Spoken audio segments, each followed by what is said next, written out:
Kang Tyson walked, looking around in search of one person. The monsters roaming the ruined city irritated him.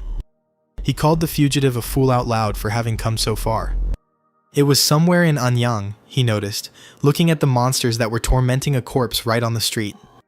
The monster's victim turned out to be the very fugitive he was looking for.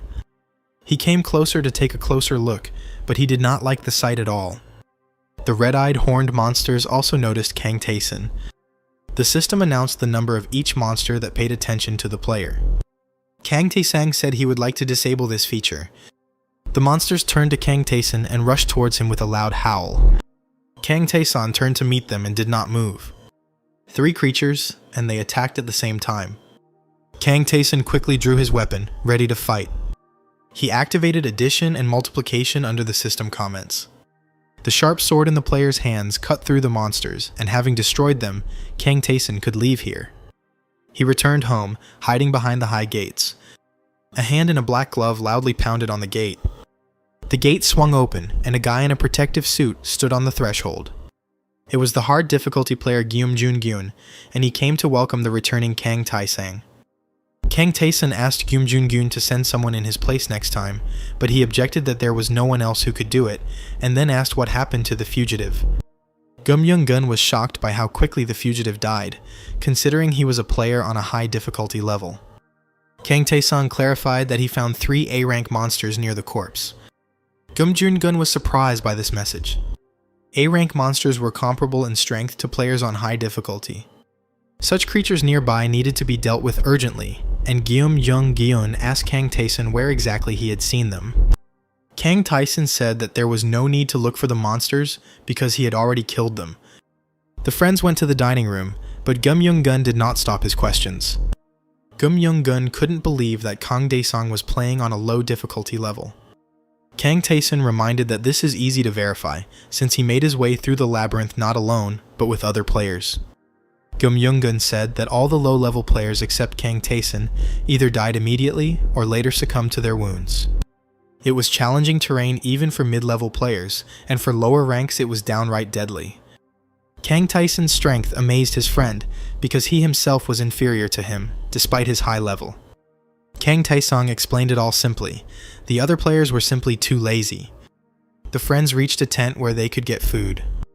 They weren't happy with the ever-present potatoes, and Kang Tyson asked why they couldn't replace them with sweet potatoes or corn. Gyun explained that potatoes are cheaper, and distribution restrictions are also a factor. Kang Tyson reminded him that as a low-level player, he didn't have a fast cultivation skill, and besides, there was some kind of food everywhere he went. Someone's screams could be heard from outside. Someone was furiously accusing everyone of lying, and they were trying to calm him down.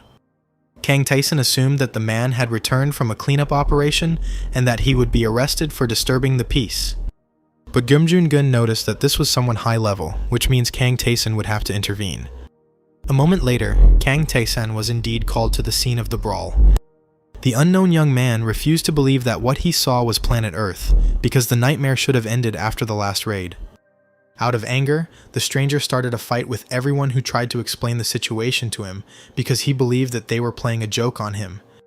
Kang Tyson peeked out from the dining tent to see where Lee Tae was. Yong. Meanwhile, people continued to try to convince the stranger to listen and try to understand how much the world had changed while he was in the labyrinth. In response, well-wishers received only furious blows. Gyun wished his friend luck as he headed off to deal with the problem. Kang Tyson threatened to kill him if he ate his potatoes before he returned. The conversation with the stranger began for Kang Tyson the same way as for the others, with an accusation of lying.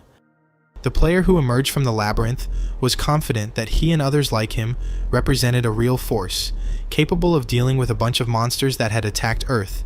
Kang Tyson had seen many such self-confident people. Players after the labyrinth often found themselves unable to accept the new reality and went crazy. There was only one solution for such a case: call the system to announce a duel. The stranger introduced himself. His name was Lee Jang-chun. He had seen Kang Tyson's messages in the general chat more than once, and had an idea of who he was. Lee Jang-chun found it funny that a low-ranking player would challenge a high-ranking player, even though everyone knew the difference in their strength was huge. "Shut up and fight," Kang Tae-sang cut him off, "and then I will show you the real reality you are looking for."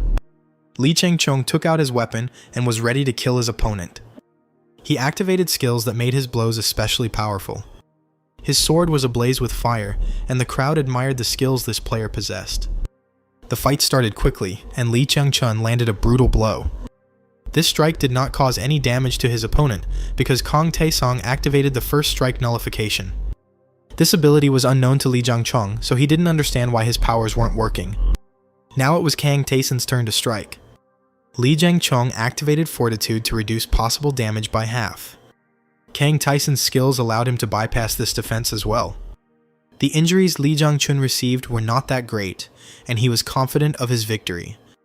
Kang Tae-sang clarified the opponent's number 12 and added the enhancements available to him. These were abilities that made the player very powerful, and he could bypass any defense. Lee Jong-hong tried to stop him after seeing the system's messages.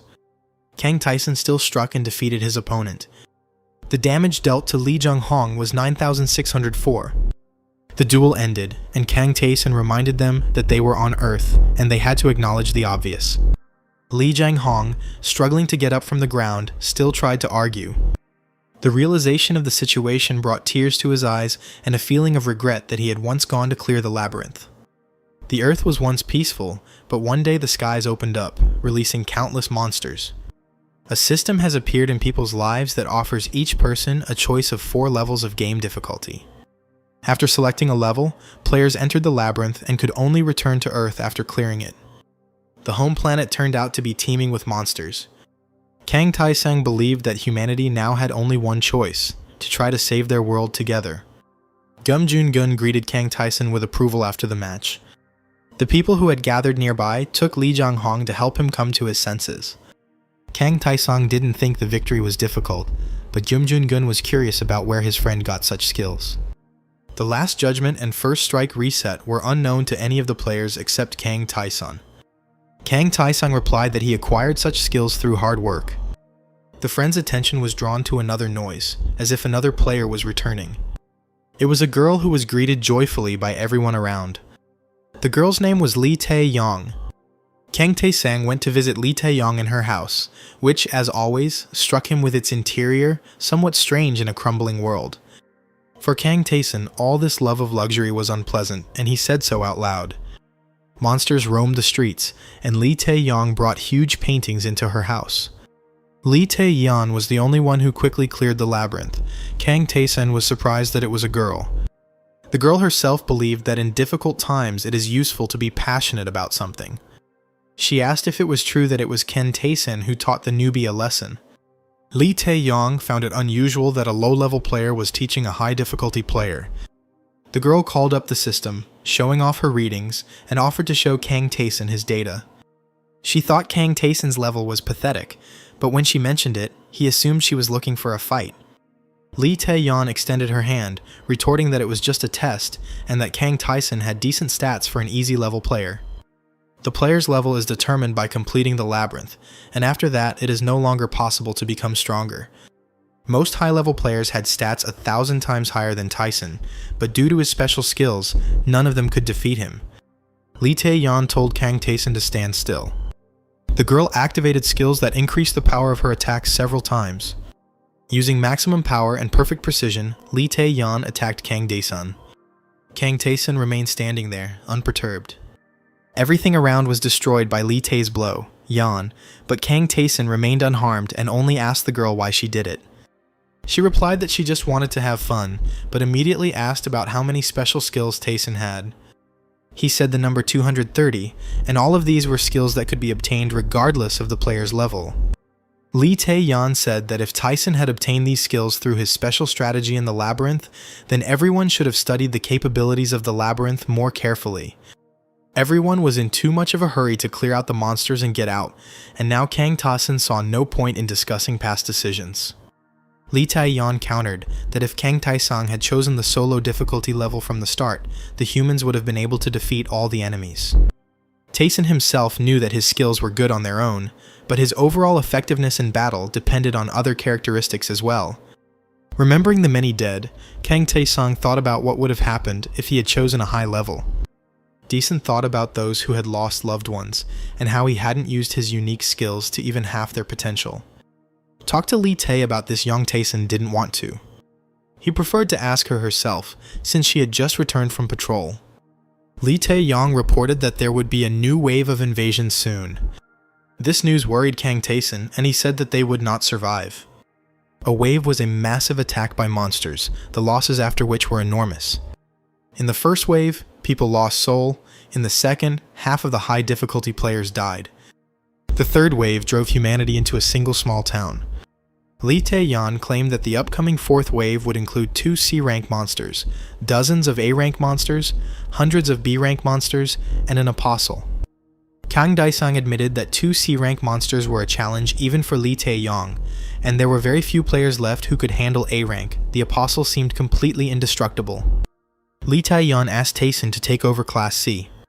Kang Tae-sang tried to refuse, but Lee Tae-yeon was going to deal with the apostle, which meant there was no one else to fight the C ranks.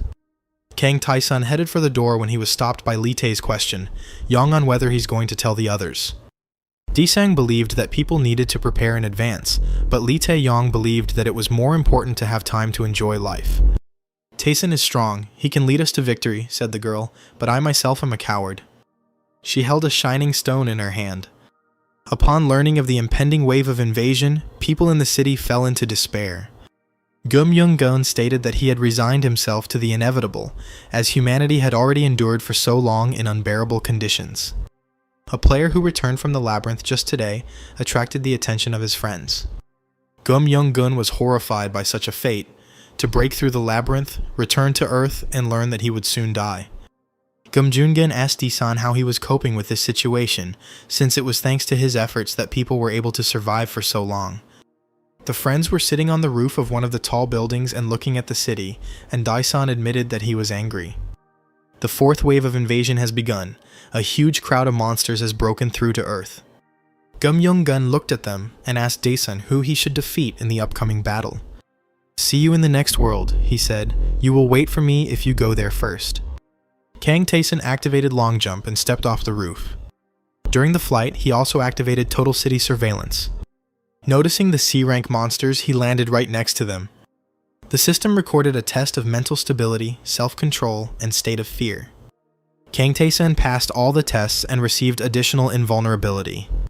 He was ready to fight and very angry. 2 huge C-rank monsters were right in front of Kang Taesun.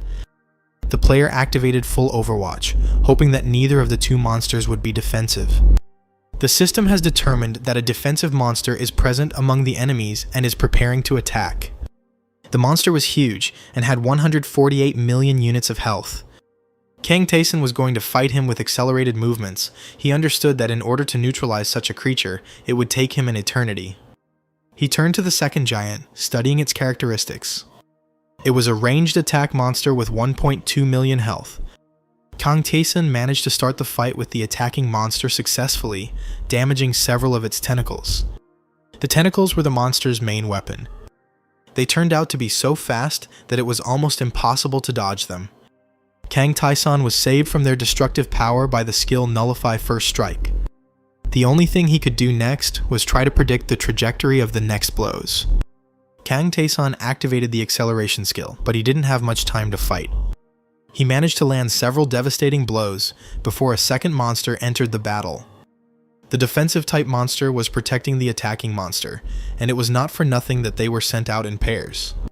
Kang Taesun managed to break into the field, within which he could only be attacked by one monster from the pair. The attacking monster remained outside the battle.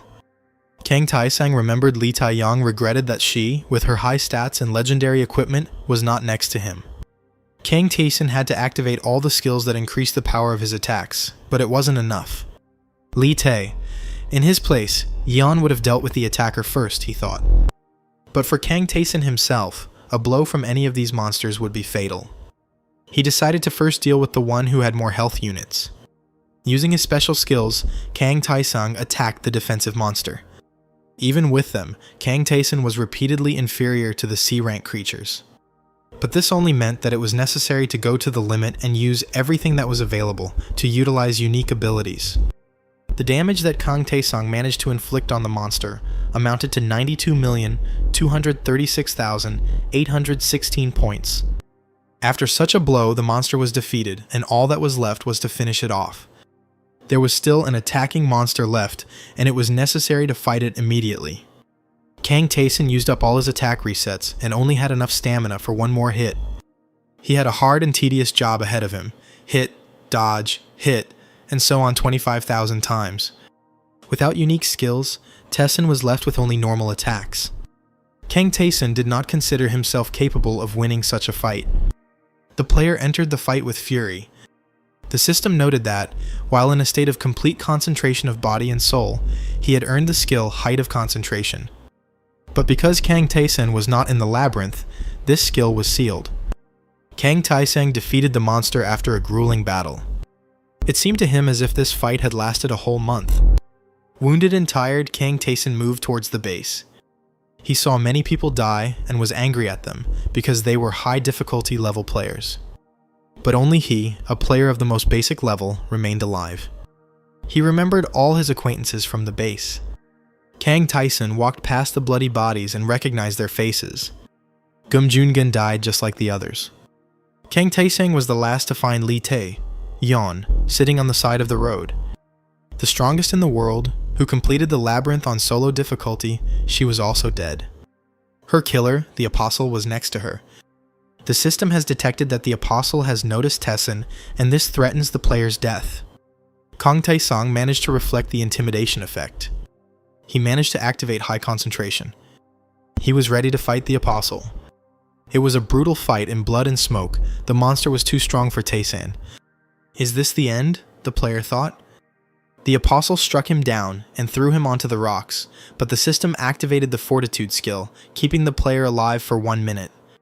Kang Taesung couldn't feel his legs and wanted to die, because Fortitude only delayed the moment of death without bringing healing. In a minute, Kang Taesung was supposed to die. He thought about how he had made a mistake once, choosing too easy a level to complete the labyrinth. But remembering the high-level players who had died, he transferred his anger to them, because they had not even tried to obtain special skills in the labyrinth, but were simply in a hurry to complete it as quickly as possible. He believed that if they tried to improve their skills, together they could defeat their enemies. But Taesung understood that anger no longer mattered and could not change anything. Humanity was lost. Tae was still clutching in her hand. Yang! Despite the Apostle, Kang Taesung decided to try to get this thing. Severely wounded, he crawled towards the girl, using the time stop skill. The crystal that Lee Tae held Yang was the Bezoar of Ouroboros. This artifact could be used once to return to the past. Kang Taesung was amazed that Lee Tae had such an opportunity. Yang! He looked back one last time at the dying world and the monster that had almost killed him. Clutching the Bezoar in his hand, Kang Taesung was transported into empty space. He saw himself as a miserable, huddled child. He understood that he was vulnerable then in front of his parents, who took out their anger on him and assured him that he was worthless. Now he knew that he was not worthless at all and that he had abilities. A moment later, Kang Taesung woke up lying on the wooden floor. He saw empty bottles and boxes of prepared food. He picked up his phone and looked at the date displayed on its screen. It was just before the New Year. People were enjoying the holiday. It was then that the heavens broke through and a different life began for everyone. Kang Taesung found pizza in his room and enjoyed the long-forgotten taste. After the apocalypse, there will be nothing to eat except potatoes and monsters. Disang wondered why Lee Tae-yeon herself did not use the artifact. He went out onto the balcony to look at the city, realizing that the nightmare was about to begin. People below admired the fireworks. Someone exchanged gifts. A bright flash lit up the entire sky in an instant. People didn't immediately understand what was happening, mistaking the noise and flashes for a new show. Only after some time did some begin to realize that something bad was happening. Kang Taesung watched the monster falling from the sky from his balcony. Now he knew it was a B-rank monster. The first notification from the system appeared in front of Taesung. Panicked people on the streets received the same notifications. All human inventions, all technology and weapons were useless against the monsters. The monster that destroyed the attack helicopter was shown live on television. The system promised a way out of this situation, the grace of a deity. In order to gain power, it was necessary to clear the labyrinth of monsters. Monsters destroyed cities and people by attacking and breathing fire. Even small children could not escape the common fate. Kang Tae-san walked calmly among the frightened crowd. He did not consider the system's promises to be mercy. It seemed to him that the deity observing what was happening was simply enjoying the spectacle. Kang Tae-san thought back to his childhood and his younger self before watching the messages about the difficulty levels offered by the system. The easy difficulty level offered plenty of accessible food and safe places. The normal level was more dangerous, but with a little effort anyone could pass it. At high levels, there were strong monsters everywhere except in a few protected places. There was also a solo mode in which the player found himself alone in the labyrinth, surrounded by hostile monsters and system characters. The system claimed that the player's survival rate at the solo level was 0, but Kang Tae-sang reached out to the selection bar. "You're there, right? Wait for me," he said, entering the labyrinth. The lone wolf mode brought him to the streets of a small town with ancient 3-story buildings. Kang Tae-san looked around feeling nostalgic. He opened the general chat and the first message was already there. In solo mode, the chat was his only way to communicate with the outside world, but now he just wished him luck and closed it. He remembered how Lee Tae-yeon told him about the system characters on this level. She claimed that the characters seemed to have intelligence and a will of their own, like real people. Near the wall, right on the ground, sat one of these characters and dozed off. Kang Tae-san looked at him. He turned out to be a young guy in protective clothing, and at a low difficulty level, the gatekeeper was a gray-haired old man. Kang Tae-san studied the gatekeeper carefully. He saw that the power of this system character surpassed even Lee Tae-yong. The gatekeeper revealed that his name was Brockenman, and that those who die in the labyrinth in solo mode become gatekeepers. Brockenman told Tae-san that the labyrinth was an opportunity given to humanity by an all-powerful being.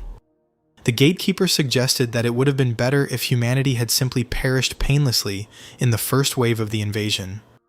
Kang Tae-sang noted that Brockenman acts as if he has been through the same thing as everyone else. Tae-san thought that the system characters at this level were former inhabitants of destroyed worlds. The gatekeeper was puzzled by Kang Tae-san's calm, who did not react to his words in any way. Brockenman showed the door to the tower, from which the clearing of the labyrinth floors began. He talked about these floors. There were 100 of them, and they were very different from each other. Having learned nothing new, Kang Tae-san indifferently asked if that was all. Brockenman said that there is a merchant in the labyrinth. He will tell you everything else.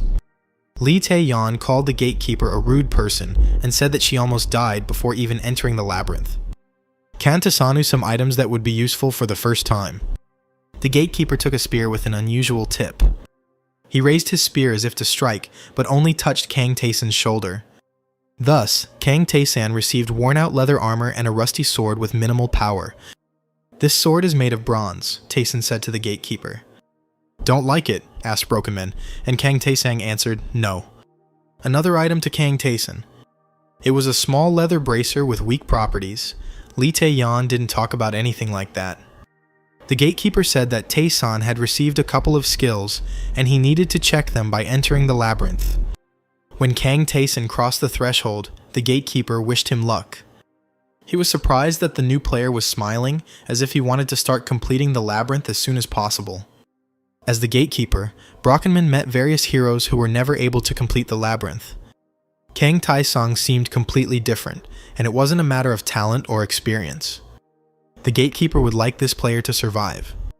The system told Tae-san that in ancient times the labyrinth was created by a great magician. The monsters of the labyrinth moved quickly and silently, killing all living things. Kang Tae-san stood at the threshold, thinking about what lay ahead of him. The monsters on the first floor were not as dangerous as they might seem. They could be killed with piercing blows.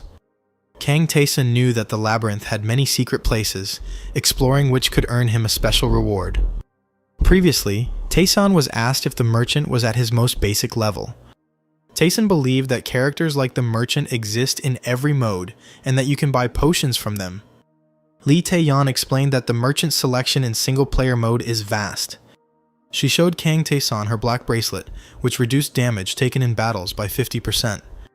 Li Tae-yen said that the merchant had many other interesting artifacts, but she did not have enough gold to buy them. Li Tae-yong found the door leading to the merchant's shop. The merchant was a gray-haired man smoking a pipe. He was surprised that the player had already come to his shop. The system told Taesun that he had met the Lost King, but Taesun asked the stranger if he was a trader. Kang Taesun did not see any goods on the shelves and reported this to the merchant. The merchant replied that an entire floor would not be enough for his goods, and he was not obliged to show his treasures to Taesun. He slammed his fists on the table and declared that he was not here by choice, but because of what had happened to his world. He suggested that Kang Taesun show his worth before talking. It was necessary to go down into the underground corridor and get out of there alive in order to look at the goods in the shop. Kang Taesun asked if all he had to do was survive, and the merchant called him a weirdo. Kang Taesun asked if he needed to clear the entire labyrinth to buy something, but that wasn't necessary.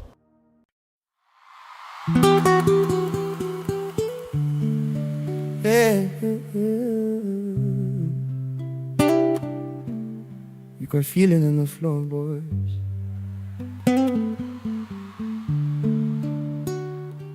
Hey.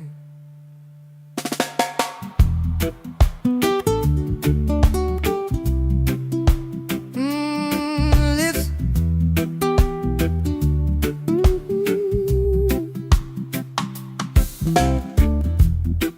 Whoa, oh, oh, oh,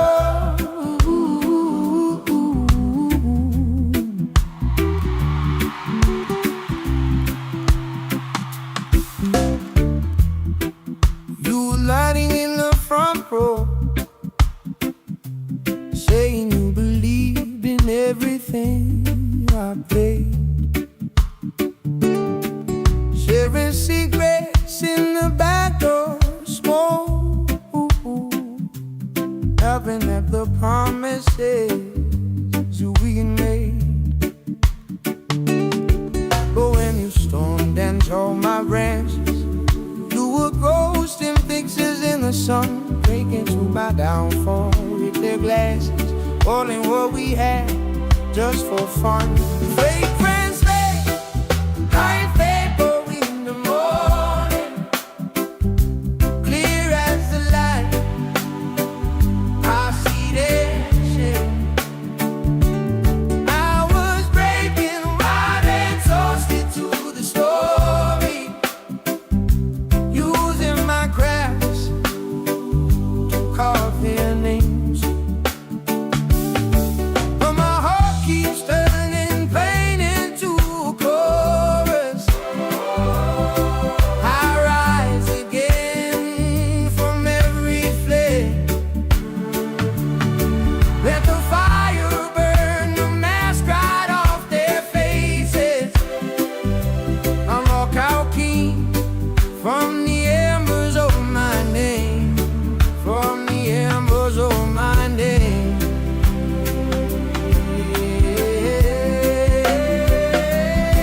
I've been wrestling with the mirror, asking, was it Lee who wore the lie? Did I barter all my boundaries just to keep a handful by my side? They were cheering when I stumbled, calling my confession just again.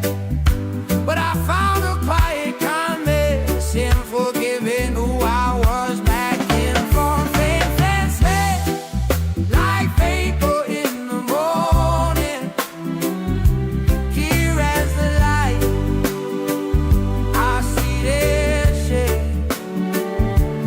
I was breaking while they toasted to the story, using my crafts to carve their lamb from the embers. Oh, from the embers of my day. Oh,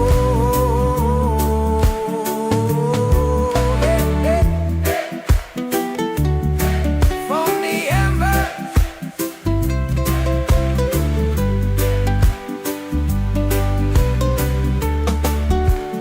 The merchant looked at Taesun descending into the dungeon with surprise, because other players were afraid to enter and hesitated at the threshold. The merchant had never seen players like Taesan before, but he was sure that he would not return from his first mission. Kang Taesan walked down the stairs and still didn't notice any differences from the simplest level. At that very moment he noticed his opponent, a large rat. On a low difficulty level, such a monster was the boss of the 5th floor, but here it was in the very first task. The very first bite of the large rat deprived Kang Taesan of 10 health points. The player recalled how, on a low difficulty level, a large rat had to be attacked in a group because it was too fast an enemy. The large rat in this dungeon also had super speed, which Taesan remembered from previous experience.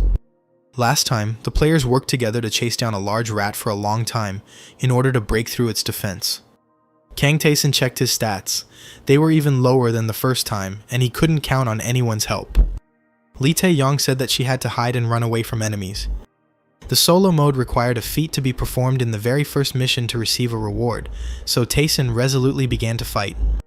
Kang Taesang wanted to get the best skills, not just kill the enemy. He couldn't be faster than the big rat, but he could try to guess its attacks by its breathing and muscle contractions. Kang Taesan saw that the big rat was frightened by his agility and was slowing down. He knew this was his chance, but he needed to take care of his defense.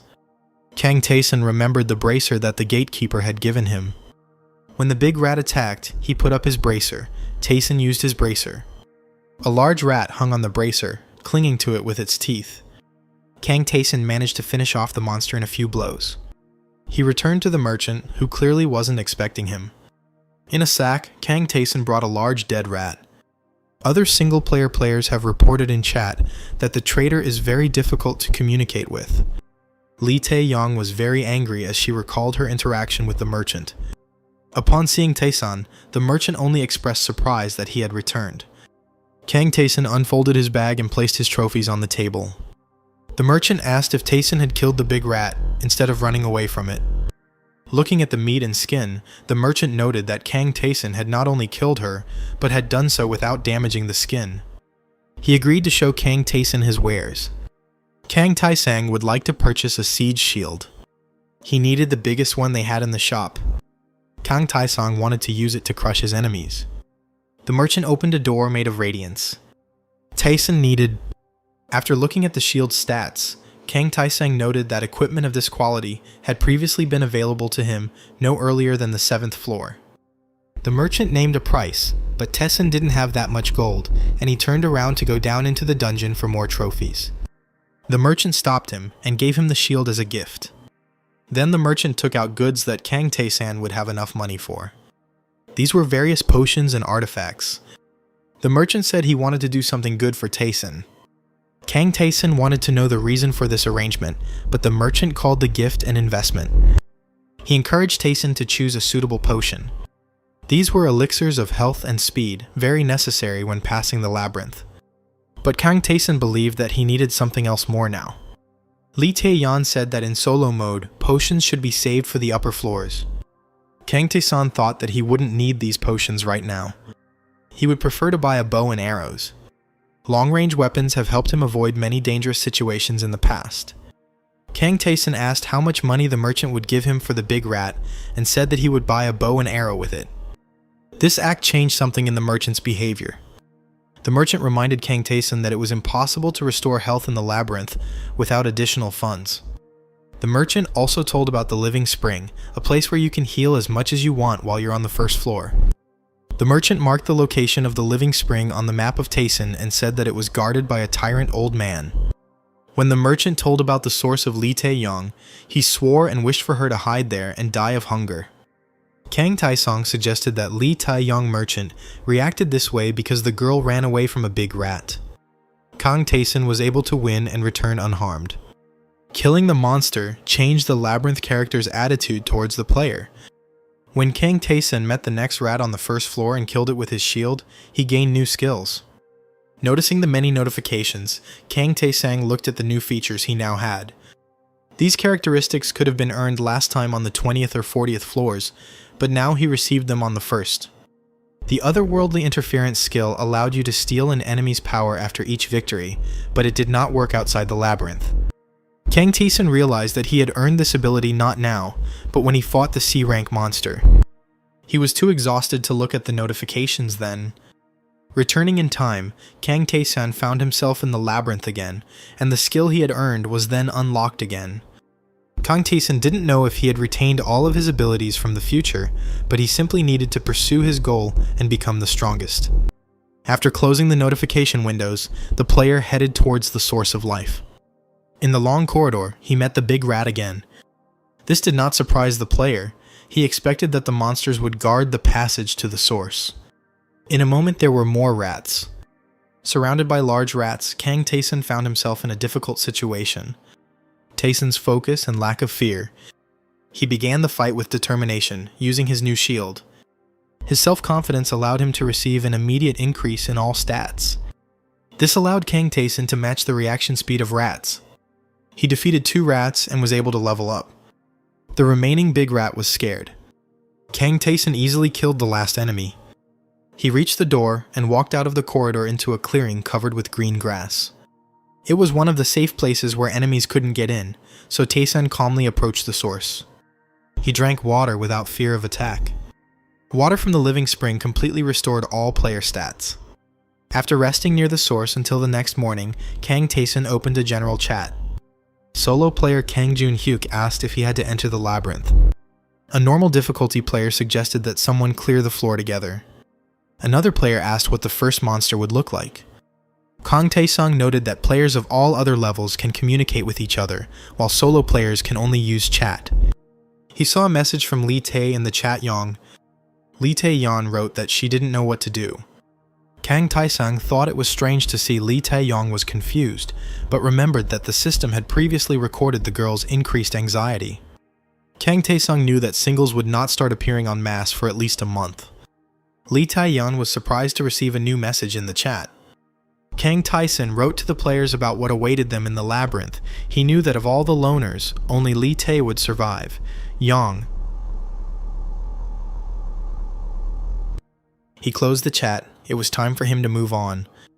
The system defined the meat of a large rat as conditionally edible, only if there was nothing else to eat. Kang Tae-san began to chew the rat meat. The system detected poisoning and Tae-san felt unwell. He drank water from the spring, which completely restored his health. Kang Tae-san continued to eat the poisonous meat, washing it down with healing water. When he had satisfied his hunger, the system reported that he had developed immunity to poisoning due to the poisoning he had experienced. Now Kang Tae-san stood above the source, about to earn another unique ability. He entered the water reluctantly. Having dived headfirst into the water, Kang Tae-san tried to hold his breath as long as possible. It wasn't easy. He thought about how drowning was one of the most painful deaths. Kang Tae-san only emerged when he felt death was near. The system recorded that this test allowed him to obtain 2 unique skills. Kang Tae-san also saw that his characteristics were largely the same as those he had before the time travel. He didn't allow himself to waste time thinking about it. He was going to train and gain abilities. Tae-san's messages in the chat caused amazement among the other players. In these messages, they read about the ways in which Kang Tae-sang improved his skills. Player Kang Jun-hyuk couldn't bring himself to do as written. Kang Tae-san continued to train his abilities, changing the combination of conditions to obtain more skills. He trained with weapons while holding his breath. This gave him special skills in combat. Having acquired over 10 unique abilities, Kang Tae-sang earned the title of skill player. He was pleased with the result achieved.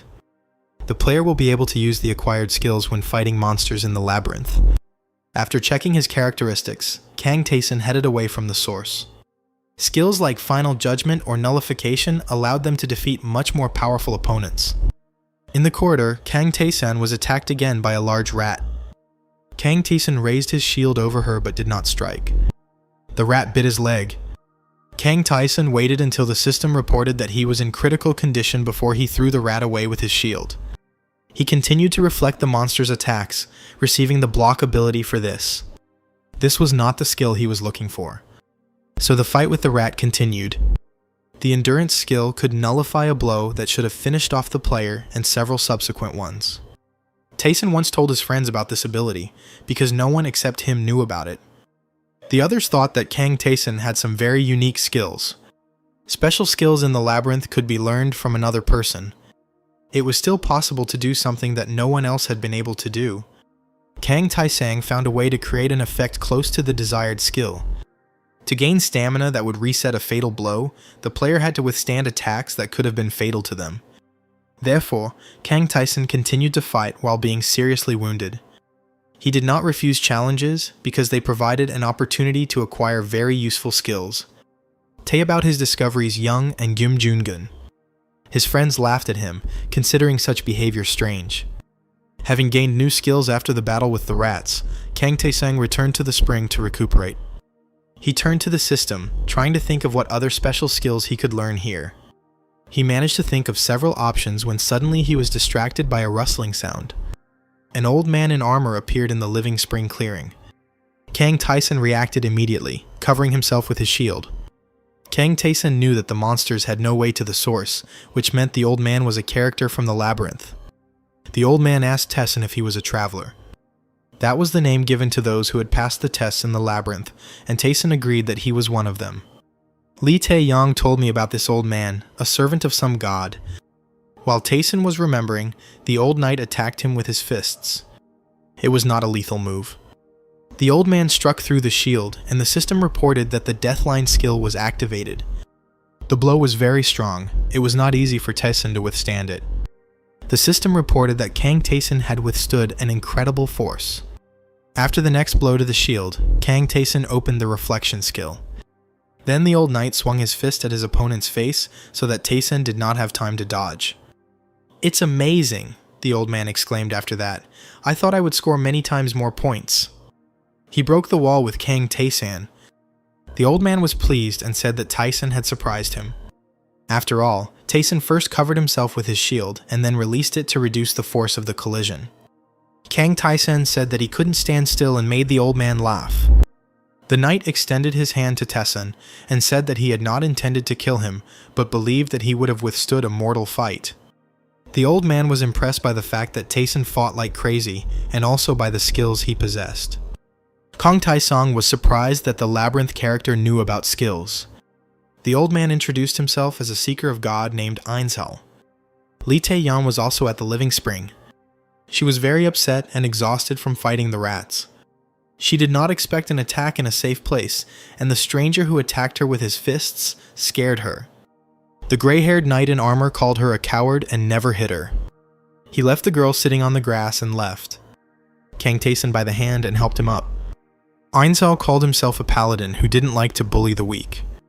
What he did was a test for travelers in the labyrinth. Kang Taisang received approval from Ainsal. This explained to Kang Taisang why the knight treated him differently than Li Tae-yong. He asked the old man what god he was looking for. There were many gods in the labyrinth, which Li Tae-yong described them as evil and disgusting. They could test and reward players. Gods can only be encountered in solo mode. Ainsal was happy to talk about his goddess. Her name was Levininoff. She was the goddess of love. Ainsal worshipped her along with others since his youth. Now his world was destroyed, and Ainsal was the only one left who knew about the goddess. Ainsal entered the labyrinth in search of her, but found no trace of her. Kang Taisang looked at the knight and thought he knew where his Levininoff was. This goddess was brutally killed. Li Tae-yong found her one day and shared her horror in the chat. Ainsal wanted to know one thing from Kang Taisang. He asked if Taisang was in a hurry to get out of the labyrinth. He offered to teach the player the abilities that the goddess Levininoff gives. Kang Taisang immediately agreed. This surprised the old knight. He had expected at least some doubts from the player. Kang Taisang just wanted to know what Ainsal would demand from him in return. Ainsal suggested that this be considered an apology for the surprise attack. Kang Taisang asked if the knight could have not attacked at all. Ainsal said that he apologizes only to those he considers worthy. It was important for the old man not to disgrace the gods with his behavior. He offered Kang Taisang to hit him with his shield. Many of the labyrinth skills are dependent on the player's weapon. Sword players received sword skill. Young Ainsal had a special talent called the Art of Air Weapons. The goddess personally praised this skill. Ainsal was going to teach Kang Taisang this skill. Kang Taisang informed the knight that he saw no particular benefit in combining skills. He began to think that he would prefer other skills. If you have an extra hit, Ainsal said, the damage should be around 4. Ainsal ordered Kang Taisang to attack. Kang Taeson brought his shield down on his head. Ainshal took 4 damage and asked if it was necessary to hit so hard. The old man told me to try again, but to use my fists. Kang Taeson attacked again, this time without a weapon. His fist dealt 2 damage to Ainshal. Kang Taeson realized that the damage varied depending on the type of weapon used. Ainshal explained that if you take a sword plus 20 and a glove plus 50, then the damage to the enemy will only be counted from the weapon. If you hit with a fist, the damage from the glove will be counted, but the damage dealt cannot be combined. Kang Taeson said that these are obvious things, which is why no one hangs weapons on themselves. Ainshal believed that using only one type of weapon during a fight was foolish. Fighting in the labyrinth required terrible strain on the entire body. Ainshal stated that his body is his weapon, and his weapon is part of his body. Ainshal came up with a way to combine basic skills and damage from all equipment, and called it the Art of Air Weapon Mastery. Kang Taeson was amazed that the damage of the entire attack could be combined. Ainshal said that Kang Taeson understood correctly. Ainshal's special skill affected not only weapons, but every part of the body. When wielding it, one could strike with hands, shoulders, or feet, and the total damage was counted. Players previously received inventory that they felt was useless. This could be very important as Kang Taeson progresses further into the labyrinth. Kang Taeson called this skill amazing. Ainshal said that ordinary adventurers would never gain such a skill. He was glad that Kang Taeson agreed to study without a shadow of a doubt. Ainshal put his hand on Kang Taeson's shoulder. He shared his skill with the player. Kang Taeson instantly received a whole stream of knowledge. The skill creator was able to grant the player a top-tier skill. Ainshal advised Kang Taeson to train every day and gave him an old ring. Kang Taeson thought that in the past, he would have simply thrown away such a trinket, but now he would wear it. Ainshal aloud regretted that now Kang Taeson would still not be able to fully utilize the abilities he had acquired. So he suggested that Taeson train together. Kang Taeson saw no reason to refuse. Taeson took his shield and stood opposite Ainshal. The knight attacked him again, trying to knock him down with his fist. Kang Taeson blocked the blow with his shield. Ainshal hit the shield with his knee. Kang Taeson blocked all of his attacks, increasing his shield skill. Ainshal was stronger, and at the end of the 2-day fight, Kang Taeson was thrown onto the grass. Kang Taeson gained unique abilities thanks to his battle with a more powerful opponent. Ainshal watched approvingly as Taeson checked his stats. The old knight asked Kang Taeson to promise him 2 things. Kang Taeson shouldn't have passed on the skills he'd learned from Ainshal to pathetic and useless players, or the old man would kill him. Ainshal said he hoped for a meeting with Levininov, as if it were a miracle. Kang Taeson thought that if Ainshal found his goddess, he would either save her or die with her. If Ainshal doesn't find her, then Levininov will definitely die. Kang Taeson was wondering whether to tell the old man about the goddess. When he told him that he knew where she was, Ainshal was astonished. The knight even accused Taeson of trying to play a joke on him. He said that he had been searching for the goddess throughout the labyrinth. Kang Taeson wasn't surprised by the distrust. Taeson had something that described the labyrinth. Ainshal cried out that there were no maps in the labyrinth. Ainshal asked if this could be a divine call. Kang Taeson encountered an object that showed the location of a deity. This horn was shown to Taeson by Lee Taeyeon because I couldn't help but share. The girl considered this object useless because the deities seemed terrifying to her. Kang Taeson considered the horn a useless trinket. He remembered where the gods were and was able to tell Ainshal the place where to look for Levininov. Now I nai. The old man was very happy and said that now he was in debt to Taeson. Now Ainshal had to make his way to the 78th floor. He wanted to thank Kang Taeson before he left. The old man gave Kang Taeson a bronze ring. Kang Taeson saw that this was a very powerful artifact. Ainshal said goodbye and set off on his way. He called out to his goddess as he walked. Kang Taeson thought that if Ainshal managed to find the goddess, she would survive. But it could also be that Levininov is already dead. Kang Taeson went to the labyrinth to catch big rats, which was now easy for him. The player tried to gain the powers of the slain creature, but failed because he was much smarter than it. Before heading up to the 2nd floor, Kang Taeson was planning to stop by one more place. He knew about the existence of secret rooms in the labyrinth. Those who found them received generous rewards. You could get a potion, a magic staff, or a ring. Only one person could enter the secret room, so players competed for this opportunity. Kang Taesung lost many of these rooms to competitors. In solo mode, he was able to open the room without interference. The room looked empty. The previous rooms that Daesun visited were also arranged in this way. The room looked useless as players walked past it. Kang Taesung began to examine the stonework of the room's walls. He tapped each brick in different ways. He pressed on the bricks on the floor.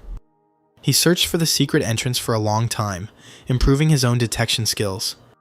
Kang Taesung opened the secret room. There was a chest in the opened room. A large rat was waiting by the wall. Kang Taesung easily caught the rat by the tail. He dropped it on the floor so that its weight would press the secret pedal. An arrow that flew out of the trap hit the rat. Kang Taesung managed to get to the disarmed trap. The player had to catch the next arrow with his hand. He walked forward, despite the arrows that were already flying more than once. Kang Taesung was clever enough to catch them. He took the arrows for himself. Now he wouldn't have to buy them in the shop. He received paralyzing and poisoned arrows. Kang Taesung returned to the first trap and the shots were repeated. Having collected 100 arrows, Taesung headed towards the chest. It was necessary to deflect the arrows and quickly run to the target. Kang Taesung was going to show his best side. He activated the attack in one breath. He caught the arrows flying at him with both hands and added them to his armament. Some had to be blocked using the reflect skill. Thanks to reflection, Kang Taesung had more space to move. He stepped on the last trap. She fired 15 arrows at him instead of the expected 9, for which Taesung was almost prepared. Kang Taesung wasn't sure he could fight them all off, so he decided to take advantage of the situation in a different way. The arrows hit him, causing serious damage. Kang Taesung allowed his condition to become critical. Experiencing severe pain, he gained the skill Pain Relief. Kang Taesung reached the lever in the wall and disabled the traps. Now he could open the treasure chest he had come to this place for. The chest contained an unusually shaped wooden staff, although on the easiest difficulty level, nothing important could be found in the chests on the first floor. The system designated it as the Flame Staff, capable of generating fireballs.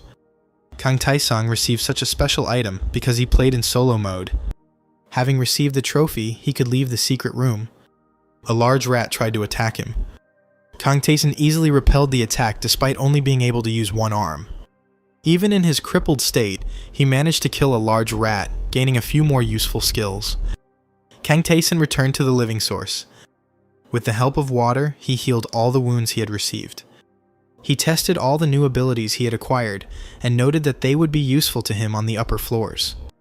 The most valuable acquisition turned out to be the Staff of Flame, which could produce fire charges. Kang Taesung was convinced that there was nothing more to look for on the first floor. It was necessary to go to the stairs guarded by the most powerful creature, which was called the Floor Boss. Kang Taesung approached the door behind which the stairs to the second floor began. A huge rat was waiting for him outside the door. Kang Taesung greeted the monster. The rat squealed and bared its teeth. On the easiest difficulty level, such a creature was located on the 10th floor, and defeating it was difficult even for a team of players. The giant rat rushed to attack with a terrifying look. Lee Tae-yong, in order to defeat such an opponent, had to resort to cunning. The girl spilled oil in the room and set it on fire. Kang Taesung decided to use the flame staff. He inflicted significant damage on the giant rat early in the fight. Then Kang Taesung took up his bow and arrow. He used paralyzing arrows first, then poisonous ones. The effect produced by the arrows fired from the secret room seemed curious to Taesung. The player managed to paralyze the monster with well-aimed hits and then poison it. The weakened creature continued to attack, but received more damage from Kang Taesung's blows.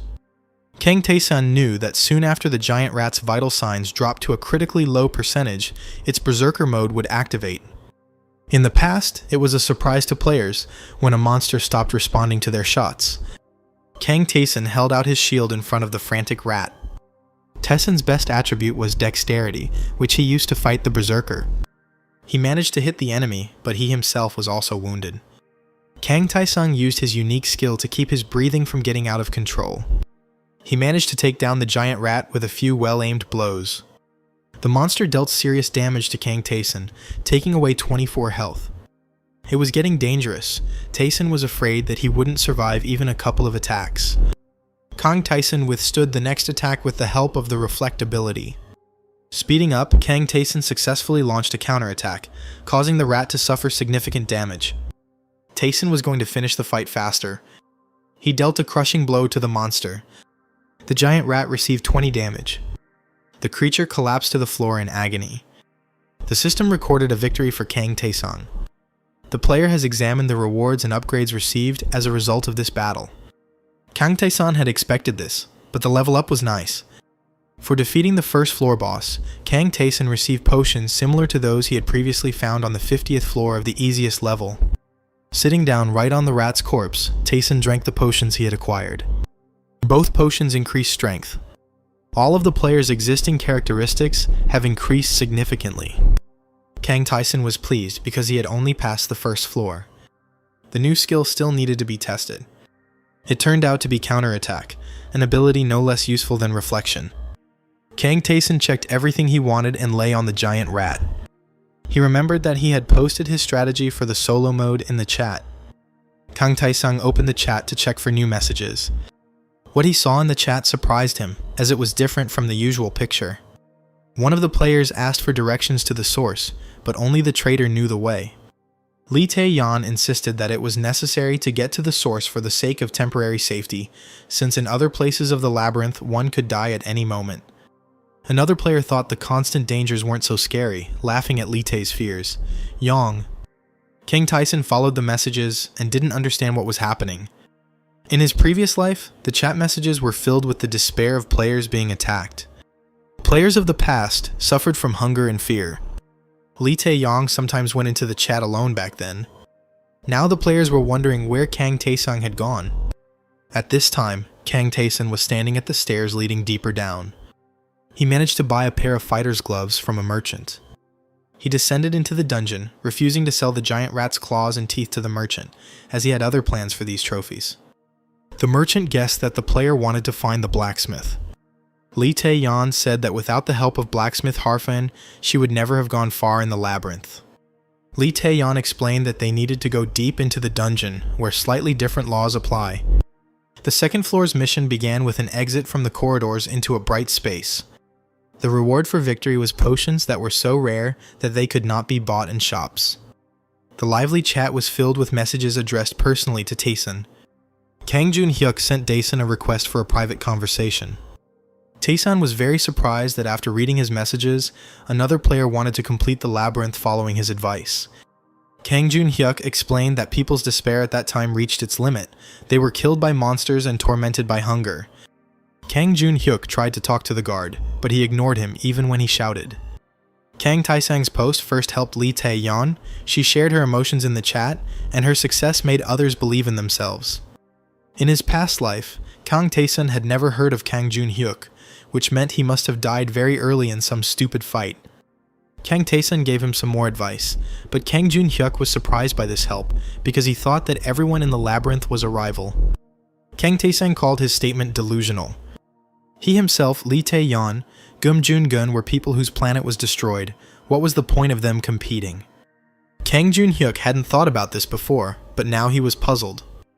Kang Taeson explained to him that he himself saw the players' goals in the labyrinth as becoming stronger, and asked about the people's mood.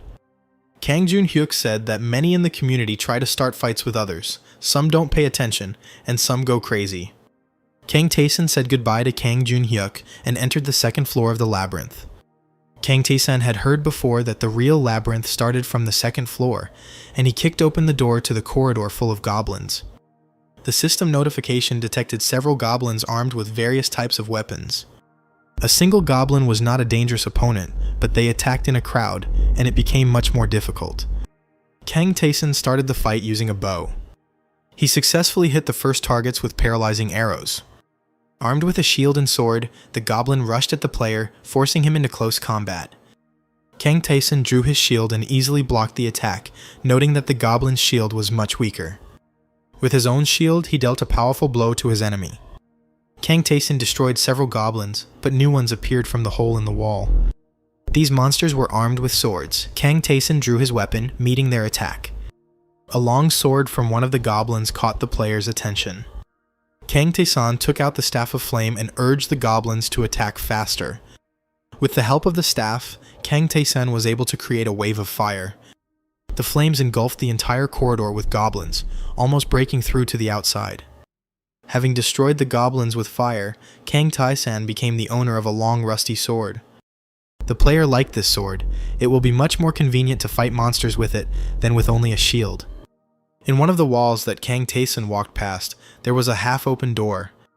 Upon entering, Kang Tae-san discovered a room bathed in red light and a large structure that the system identified as the altar of Rakiratas. Rakiratas was one of the labyrinth gods that Kang Tae-san knew about. Kang Tae-san stood in front of the altar, thinking about how some gods might be hostile, while others might be helpful to the players. The altar of Rakiratas looked so ominous that Kang Tae-san realized that Lee Tae was the one who Yeon ran away from here once. The system reported that Rakiratas wanted to check on the traveler who came to his altar. Kang Tae-san replied that he was ready for both the test and the task, which earned the deity's approval. The forces that swirled above the altar began to create something that looked like plate armor. Kang Tae-san drew his weapon, intending to fight. The armor gathered into the figure of a knight, which the system designated as the illusion of the servant of Rakiratas. This opponent looked very powerful, and it was the victory over him that the system counted as passing the test.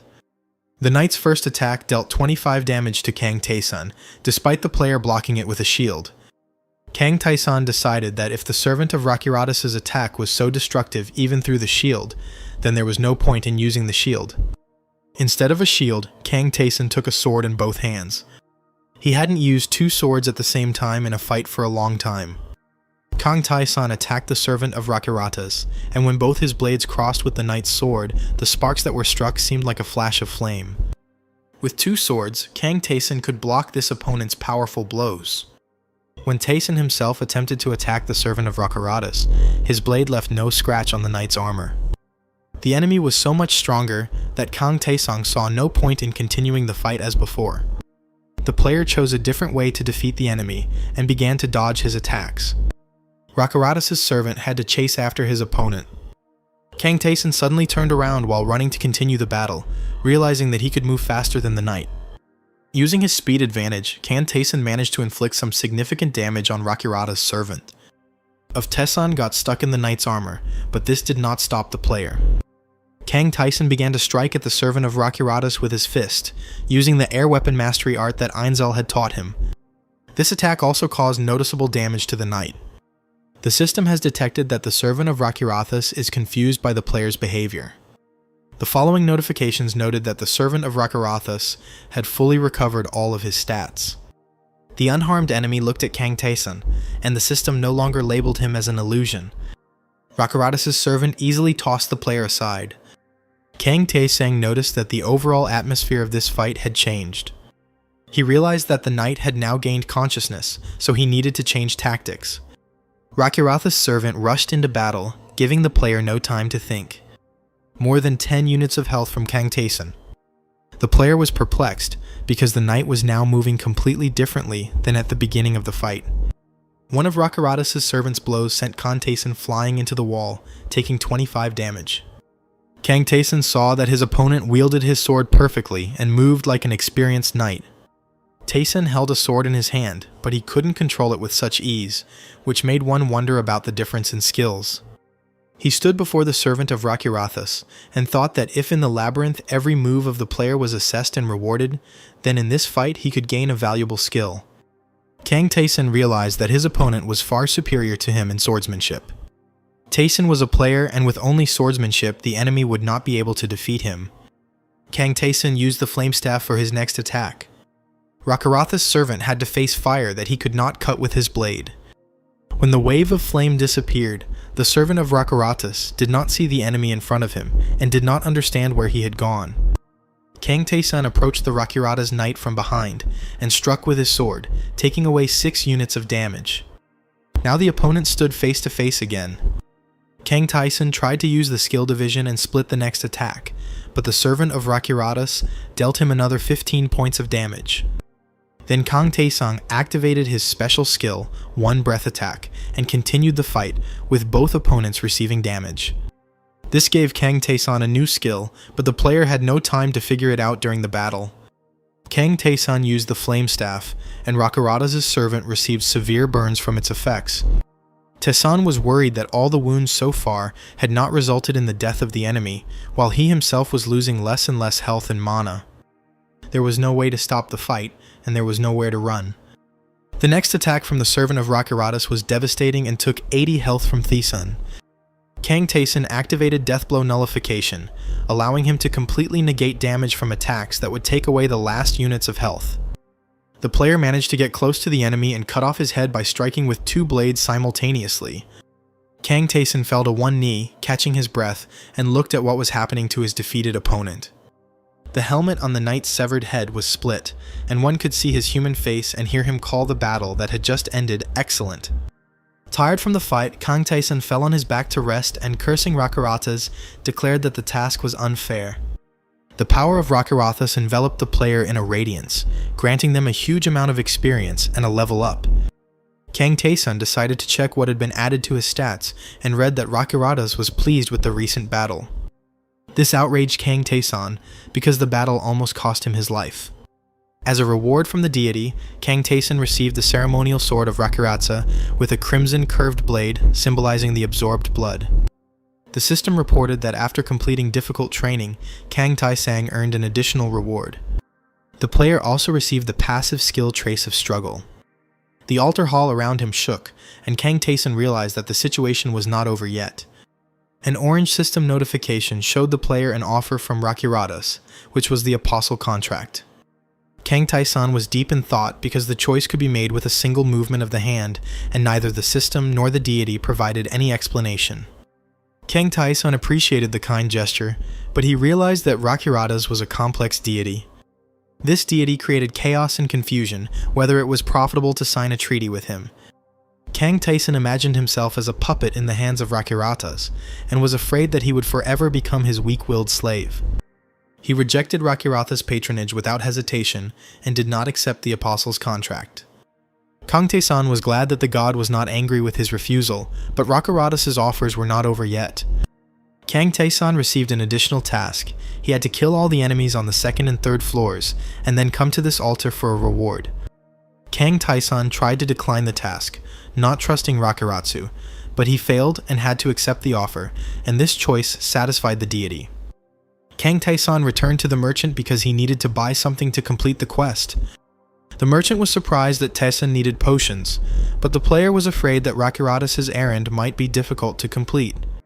The merchant noticed Kang Tae-san had a ceremonial sword, and was surprised that Rakurata's was generous to this player. The merchant said that many had already died because of this mad god.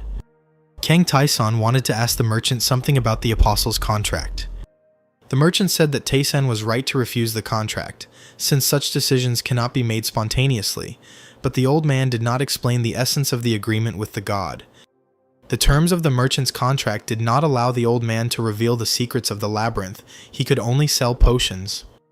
Kang Tae-san had heard that the merchant was bound by a contract, but he had bidden him farewell without further explanation. Kang Tae-san decided it was time to check what was going on in the chat. Lee Tae-yeon and Kang Jun-hyuk were delighted to see Daesung. Kang Jun-hyuk explained that the old knight at the Living Spring turned out to be completely different from what Daesung had warned, and that he simply spat in Kang Jun-hyuk's face and left. Kang Jun-hyuk had failed to repel Ainzal's attack, and was now claiming that it was impossible to do so. Lee Tae-yeon admitted that she too was unable to even move when the old man attacked her. Kang Jun-hyuk tried to hold Ainzal back by clinging to him, but the knight did not respond to his pleas. Kang Daesung was able to conclude that the characters in the labyrinth only help those who respond to the challenge. Lee Tae-yeon said that she continues to hunt big rats to increase her level. Kang Jun-hyuk said that only a few people had begun to navigate the first floor of the labyrinth, while the rest still needed to get used to this world. Kang Taesung decided to explain a little about Lee Tae's further tests, Yeon and Kang Jun-hyuk, because they listened carefully to his advice. Taesung described, and they wanted to know how to deal with it. Kang Taesung advised his friends to look for the answer themselves. He believed that it would not be difficult for them. Lee Tae-yeon and Kang Jun-hyuk were about to tell the other players what they knew. Kang Taesung closed the chat and went to complete Rakurata's task. The goblins watched the player from a hole in the wall. Kang Taesun walked towards them, armed with the ceremonial sword and shield. Taesun was going to try out his new skills on the goblins. He activated the struggle trace and entered the battle. The scarlet ceremonial sword of Rakarathas in his hands dealt fatal blows to the enemy. Kang Taesun noted that the new abilities allow him to avoid unnecessary stress during battle, and also heal and improve other stats. Now Taesun had few limitations and could fight indefinitely. Kang Taesun destroyed all the goblins and noticed something unusual in the corridor.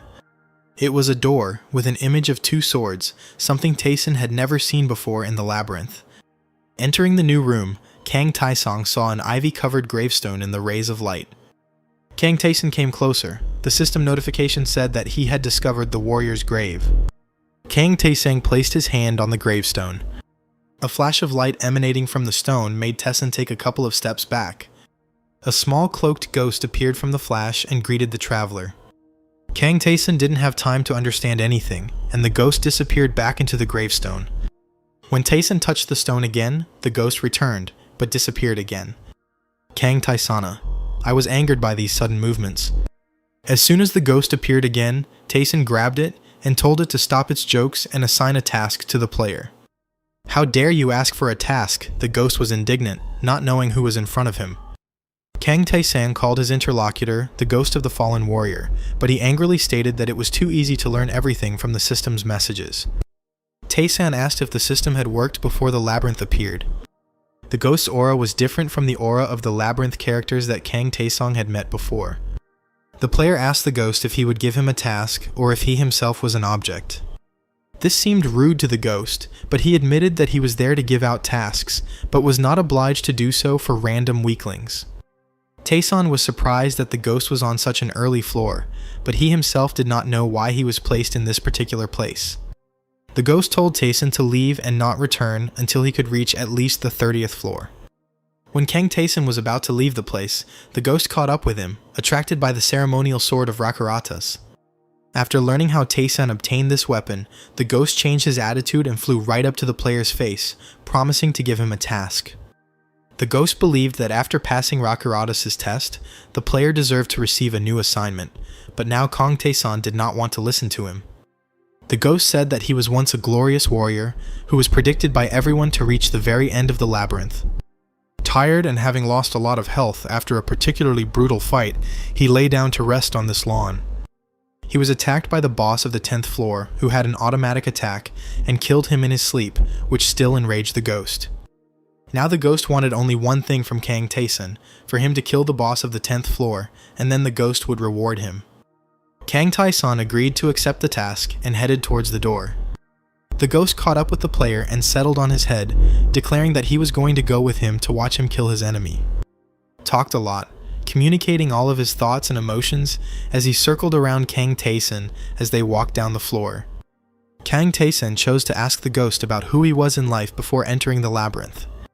The ghost revealed that he was a prince of the great royal family of the Karvat Empire, the eldest son, the future heir, a great warrior, and liked by women. When the end of the world came, he tried to save everyone, but died on one of the first floors of the labyrinth. The reminder of exactly how he died irritated the ghost. Kang Taesun walked to the door while the ghost was talking about his revenge and how he failed to save the world. A multitude of armed goblins awaited them outside the door. Kang Taesun took out his bow and began shooting at one specific goblin. He brought the hilt of the ceremonial sword down on him, dealing 10 damage. Kang Taesun repeated the same actions, shooting at the same enemy and hitting him with a sword. The ghost asked why Taesun was doing this. Did he really hate this goblin especially? Kang Taesun continued silently, and the ghost himself guessed that the player was trying to gain a skill in this way. The ghost insisted that it was impossible to gain skill this way, but Kang Taesun was confident in what he was doing. The ghost reported that he had climbed 85 floors and was ready to bet Taesun that he was wasting his time. Kang Taesun continued what he was doing and challenged the ghost to a bet, promising that he would become his slave if he didn't acquire the skill. If Taesun wins the argument, the ghost will have to answer all his questions honestly. The ghost agreed with a laugh, imagining how he would humiliate his new slave and order him to crawl on all fours. Kang Taesun, continuing to attack the goblin, asked Ghost about the battle skill. The ghost knew this basic skill, and that when two people enter a battle, other players are forbidden to interfere. Kang Taesung announced that he was going to get something similar and destroyed his opponent. The system informed him that he had gained the unique ability, Forced Combat, and now he could fight one enemy and only take damage from them for 10 seconds. The ghost was amazed that such a useful skill, allowing one to survive in mortal danger, could be earned by doing some nonsense. Kang Taesung stated that this is why he has special skills, because he did unusual things. The ghost agreed that Kang Taesung had won their bet and was ready to tell the player about himself, as he was different from the other characters in the labyrinth. The ghost asked if Kang Taesung had heard of a skill called Jump. Kang Taesung knew of such an ability, but under the name of Enormous Leap, but to his interlocutor's surprise, he understood that the ghost had not studied this. Together they entered the secret room, after which the ghost suggested that some difficulties awaited Kang Taesung here. Kang Taesung was able to identify the right brick in the wall of the room thanks to his strong premonition. The ghost was amazed at how easily the player was able to find what he needed. It was the detection skill that Taesung had trained in on the previous floors. Now one could see rows of arrows aimed at him on the ceiling. The ghost thought that the randomly set traps would be difficult to pass, and it would be better for both of them to return back. Kang Taesung did not listen to him, calculating his next steps. Taesung moved very quickly, given all the traps, arrows, and moving walls, while the ghost only shouted after him. Kang Taesung deflected some of the arrows with the ceremonial sword of Rakiratsa. The player did not stop even in front of a large trap containing sharp stakes. Kang Taesung managed to jump over this secret room trap as well. Using special power, Kang Taesung was able to smash the moving walls with his hand. He knew that this wall was not part of the labyrinth, but was built by goblins, which is why it was not very strong. By breaking it, one could disable all the traps. For these actions, Kang Taesung received a timely reward, a ring of mana. The ghost asked Taesung who he was anyway. Kang Taesung asked him if he would understand if he repeated it twice, but Ghost didn't know what to answer at all. Since Taesung entered the labyrinth, and it was worth going into the chat to check how the other players were doing. Players asked Kang Jun-hyuk how he dealt with the giant rat, and he relayed Kang Taesung's advice to them. Kang Jun-hyuk told others about Kang Taesung, who managed to go much further in the labyrinth than everyone else. Kang Taesung found the community page in the system and greeted all players at once. Kang Jun-hyuk was surprised, as this was Kang Taesung's first time using the shared page, as he usually preferred private conversations. Kang Jun-hyuk said that about half of the people who reached the Living Spring managed to deal with the rat. Kang Taesung asked how things were going for Kang Jun-hyuk and Lee Tae-yong. Both admitted that they failed to follow Daesung's example, but Lee Tae-yong was going to use another way to defeat the giant rat. Kang Jun-hyuk asked why Kang Daesung decided to share his experience with other players. Lee Tae-yeon said that if someone had told her about the skills at the very beginning of the labyrinth, she would have understood little about it. But then the players were able to appreciate these tips and shared them with each other. Kang Taesung decided to tell everyone about the way to earn the easiest skill, pain relief. He said that you had to take a sword in your hand and thrust it into your own hand as deep as possible to reach the bone. The players were amazed and couldn't believe that Taesung wasn't joking when he asked them to impale themselves on their own blades. Kang Taesung didn't see this as a problem, since being close to the living source meant one could quickly heal from any injury. Kang Taesung explained that while wounded, one can fight a large rat and unlock a skill that will subsequently allow one to fight while ignoring any wounds. Other players did not believe in the effectiveness of this method. To them, it looked like a suicide attempt. Kang Taesung explained how to practice holding your breath by spending enough time underwater to almost die, and surfacing at the last second before death. This advice was even more disliked by the players, and seemed even more reminiscent of suicide. Kang Taesung suggested that the skill endurance be obtained by fighting a large rat while the player has only one health unit left. The players did not receive all of Taesung's ideas with enthusiasm. They asked if it was necessary to go so far in these trainings. They did not understand how they could do such absurd things. Kang Taesung said that he was not going to force anyone, they would have to make the choice themselves. He understood that all these people had recently lived in a world where there was no need to risk their lives. Lee Tae-yeon asked Taesung if he didn't know another way to gain all these skills, but he really didn't know any. Kang Jun-hyuk and Lee Tae-yong, having thought about what they heard, decided to try to commit all these crazy actions. Other players called them crazy because Kang Tae-sun's stories could be lies. No Lee Tae-yeon and Kang Jun-hyuk didn't think that Kang Da-sung would deceive them because everyone had already tried some of his attack methods and everyone had succeeded. Kang Jun-hyuk planned to start with the training that seemed the least dangerous of all and obtain the breath-holding skill. The players couldn't believe he was going to do this. Kang Tae-sung told everyone to work hard and promised to reveal the rest of the skills when the players were ready. When Kang Tae-sun left the chat, the ghost who was watching him stated that all of this advice was completely useless and that players would still die in the labyrinth. The ghost hurried Kang Tae-sun. He did not want to waste any extra time because they were standing in front of the door behind which the enemy was hiding. Kang Tae-sun opened the door and told Ghost that he wasn't going to ask him about the boss. He wanted other information. Tae-sun opened the door and was excited about the upcoming fight. The system noted the appearance of the Goblin Commander and Goblin Guardian. The Goblin Guard was armed with a sword and was already approaching the player. The Goblin Commander was wearing a cloak and clutching a staff in his hands. The Goblin Defender struck Tae-sun with his sword against the shield he held out. A purple haze of power swirled around the Goblin Commander. The ghost circled in the air above Kang Tae-sun and advised him to attack the commander first, as his actions were clearly suspicious. Kang Tae-sun saw that the Goblin Commander was casting some kind of spell. Tae-sun was caught in the ring of these unknown spells. He found himself in a completely different place, surrounded by mutilated bodies.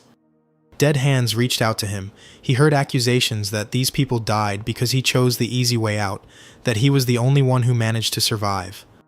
Then Kang Tae-sang saw Lee Tae-yeon, dead and bloody, as she was before using the Time Bezoar. Lee Tae-yeon opened her eyes and tearfully asked Tae-sun why he left her to die alone. Lee Tae-yeon sat on a mountain of dead, mutilated bodies and cried, covering her face with her palms. The dead hands of the deceased reached out to Kang Tae-sun, clasped him, burying him under them. Kang Tae-sun opened his eyes and said that such techniques did not work on him. The ghost watched as Tae-sun sat, befuddled by the Goblin Commander's purple magic, and thought that the player should have ignored his warnings. The Goblin Commander continued to cast his spell. Kang Tae-sun was in a purple transparent sphere, his head bowed and his eyes closed.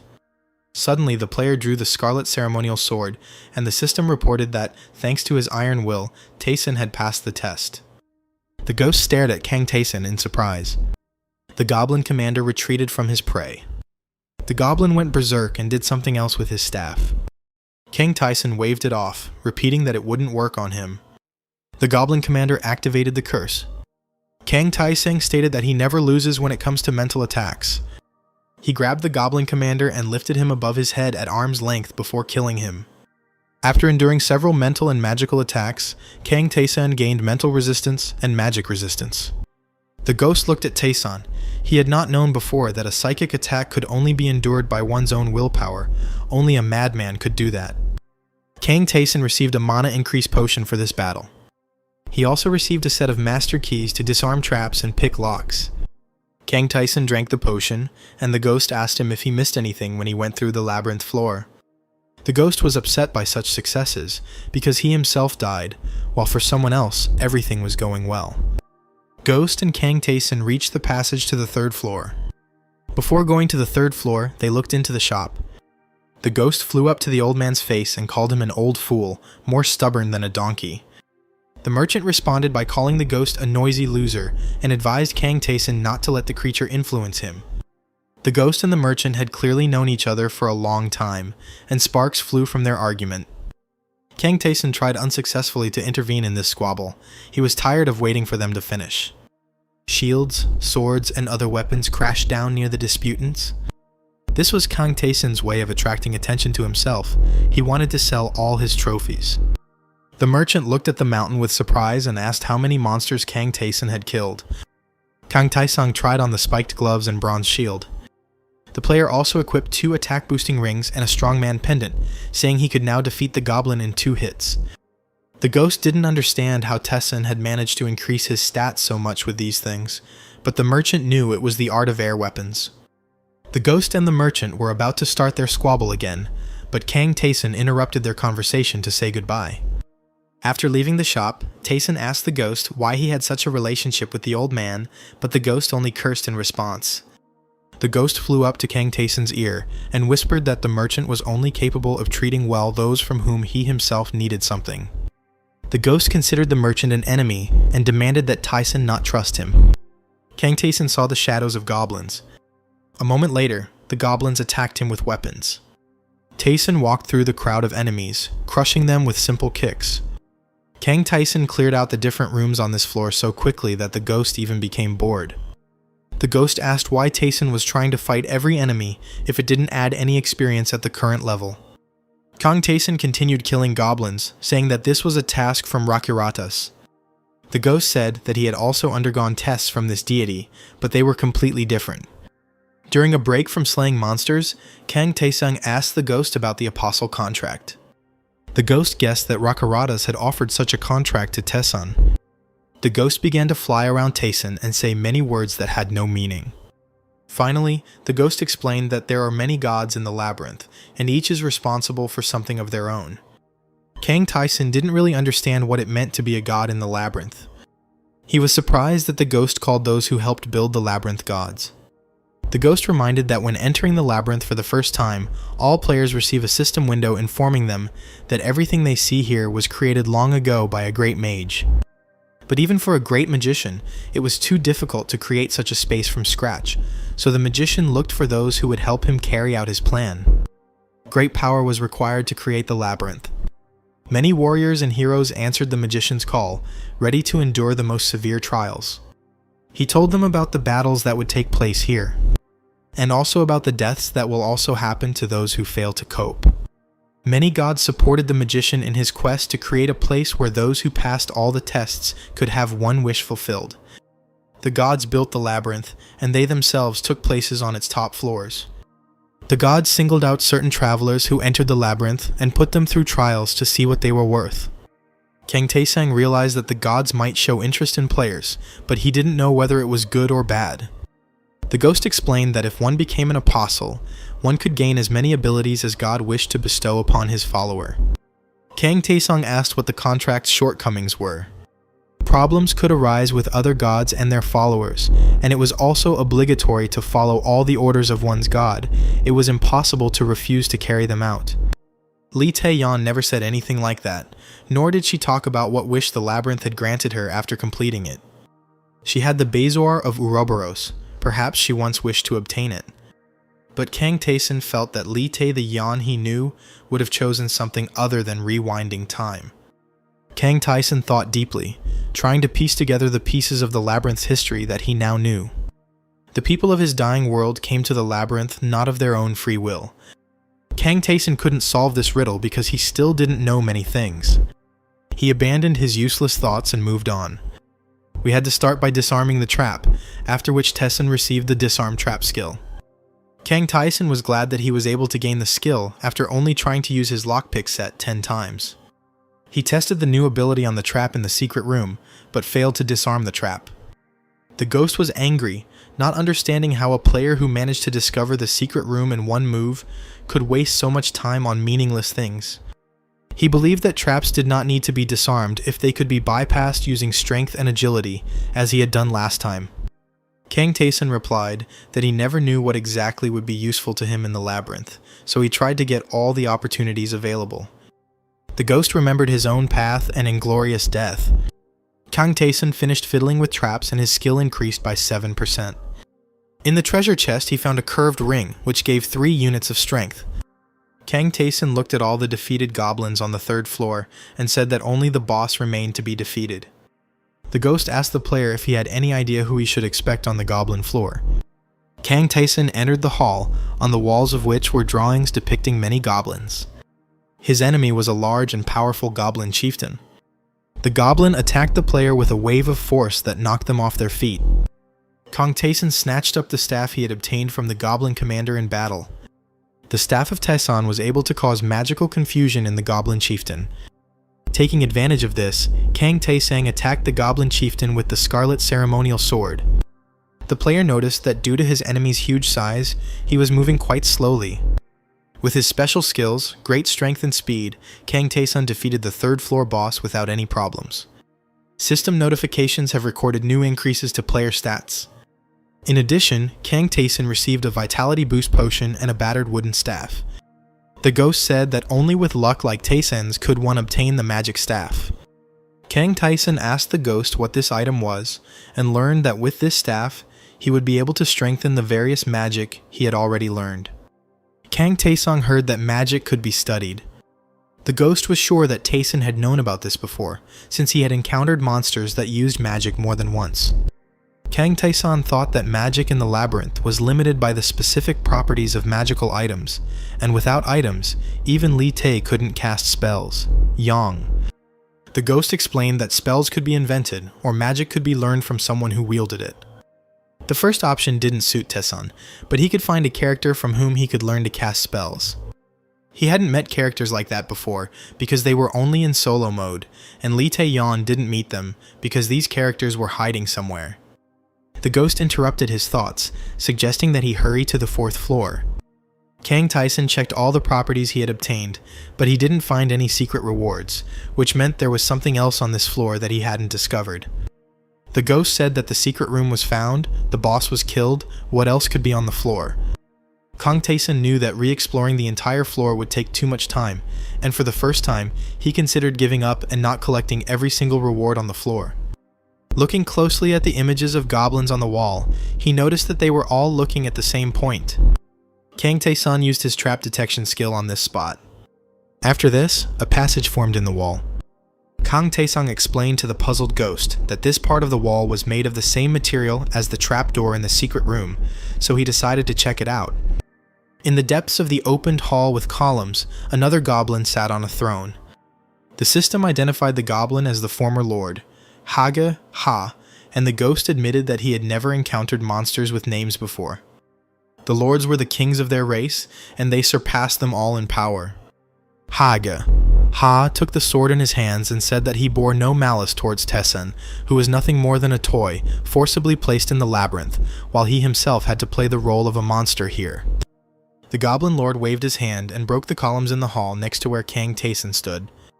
The player activated Reflection, allowing him to remain unharmed. Kang Taeson rushed forward and, having reached the throne, crossed his scarlet sword with Hage Ha's sword. He was faced with a very strong opponent. While on the easy difficulty level, Taeson's stats were enough for easy victories up to the 50th floor. Kang Taeson found it difficult to fight Hage Ha, so he decided to use his agility advantage. The Goblin Lord launched a powerful blow with the hilt of his greatsword, but Kang Taeson activated Reflect to avoid it. This did not help, and the power of Hage Ha destroyed the player's defense. Now all of Taeson's actions would be delayed for 10 seconds. In this situation, Kang Taeson couldn't move on his own, so he activated parry to block attacks automatically. It was a difficult 10 minutes for Taeson, when the fight was happening on its own, and he could not do anything of his own free will. Kang Taeson flew back a few steps from the throne, losing his advantageous position. Hage Ha struck with a wave of power near Daesun, and he needed to activate Reflect to dodge it. It didn't help, and Kang Taeson took 46 units of damage. The ghost shouted that he couldn't handle someone like Taeson, and that he should retreat and return later when he became stronger. Kang Taeson was determined to continue this fight, even though there was a lord in front of him. Kang Taeson knew how the labyrinth worked. If he left a floor and came back later, the reward would be greatly reduced. Everything Kang Taesong did, he did not for the sake of survival, but to become stronger. He stood in front of Hage Ha. The system noted his determination and unusually high fighting spirit in the battle against an enemy that seemed impossible to defeat. This state allowed the player to improve their characteristics, and they also received vision that allowed them to identify the enemy's weak point. Kang Taesong knew that there couldn't be any absolutely invincible monsters on the 3rd floor, and his gaze immediately noted Hage Ha's motionless legs and the fact that the Goblin Lord never rose from his throne. Hage Ha stated that he liked to fight a warrior who did not retreat, so he would fight him for real too. The Goblin Lord asked the player how he planned to approach the throne this time. Kang Taesong activated the breath hold. He struck a blow that destroyed the columns in the hall. Hage Ha sat on the throne, and the fragments of the columns fell around him and directly onto the throne. The Goblin Lord deflected the rocks with his two-handed sword. He approved of the decision his enemy had made, but noticed that debris was also falling on the player. Kang Taesan took the staff of psychic attack and activated confusion. A spell enveloped the goblin sitting on the throne. The Goblin Lord saw arrows and fire flying from all directions, but he didn't understand if they were really aimed at him. Hage. Ha managed to overcome the psychic influence and exclaimed that it was impossible to harm someone like him. Kang Taesang walked around the back of the throne and pierced the Goblin Lord with the scarlet ceremonial sword, straight through the back of the throne. The forced combat skill protected Kang Taesan from all dangers except the single opponent he was fighting. Kang Taesang pushed the throne with the Goblin Lord. Hage. Ha was impressed by his opponent's use of skills and thanked the gods that his last battle was with such an enemy. The ghost watched as the columns collapsed and the throne was thrown aside. Taesan used his abilities to win, and the ghost was looking forward to the player's fight with a strong opponent. Both fighters were now fighting furiously. Their battle was accompanied by bright flashes that filled half the hall. The Goblin Lord enjoyed the fight, but he didn't let the player get close enough to deal the finishing blow. Kang Taesan managed to bypass Ha's defenses and get closer to the throne. He took 462 damage, but activated Endurance, the effect of which nullified the fatal attacks. For a second, Kang Taesan will be completely invulnerable. This time was enough for the player to reach the enemy and strike him with his sword. Kang Taesang knocked over the Goblin Lord along with his throne and dealt him a mortal wound. "Impressive, warrior," said Ha before he died. Kang Taesan stood over his fallen enemy, feeling relieved that this fight was finally over. He looked at how much his level had increased, and discovered that by using the qualities of the soul, he had received the skill trigger, Powerful Strike. This skill reacted to how much mana was spent, increasing the damage proportionally. The secret reward that Taesan received was a Mastery Enhancement Potion. The player also received a necklace for the Master, which increases all the characteristics of the player who wears it. In an instant, Kang Taesang became stronger than he was when he completed the 5th floor on the easiest difficulty level. The player returned to the altar of Rakirathas to complete the deity's quest. The ghost was frightened by the power of the formidable god and hid behind Kang Taesan's back. Rakirathas expressed his approval and again offered Taesan the apostle's contract, but the player refused, since when sending him on the mission, the god could not have been unaware of the powerful enemy he would have to face and did not warn him. As a reward for the completed task, Rakirathas presented Kang Taesan with the Unbreakable Shield. Kang Taesan and Ghost had seen such an award.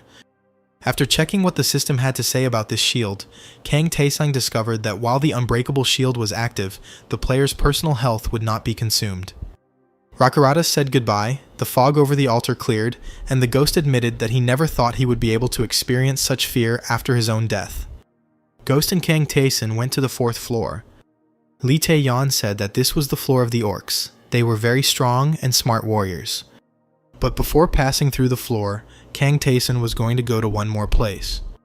It was the altar of Baltazar, a tall and beautiful structure illuminated by rays of light.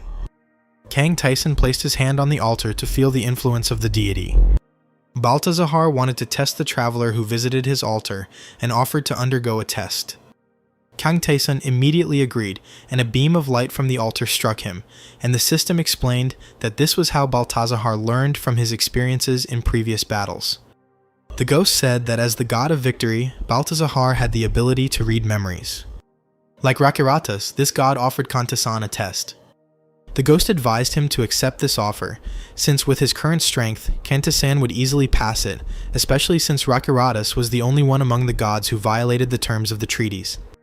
Kang Taesan agreed to the test, gaining the deity's approval. The system noted that in order to appoint him, Baltazar first secured the consent of the residents of the 4th and 5th floors. The floor where Kang Taesan and the ghost were located began to shake and change. Entire parts of the floor moved and changed places. When it was all over, the ghost said that it was the first time he had witnessed anything like this. Kang Taesan hurried out of the hall with the altar of Baltazar. What he saw outside was different from the usual labyrinth and looked like a bridge over an abyss on which stood several cube rooms. The ghost reported that Baltazar was one of those who created the labyrinth. Kang Taesan resolutely headed towards the first room, noting that everything needed to be checked immediately. An orc armed with a sword was waiting for the player outside the door. The orc started fighting as soon as he saw the traveler enter the room. The orc was huge and fought skillfully. he immediately managed to touch Kang Tae-san. But this blow did not cause any harm to the player, only his unbreakable shield was damaged. Kang Tae-san himself attacked the enemy with the Scarlet Ceremonial Blade. The ghost, watching the battle, realized that the essence of Baltazar's test was a one-on-one battle to victory. The ghost also noticed that the god had significantly strengthened the fighters deployed against the player. The system noted that the orc was satisfied with the glorious battle. Kang Tae-san managed to hit him with a powerful blow, and the system counted this victory. The player was surprised that it wasn't that difficult, but the ghost believed that all the strong opponents would come later, since there was no point in starting with difficulties right away. There were still 9 rooms ahead, and Tae-san was curious to see how easily he could handle them. After passing through a few more rooms, Kang Tae-san noticed that with each victory his skill was growing, and along with it, the unbreakable shield was also increasing. A fierce battle broke out in the 6th room. Kang Tae-san used reflection to automatically counterattack the enemy. Kang Tae-san was much stronger than the orcs, but for some reason he couldn't crush them with one blow. He assumed it was because of the difference in skill. He realized that the orcs weren't just swinging their weapons, but were following a certain sequence. There was no point in simply copying their fighting style. Kang Tae-san thought that he needed to learn how to handle weapons from someone else. The ghost asked if Tae-san lacked skill with a sword, but did not answer the player's questions, instead hurrying to the next room.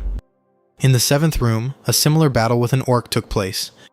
In the 8th and 9th, everything repeated exactly the same way. Having finished with these battles, Kang Tae-san caught his breath. He had managed to finish quite quickly. They and the ghost approached the door to the boss's room. Kang Tae-san didn't know how to find the secret room on this floor under the changed conditions, but the ghost couldn't help him with advice, since this was also his first time in such a situation. Throwing open the door, Tae-san declared that he would now have to look around every corner of the area after defeating the boss. A huge orc fighter was waiting for Kang Tae-san. He looked exactly as Tae-san had been told before, meaning there would be no additional risk in this fight. Suddenly, someone's crying was heard from the room, and Kang Tae-san and the ghost saw a figure in green clothes and a pointed hat who was sobbing bitterly and begging for salvation. It was a girl who was shaking with sobs and said that everything happened so suddenly. "Hey!" shouted the ghost. "Why are you here? Are you still alive?" The girl turned around and saw Kang Tae-san. She rushed to him, begging him to save her. The girl said that the labyrinth changed suddenly, and she was thrown into this place. She found herself right in front of the orc. The ghost mocked the girl's situation, and said that the labyrinth had changed precisely because of Kang Tae-san. Kang Tae-san thought that the secret room's reward would most likely depend on the girl in green. He went to fight the orc, and the ghost confidently promised the girl that everything would be fine. The orc hadn't even paid attention to the girl this whole time, which led Kang Tae-san to conclude that his only target was himself. The player activated haste and attacked the orc. A fierce battle began. Kang Tae-san activated Strong Strike and successfully hit his target. The orc fighter entered Berserker mode. By using acceleration, Kang Tae-san was able to deal with the enemy. Now the orc fighter was noticeably slower than the player. Kang Tae-san activated Strong Strike and attacked. Its crushing power knocked the orc fighter over, and Kang Tae-san finally won. After defeating the 4th floor boss, Kang Tae-san leveled up again. The girl in green was surprised that a simple adventurer from the 4th floor was able to defeat an orc fighter so easily and quickly. She asked Kang Tae-san what he was. He replied that he was a gambler, causing the girl extreme surprise. Kang Tae-san sat down next to her and asked who she was. This question caused confusion in the girl in green. She said her name was Lilith, and she summoned magic. Lilith admitted that she came to the labyrinth voluntarily to learn more about the great secrets. Noticing that the word magic surprised her interlocutor, Lilith guessed that he came from a world where witchcraft does not exist. Lilith took out her sparkling staff and explained that not everyone could learn magic. She herself had no talent for it at all, but she wanted to learn it more than anyone else. That's why Lilith came to the labyrinth. She considered the labyrinth a place where one could achieve one's dreams. Lilith thanked Kang Tae-san for saving her, but apologized for having no way to repay him, as she had run out of all the potions and ingredients. Kang Tae-san said that Lilith has magical powers. Lilith was very surprised that this was exactly what her savior was interested in. Kang Tae-san told her that he wanted to learn magic.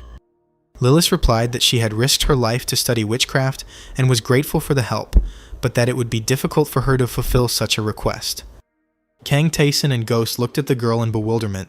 The player didn't know whether he should start persuading her, and Ghost directly asked why she was refusing them. The ghost stated that Lilith had nothing but magic, which she valued highly, but saving a life was worth more than lessons, especially since there was also a benefit in this for the witch herself, and then asked how many floors she had managed to climb.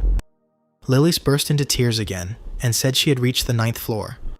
The ghost declared that with her abilities, it was impossible to go further, but this guy would continue on his way because the gods themselves recognized him, and it was because of him that the labyrinth had changed so much. The ghost assured that Kang Taesun would reach the very depths and perhaps save those in the abyss. This will be an opportunity for Lilith to learn magic that she never even dreamed of before. Lilith exclaimed that she had rethought everything and was ready to teach Kang Taesun. She was glad because moving forward together would be much more fun, but she would not be able to start teaching Taesun right away, because she was not in her place, but where she was dragged against her will. Lily said that she would return to her place in the secret room on the 6th floor, and then threw an invisible cloak over herself, as if made of the fabric of reality, and disappeared under it.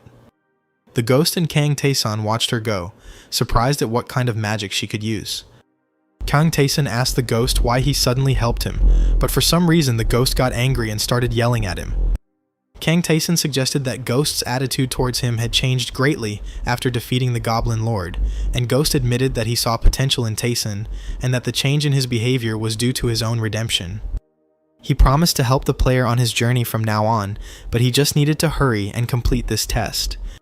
Kang Taesung opened the chat and found out that Lee Tae-yeon and Kang Jun-hyuk passed the 1st floor, and although they did not acquire all the possible skills, the others did not try to follow Daesung's advice at all.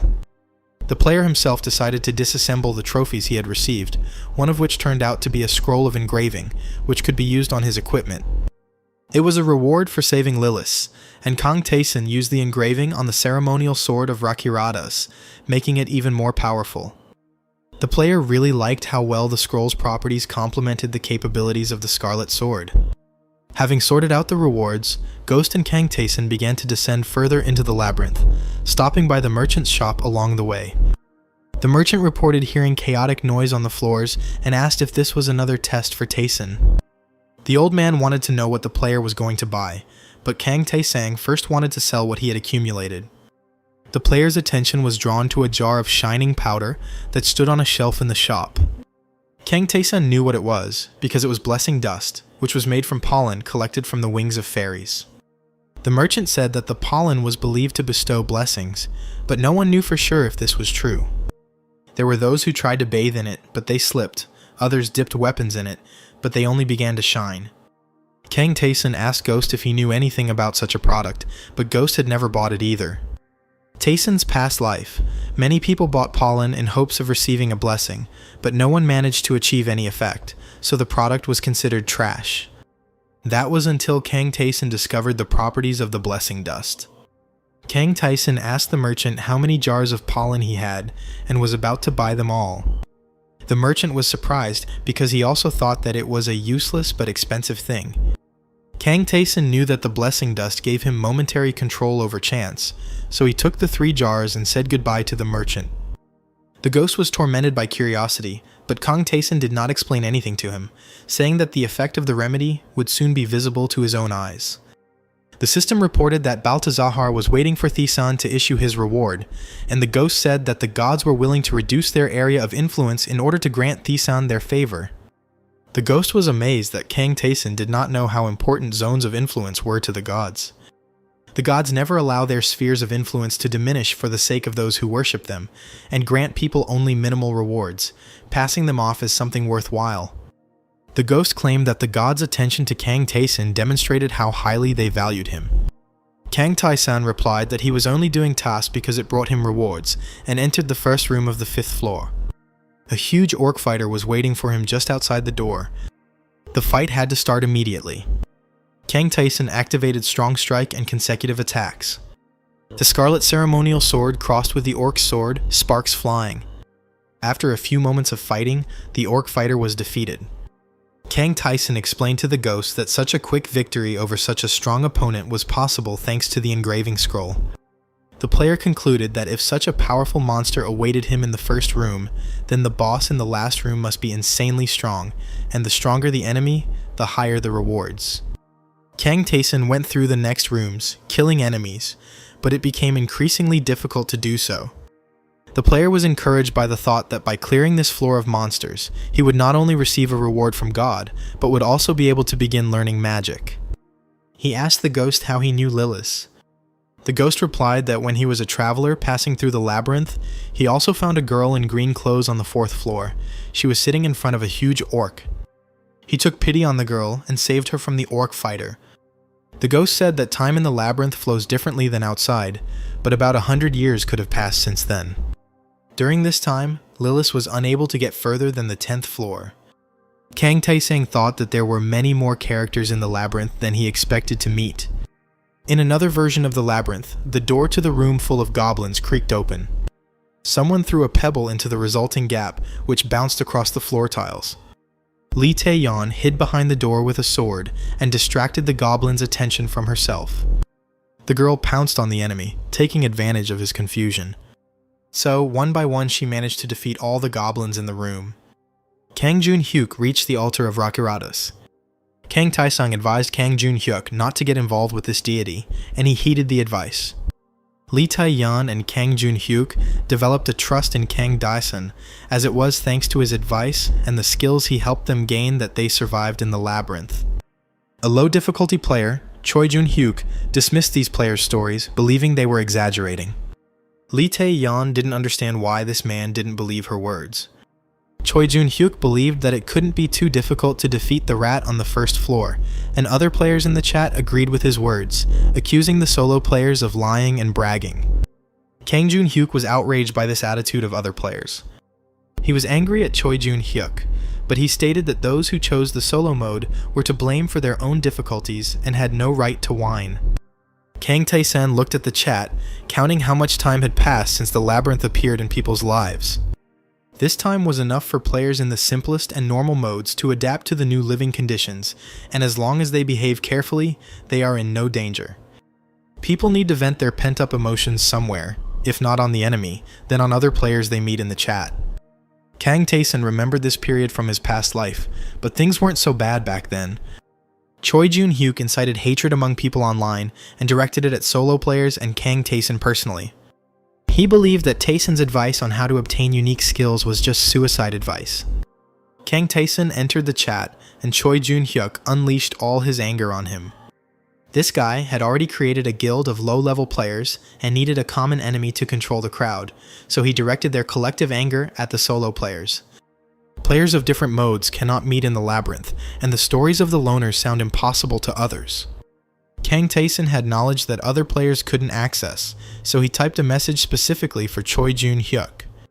Choi Jun-hyuk read it, and it said that they would meet in a month. Kang Taesan closed the chat and ran to the last room, followed by a curious ghost who still had no idea what Taesan had done. In the last room was the orc vice chief, Latran.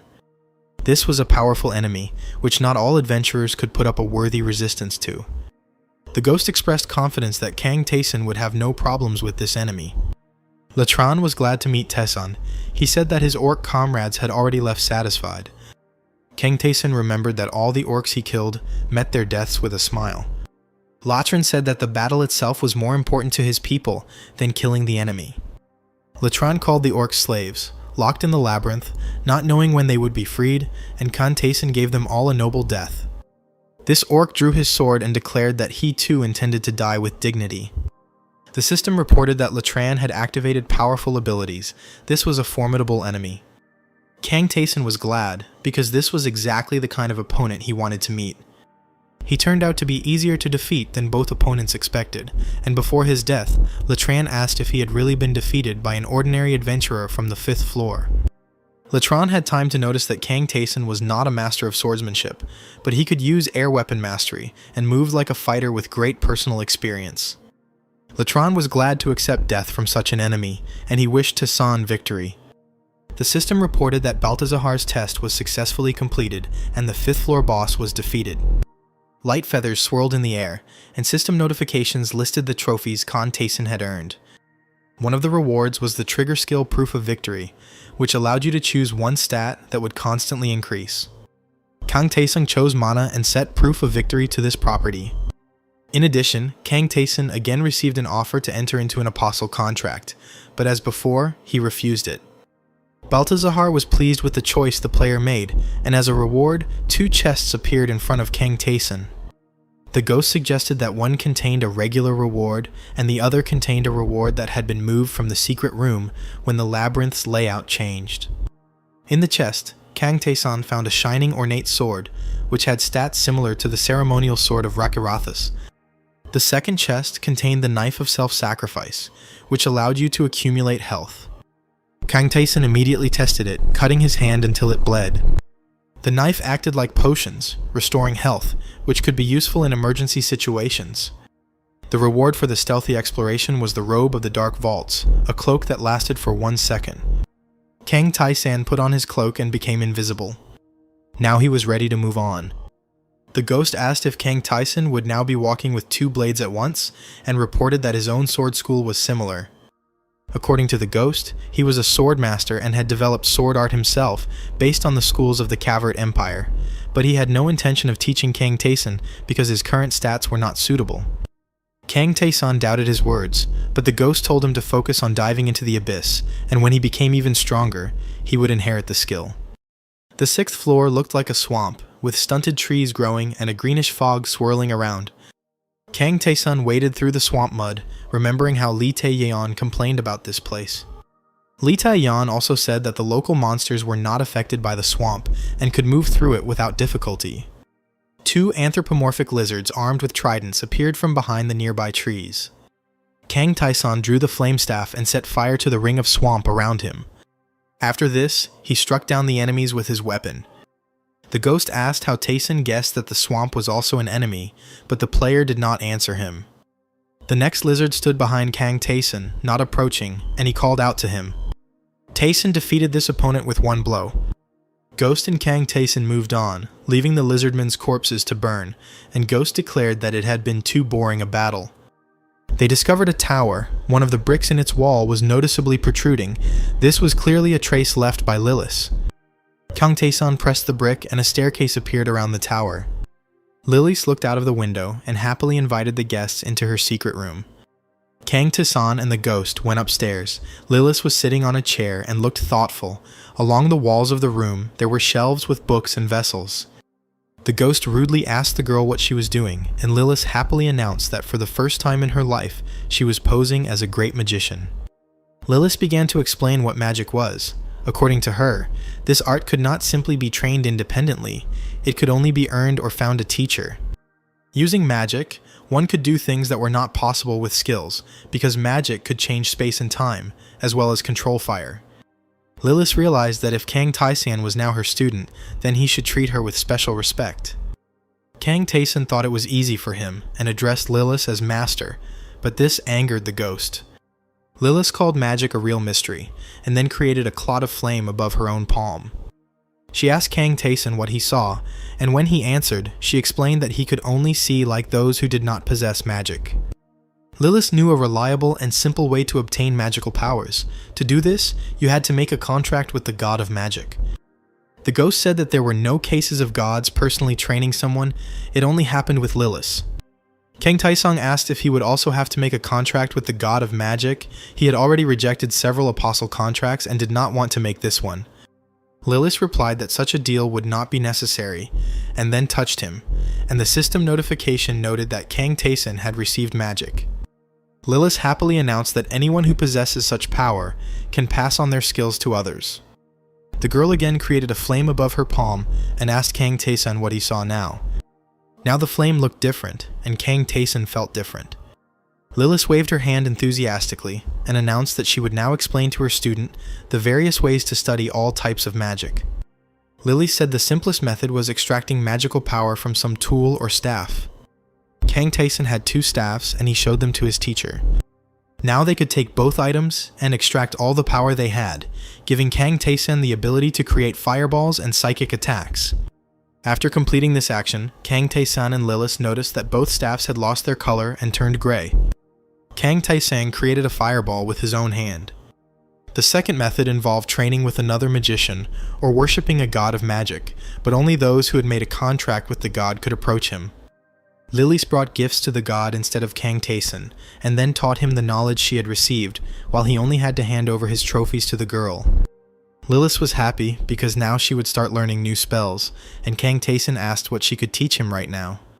Lilith admitted that she received all her spells from God, and therefore had to ask permission before sharing them with her student. In order to obtain such permission, it was also necessary to bring gifts to the deity. Kang Tae-san clarified that in order to learn a spell that Lilith doesn't know, he would clearly need to obtain 2 offerings for the god as payment for both of them. Lilith said that weapons or armor could be suitable as a gift to a god, but they had to be valuable, unique items. Kang Tae-san took out and showed Lilith all his trophies. Lilith carefully examined the presented mountain of items and said that all of this would not be enough for even one spell, because these were ordinary items. The gift to the god required valuables, so Kang Tae-sang removed the master's necklace from his neck. Lilith was delighted because she knew that this thing belonged to the Goblin Lord, and therefore was suitable for learning a basic level spell. Kang Tae-san didn't think this was enough, so he showed Lilith the Scarlet Ceremonial Sword. Lilith said that this thing would also work, but Rakuratas might try to deceive. Kang Tae-san was not surprised. The last item Kang Tae-sang showed Lilith was a worn wooden staff. Lilith explained that although the items were of the same level, the gods preferred items that were related to them, so the staff was the best offering of all. The girl asked Kang Tae-san what spell he wanted. She couldn't ask for an invisibility spell because it was a high-level magic. There were spells like Fireball, Frozen Arrow, Enemy Search, and Concealing Curtain. The last spell allowed one to be invisible and not attract attention. Was also magic that could create water and food, and Kang Tae-san wanted to learn exactly that. Kang Tae-sang believed that staffs could do other things, and he could always come back to learn more. Lilith took her own magic wand, topped with a shining crystal, and addressed the god. Kang Tae-san felt a heavy gaze on him, and it seemed to him as if God was laughing. He saw a huge eye, with a starry sky instead of a pupil, and a stream of radiance emanating from it. When it was over, the system noted that Kang Tae-san had received a spell that could conjure some water and food. Lilith was surprised that the spell was so easy to obtain, because she expected there would be difficulties, and reminded that the warrior, who was the ghost before, had encountered them. The ghost stated that Kang Tae-san was a completely different case, since none of the gods hated him. Lilith asked if Kang Tae-san wanted to learn anything else, but he didn't have anything else suitable to offer. They agreed that Tae-san would return later when he had obtained more trophies and said goodbye. Kang Tae-san returned to the ominous forest around the tower, and he could light his way with a fireball. It was much more convenient to summon flames now that it no longer required additional items. The ghost said that they just needed to go further along the floors and bring the acquired items to Lilith, but Kang Tae-san didn't listen to him, looking at the system notifications. The ghost also looked at the message and saw that Tae-san's unbreakable shield had grown noticeably. Kang Tae-san began to undress, which greatly surprised the ghost. The player was about to take off all his protective equipment to appear like defenseless prey in the eyes of the monsters. The lizards noticed him and immediately attacked. The trident that Kang Tae-san used to hit the first enemy dealt him 20 points of damage. With the next move, the player threw the lizard away. The ghost asked Tae-san what this strange training gave him, but the system notification showed the acquired trigger skill, which completely nullified the enemy's first attack. The lizard attacked again, but failed to inflict any damage on the player. Kang Tae-san was able to take advantage of this and defeat his opponent. The ghost admitted that this skill was incredibly useful. In the past, Kang Tae-san used the skill Nullify First Attack and could cancel out any attack the enemy used as if it had never happened. The ghost suggested that it would be impossible to obtain such a skill without the unbreakable shield, but Kang Tae-san knew that it would simply cost him a lot of effort. Kang Tae-san was good at gaining unusual skills, and was now planning to continue, as he had only received the first attack reset so far. The ghost asked in amazement if there really was a way to reset the second and subsequent attacks. Kang Tae-san walked unarmed towards the nearest door, while Ghost continued to wonder how he was going to block 2 attacks in a row. Even with the unbreakable shield, Kang Tae-san's health units weren't enough to do this. Kang Tae-sang replied that he had 3 more jars of blessing pollen. The ghost thought the pollen was just a pretty trinket, but Kang Tae-san poured the contents of all 3 jars on himself. After this, Kang Tae-san decisively opened the door to the room where the lizard was also located. The ghost was scared. He didn't understand how pollen could solve the problems with the shield's insufficient strength. The lizard's trident was supposed to pierce Kang Tae-san, but the nullification of the first attack cancelled out the strike completely. The second hit counted, but did less damage than it should have. The lizard continued to attack, and Kang Tae-san relied on luck, because he knew that a lot depended on it. The next blow shattered Kang Tae-san's shield. Fairy dust gave the player control over the chance of using 3 doses at once to take minimal damage. Kang Tae-san received a second attack nullification as he managed to withstand the lizard's attack without much damage. The battle was still going on, but the blessing pollen had not ceased its effect. Kang Tae-san dealt a powerful blow to the lizard. He managed not only to push back the enemy, but also to break through the walls of the room in which the battle took place. The ghost said that Tae-san would go to any lengths to gain abilities, after which they set off in search of new enemies. The next lizard was struck by Kang Tae-san with a precise blow to the heart. This earned him the ability to strike at a vital point. They stood with the ghost in the middle of a clearing strewn with the bodies of defeated lizards. Hitting a vital point allowed for much more damage to be inflicted. With this skill, you could go to the boss of the 6th floor. Before entering the last door on this floor, Kang Tae-san created a glass of water and a bowl of porridge using magic. Sitting down under a piece of the wall, he ate the food he had received. They also discussed with the ghost how to use mental attack spells. Lilith explained that magic in the labyrinth is also something like a skill. Kang Tae-san tried to create an object from fire magically, but he was not satisfied with the result. He imagined the desired shape, but it did not affect the result. The ghost said that what Kang Tae-san was trying to do was considered high-level magic, and Tae-san was unable to control magic of that rank. Kang Tae-san created 3 fireballs. Kang Tae-san continued to practice his new skills and created a ring of fire using magic. This was not the result he was trying to achieve, and so he looked thoughtfully at the 2 fireballs in his hands. He wanted to be able to combine fireballs, but the flames just hovered above his palms. Kang Tae-san had the idea to test what would happen if he launched a fireball into flight. In flight, the flame looked different than when frozen. Tae-san had a new idea for skill development, but he wasn't sure it would work. The player drank a potion that restores mana. Having fully restored all his abilities, Kang Tae-san created a new fireball. He waved his hand to set the magical flame in motion as well. After this, Kang Tae-san ran, moving in the same direction as the fire. He continued to create fireballs as he ran. Stopping, Kang Tae-san thought about what else he could do with fire magic. He managed to devise a way in which several balls could be combined. The ghost was amazed by the discovery made by the player. Kang Tae-san continued his training, intending to handle magic in the same way as he handled other skills in the labyrinth. Gathering several fireballs into one huge one, Kang Tae-san directed it at the wall. The system notification noted that the player had learned the new fire barrage spell, and Tae-san's plan had been a complete success. With new skills, the player went to face the boss of the 6th floor, a giant lizard. Kang Tae-san created the fire blast that he had been training for this fight. The flames hit the wall above the lizard, but failed to cause significant damage. Kang Tae-san activated despair and madness, and sent them towards the enemy. Overwhelmed by these emotions, the lizard began to tear at his own face with his claws. Kang Tae-san created a fire blast and directed it at the enemy. The next moment, he sent powerlessness and confusion upon the lizard. The ghost realized that the lizard was unable to resist the psychological attack and the flames at the same time, and received multiple injuries. The lizard was unable to repel the incessant fire attacks and was defeated. Kang Tae-san said that he had previously only used magic as a support, but now he would be able to achieve much more. In the chest, Kang Tae-san found the engraving scroll and the ice heart staff. He also got the fighter's necklace, but compared to the Goblin Lord's necklace, it was much weaker, and Kang Tae-san was going to take his trophies to Lilith so that she could teach him new spells. The ghost said he hoped they would just move on now, and called Kang Tae-san a very calculating player. They found Lilith and gave her the fighter's necklace as an offering to the god of magic. Lilith took her staff and turned to her patron to request a new spell. This new magic was Ice Arrow, and Lilith immediately passed this skill on to Kang Taesun.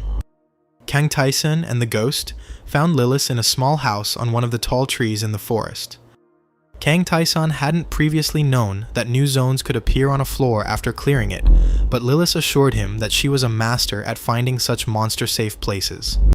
Kang Taesun activated the Ice Arrow and looked at it, thinking about the new possibilities it would open up. The ghost guessed what Kang Taesun was thinking, but Lilith looked at her friends in bewilderment. She asked what they meant and what improvement they were talking about. The ghost invited everyone to go out into the open space, and Kang Taesun demonstrated the fiery power of magic that he had mastered on his own. Lilith was amazed because it was a high-level spell, and in 100 years she herself had managed to learn only one low-level technique, invisibility. Lilith exclaimed that the difference between spells of different ranks was incredibly high, and spells for beginners only imitated real witchcraft. Kang Taesun offered to show Lilith how he achieved such a result so quickly. After a few seconds of training, Lilith fell to the ground, her face turning gray. Kang Taesun was surprised that she was unable to learn, but Lilith stated that mages never undergo difficult strength training, and that was why it was so difficult for her. Lilith quickly recovered and stood up to thank Taesun for teaching her the difference between the teaching systems. Kang Taesun said goodbye to the girl. They agreed to meet on the next floor when he would bring her new trophies. The player descended deeper into the labyrinth, checking the changes in his characteristics. Kang Taesun thought that most of the indicators were superior to those he had in his past life. The exit to the 7th floor was like the exit from a cave. When they approached it, the ghost said that their journey together was coming to an end. Kang Taesun asked the ghost if he would teach him his craft. The ghost smiled and said that what he wanted to teach Taesun was the sword arts of his empire. He spoke of the great empire of Karvut, a rich and developed country where power and strength were revered. In this place, the weak were considered useless, and it was considered right that they should become fair game for the strong. The imperial family, of which Ghost was a part, was no different from the rest, and Ghost fought fiercely with his relatives for the throne. Everyone in the labyrinth wondered how the ghost could live in a world full of such people. The boy that Ghost once was wore a bloody crown and loved his world. He dreamed of returning, but he no longer had a chance to save the world he loved. After all, he was no longer the prince of the empire. He had become a small ghost who wanted to leave a tiny memory of his world. Together with Kang Taesun, they came to an empty and partly destroyed room, which they considered suitable for training. The ghost said that the peculiarity of his art is a power against which there is no defense. The Empire's warriors used a special method of attacking the place where the enemy pointed his sword. Kang Taesun countered that there was a type of technique that couldn't be blocked, but Ghost explained that it needed to be done with much greater force. Kang Taesun saw the ghost in the form of the prince, who touched him and said that the sword of cutting thunder was the only reminder of his world. The system reported that thanks to the Thunder Sword Master, Kang Taesun had learned a high-ranking skill. Kang Taesun looked at the ghost thoughtfully, and the ghost told him to go try out his new skill. The player noticed that his Thunder Sword mastery was at 0, and the ghost explained that he only had permission to transfer the skill itself. Kang Taesun was ready to train on his own, and Ghost was going to give him advice. The ghost explained to Taesun how differently one should move if one followed the rules of his fighting school. He needed to use the flexibility of his entire body, but Kang Taesun didn't even understand what the ghost meant. The ghost exclaimed that it was not easy to explain swordsmanship in words. Taesun lacked talent, but he lacked experience, and the ghost couldn't show him the techniques himself. The player had to acquire the skill on his own, and the ghost couldn't help with that. Kang Taesun remembered that when he defeated Ha, he received a mastery enhancement potion as a reward. Now that he had drunk it, the Thunder/Sword mastery in his stats had increased. Kang Taesun seemed to see a ghost in human form, who was showing him the techniques of wielding weapons. Now the player could try to repeat the movements he had seen. The ghost looked at him with extreme excitement. It seemed to him as if he himself was running with a naked blade towards the bright sun. Kang Taesun moved completely differently. He stopped and noted that the potion had worked. The happy ghost agreed with surprise and then thanked Kang Taesun. They went to the shop, and the merchant, having learned what Taesun was going to buy, called the goods he had chosen trash. The player bought a rusty sword and said goodbye to the merchant. Kang Taesun went to train in swordsmanship on ordinary monsters, and Ghost believed that the purchase would be worth it. Soon, Kang Taeson noticed that he could anticipate all the enemy's ways of responding. The player held a blade in each hand and fought a lizard armed with a trident. When he defeated the enemy, his lightning sword mastery increased. The ghost watched the fight and expressed his approval, although he could not resist making comments. Kang Taeson understood that the battle with the lizard could have lasted much longer, but thanks to the new art, he dealt with it very quickly. To continue his training, Kang Taesung engaged in combat with one opponent after another, with the ghost following him, explaining what could be improved in the technique. After all the training, Kang Taesun made a fire near a fragment of a wall and went to bed, wrapped in a cloak. The ghost looked at him and thought that he had an unusual companion, because he spent 12 hours in battles and another 6 in training. Kang Taesung himself said that he didn't find it tiring to live like this, but that it was fun and definitely better than the future.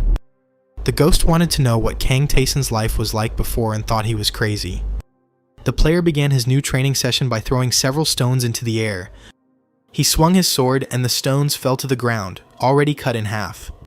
It was 4 days after Taeson learned the art of the thunder-slashing sword. Kang Taeson felt like he had become a more skilled swordsman, but he still felt like something was missing. The ghost suggested the player to close his eyes. He knew that one of the lizards was approaching them from behind the wall. Following this advice, Kang Taesung experienced the world around him differently. He emptied his mind and now relied only on the premonition that the thunder-slash-sword art gave him. He managed to strike the lizard by listening to this feeling. Kang Taeson opened his eyes and continued fighting, but it felt as if ghostly wolves were following his every move. These wolves followed him and seemed to strengthen his attacks. He felt them as he dealt the decisive blow. Kang Taeson defeated the lizard warrior, and his lightning sword mastery increased by 3%. Kang Taeson was surprised by what happened. The ghost said that it was the first sword of the lightning-cutting sword art called Wolf Fang. He explained that there were still many swords that could be learned, but they required opponents stronger than could be found even on the 10th floor. At this time, Lee Tae-yeon cried by the fire she had built under the ruined wall. She ate the meat of the monster she had killed, and the food made her sick, but there was no other food available. The girl dreamed of returning to Earth, and at that moment, a notification window lit up in front of her. The system announced the start of a special mission to return to Earth. It was necessary to survive and return. Lee Tae-yeon entered the chat where all the players were excited about the news they had received. People were happy that they could finally leave this terrible labyrinth. Kang Jun-hyuk wasn't sure that everything would be happy and simple. The players did not understand his doubts, because the news of returning home could not be anything but happy.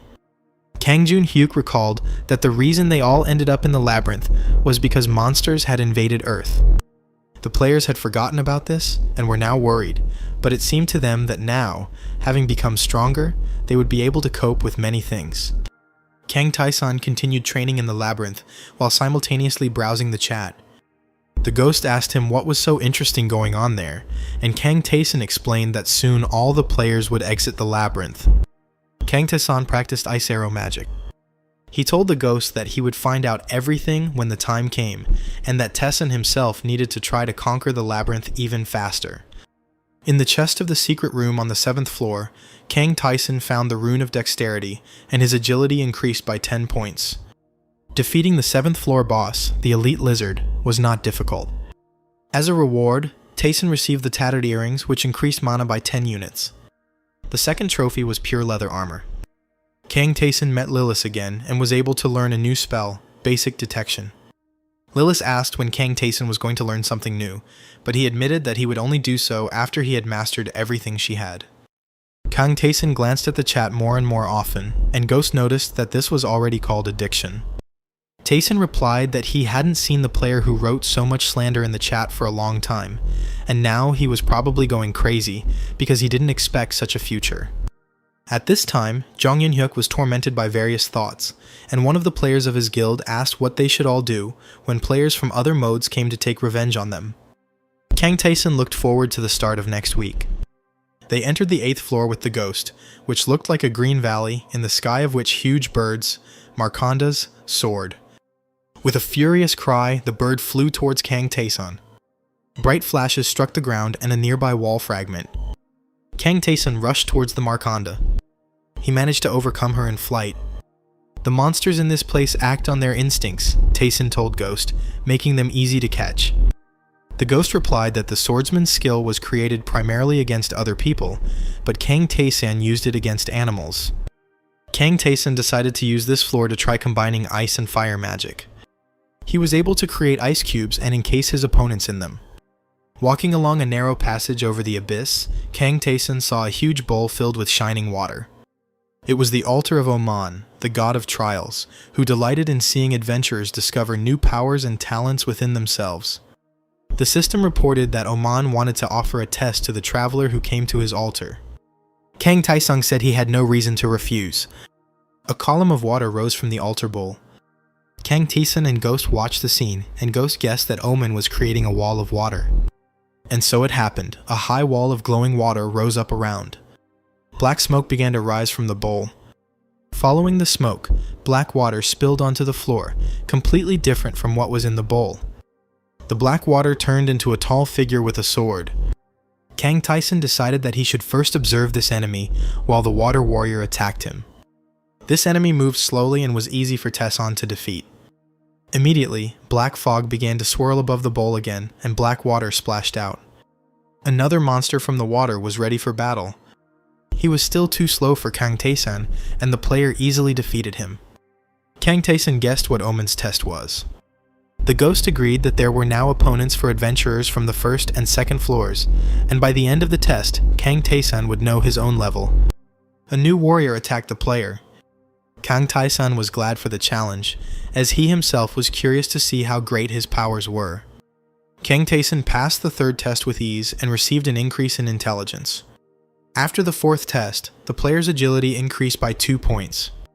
The fifth opponent was noticeably stronger and faster than the previous ones, and Kang Taesan also noticed that they were starting to use skills. The player activated Ice Arrow. This weapon smashed the water warrior into pieces. Kang Taesan defeated the sixth warrior with the help of fire. The player was glad that after each battle his mana was restored. This gave Taesan the opportunity to explore many different techniques and methods. When the water shadows of the current floor of Kang Taesan were about to appear, the player used the confusion spell. The eighth battle was also easy for him, and he was looking forward to further developments. For some time, no one else appeared from the altar. The Ghost suddenly laughed and shouted that he realized what was happening, and that it was very ridiculous. Omen's challenge level was no higher than the floor the player was on, so to continue, the god had to pay a price. The Ghost explained that the deity was curious to see Kang Taesan's potential, but Oman was not yet ready to reduce his area of influence. Kang Taesan stood thoughtfully over the altar and thought that it was taking too much time, and that it would be more useful to go through the labyrinth. The altar cup seemed to react to these words and splashed water again. Kang Taesan saw that Oman had decided to offer him a more challenging test. The Ghost looked at this and laughed until he cried, because the system reported that Oman was experiencing mixed feelings. Kang Taesan waited impatiently for shadows from the floors he had not yet reached. A new shadow rose from the altar. Kang Taesan managed to hit her as well by activating spiritual growth. In addition, the fight with the ninth opponent increased skill and dexterity. Kang Taesan noticed a detail that was unclear to him. The warrior's water shadows did not resemble any specific person, but they must have had their own story. Among them were those who lost the test, those who made a contract with a god, those who sold their souls and ended up in the abyss. All of them were shadows of different warriors who were lost in the labyrinth. Kang Taesan activated Fire Blast and directed it towards the water shadow. He caused madness. And lastly, he created Ice Arrows, which finished off his 10th opponent. The player asked the Ghost if these shadows were really not ordinary toys of the gods, since each of them had their own fighting style that they could try to adopt. Starting from the 13th shadow, the water warriors demonstrated new skills in battle. The shadow from the 14th floor relied too much on its unique abilities, so it was easier to defeat than the previous one. The 15th opponent was equal in strength to Kang Taesan, or even stronger. To deal with him, the player used Fire Blast. Having accelerated the flame to high speed, Kang Taesan directed it at the water shadow. Under cover of fire, the player launched an attack, augmenting his own strength with the Power Strike ability. Kang Taesan thought that he himself had more trump cards than the shadows. After completing the 15th trial, Kang Tae-san saw that these battles not only gave him experience gains, but also increased his spiritual growth and other statistics. He found it amusing that in total, there were about 60 different characteristics added. The ghost said that this was only possible with Kang Tae-san. He was very curious to see how much stronger the player would become at the end of these trials. When it was time to fight the 18th shadow, Kang Tae-san again felt the presence of the ghostly beasts that accompanied his strikes. And yet, the water shadow got so close to him that he had to activate attack nullification to counter it. The Phantom commented on this fight, stating that the planned mutual destruction had failed, and Kang Tae-san had defeated the 18th opponent. Ghost stated that nullification easily misleads the enemy because the system alert only appears after the hit has been dealt, and before that, enemies cannot react to it. The 19th shadow attacked the player, and Tae-san had to defend himself by using 2 swords at the same time. The system reported that this opponent was an enemy that could not be defeated, but this did not stop the player. The system counted this reaction as a passed test and assessed Kang Tae-san's determination to go into battle against an invincible enemy. After enduring so many trials, Kang Tae-san had many enhancements against dangerous opponents. Water Shadow Raise Storm, this skill could make you spin and strike at 270 degrees. Kang Tae-san knew the weak point of such an ability. When the water shadow turned its back and could no longer stop its movement, it was time to strike. Kang Tae-san put extra power into this strike, and the enemy was defeated. The player understood that he had managed to overcome this opponent thanks to his additional abilities, but such a situation might not happen again. The water shadow of the 20th floor stood in front of Kang Tae-san. The system reported that this shadow will activate absolute victory. Kang Tae-san was full of confidence not to retreat, so he passed this test as well. He missed the blows of the 20th shadow by using reflection. Even this ability did not help to completely avoid injuries. Kang Tae-san activated Madness. Water Shadow used his counterattack ability, which trapped him in an impenetrable sphere. Tae-san's attack was shattered by this defense, and he was thrown back from the enemy. Kang Tae-san knew of such an ability, but he himself learned it rather late. He figured that the shadow didn't have much health left either, so he attacked it again. With the next blow, the shadow took away 210 units of health from the player. Kang Tae-san used the Dark Vault robe to make himself less visible to the enemy. The Water Warrior froze, not understanding where his opponent had suddenly disappeared to. Kang Tae-san approached the shadow closely and struck. Ghost Wolves accompanied this attack, and the enemy was defeated. Kang Tae-san also fell to the floor to catch his breath, and didn't even look at the system's pop-up notifications. When he opened his eyes, he saw only what was happening with the altar of Oman. Another water shadow rose from the splashed water. This shadow reached out to the player who was still on the floor. Kang Tae-san looked at his new opponent, and strong emotions were reflected on his face. He raised his hands and said he wanted to end it there. The water shadow disappeared, and the system reported that Omen's test was complete, but the god remained silent about the results. After checking the player's stats, Kang Tae-san and Ghost saw that the trial had given him incredible growth. Ghost was amazed that an adventurer from the 8th floor had defeated a shadow from the 20th. Looking at the altar, the Ghost noticed that he could see how much Omen's powers had diminished. As a reward, Kang Tae-san received the Ring of Witness and an ability that increased all player stats when fighting an enemy of equal level. Omen also offered Tae-san the Apostle contract. The altar splashed water in farewell, and the wall around the site of the duel disappeared. Kang Tae-san noted that his current strength level was equal to the 20th floor, but now he needed to return to clearing the 8th. After defeating the boss of the 8th floor, Kang Tae-san found an ankle protector in the chest of the secret room. Boss of the 8th floor, Marconda Ruthia lay before him, killed by an ice block. Kang Tae-san sat down right on the ice. Ghost admitted that the skills he had acquired in Omen's trial had made Tae-san even stronger. The 8th floor's reward was the Marnaya rune, which granted attributes based on the likelihood of using runic weapons. In addition, Kang Tae-san received a skill that drained some of the enemy's stamina every time he attacked, which was useful during protracted battles. Having collected everything he could from the 8th floor, Kang Tae-san decided to speed up the descent, as there were 4 days left before returning to Earth. On the 9th floor, the enemies were goblins in thick armor and masks that covered their faces. Kang Tae-san easily took on several opponents at once. The player was surprised that the goblins turned out to be stronger than the lizards. The ghost said that they were obviously training somehow, probably their leader taught them this. Kang Taeson knew that the one he defeated before, Hagahwa, was the previous goblin leader, and the current one was somewhere on this floor. With 3 days left before returning to Earth, Taeson reached the Goblin Elder, armed with a sword and a staff with skulls. The Goblin Elder began with a psychic attack, which he sent using his staff. Kang Taeson wrapped himself in the cloak of concealment and moved closer to his enemy. He cut off the goblin's head with one blow. Together with the ghost, they stopped near a wall, the painting on which depicted many goblins. Kang Taesang activated trap detection and sent a search pulse towards that wall. Behind it was another room, in which sat a huge goblin. The system called him Looter, the Lord of Goblins. Looter said that if Kang Taeson killed Hagahwa in battle, he would die satisfied. Looter thanked the player for Hagahwa and said that in the end, he was destined to be killed too, but he wanted to leave something as a memento. He stated that dying as a goblin lord was better than remaining a simple fighter.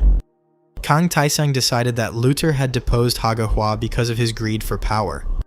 Looter stood up and picked up 2 long spears, stating that he knew this day would come, but he still felt strange. The opponents looked into each other's eyes, and the goblin lord said, "Let us fight, warrior." Kang Taeson's 2 swords and Looter's 2 spears crossed, sparks flying. Kang Taeson parried the goblin's blows, but he was wondering how long it would take until he returned to Earth. Looter roared that he couldn't keep up with Taeson's quick movements, and couldn't resist his skills and sword mastery. Kang Taesong asked him if he was going to give up. Looter continued to fight, declaring that he would never give up. He didn't care that he had no chance of winning, he was going to do his best. Kang Taesong replied that he was also ready to give it his all. Kang Taeson's powerful blow shattered the brickwork, and the crystals hanging from the ceiling rang and swayed. Looter, who had fallen on this wall, was pleased with the force of the blow dealt to him. "Go forward, warrior," said Looter. Kang Taeson stood before the defeated Goblin Lord. He received the title of Kingslayer. Now, when fighting against a lord or king, he became stronger. Kang Taeson turned to the ghost and said that it was time to continue on his way. After visiting Lily's, Taeson learned the Veil spell, which could hide him from prying eyes. Then they visited the shop and bought a variety of potions. The reward for the 9th floor was the boots of increased speed. The secret room brought Kang Taeson the shining sword of frost. Now the 10th floor awaited them.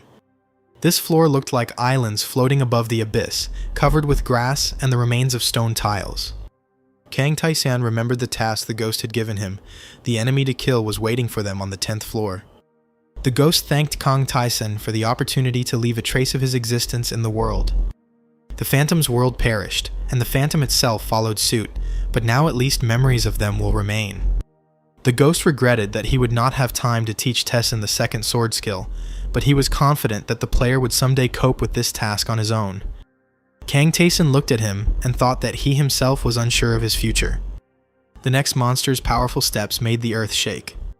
The ogre extended his huge paw towards Kang Taeson. Kang Taeson calmly grabbed the monster by its giant finger. He threw it back, hitting the ground with force. It was an easy victory. At the edge of the island was the secret room of the 10th floor. Kang Taesang opened it, activating trap detection. The ghost was surprised that with his current capabilities, Kang Taeson was wasting time on improving his skills, although he could simply destroy all the traps. A skeletal hand appeared from the wall of the secret room. The trophy blue ring needed to be removed from it. Now Ghost and Kang Taeson stood in front of the boss's room. The ghost said that behind this door was the one who killed him, and when Taeson dealt with this enemy, the task would be completed. Kang Taeson took out the engraving scroll and the Marnaya rune from his equipment bag. He applied them to the shining sword of frost, enhancing its properties. Kang Taesang asked if the ghost is considered a labyrinth creature.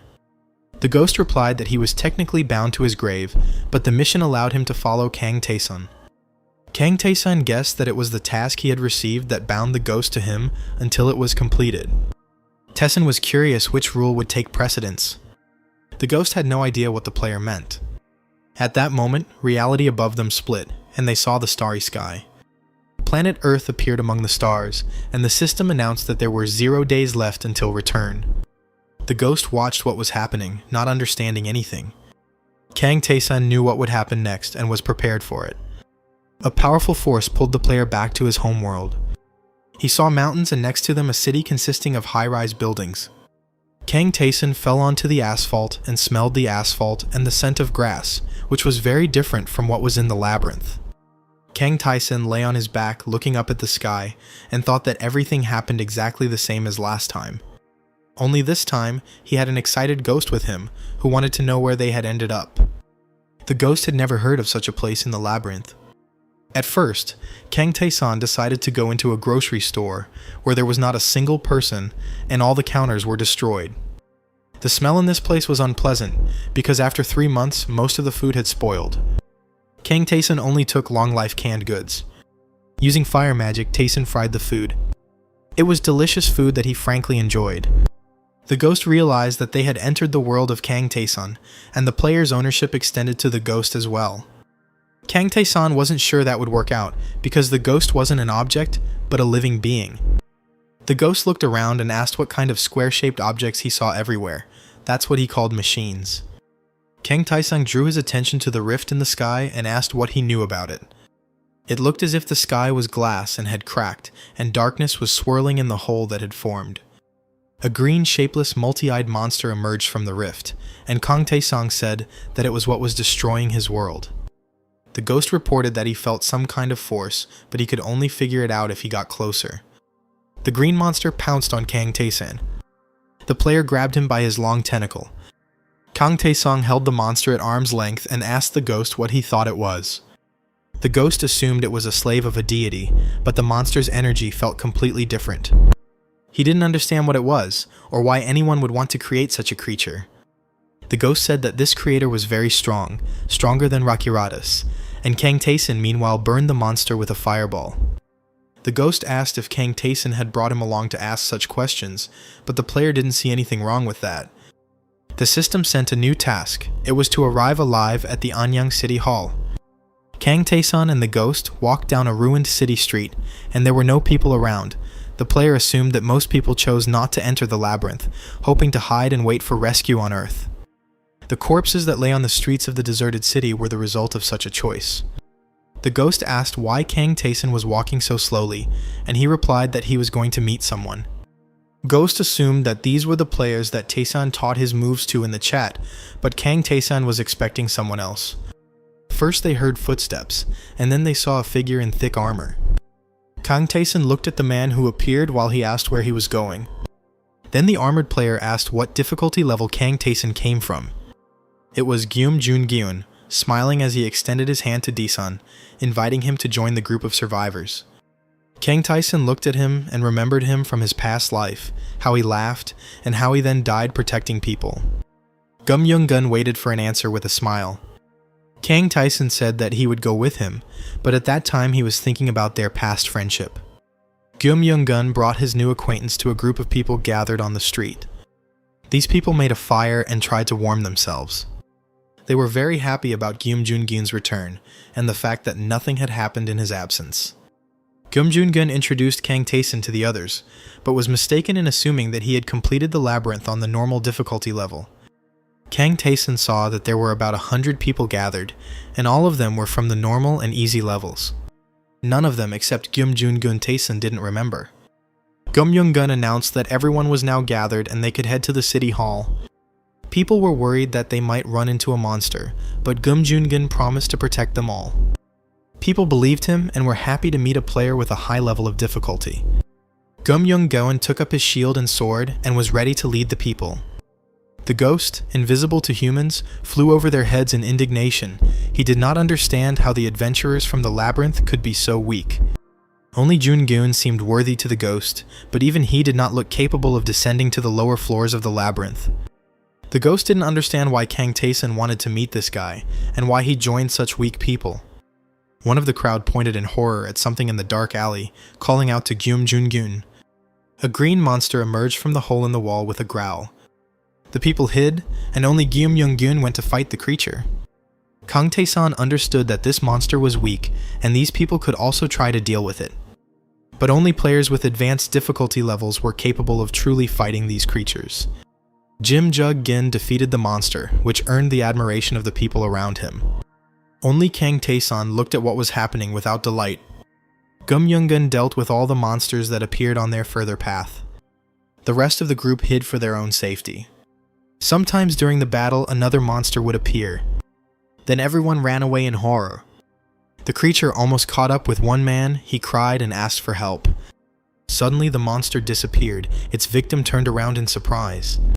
All that was left of the monster was a blood stain on the ceiling, but the people around did not understand what had happened. Jim Joon-gyun returned and asked where the second monster had gone, but it seemed to everyone that he had simply disappeared.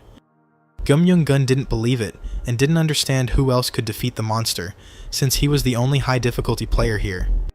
Kang Tae-san caught his attention because he didn't show any fear and remained calm the whole time. Gum Young-gun commanded the people to move forward. They still had a long way to go. While Geum Young-gun stepped forward and fought with various creatures. Kang Tae-san secretly killed the monsters that appeared later. The ghost hovered over the crowd in rage, asking aloud why these weak people did not join forces and try to fight. The way they fled from danger sent the former heir to the Karvat Empire into a furious rage, and he did not skimp on curses. People followed Geum Young-gyun and showed no desire to do anything. The ghost saw it as a personal insult that such worthless people had ended up in the labyrinth. Gum Young-gun consoled the tired and crying, assuring them that they only had to endure for a little while. Kang Tae-san asked the ghost not to be angry with these people because they once chose the easy labyrinth. The ghost didn't even suspect the existence of the easy labyrinth. He thought that it was the only one, but Kang Tae-san explained to him how the modes of passage differ. The ghost always knew that the labyrinth was not divided in any way.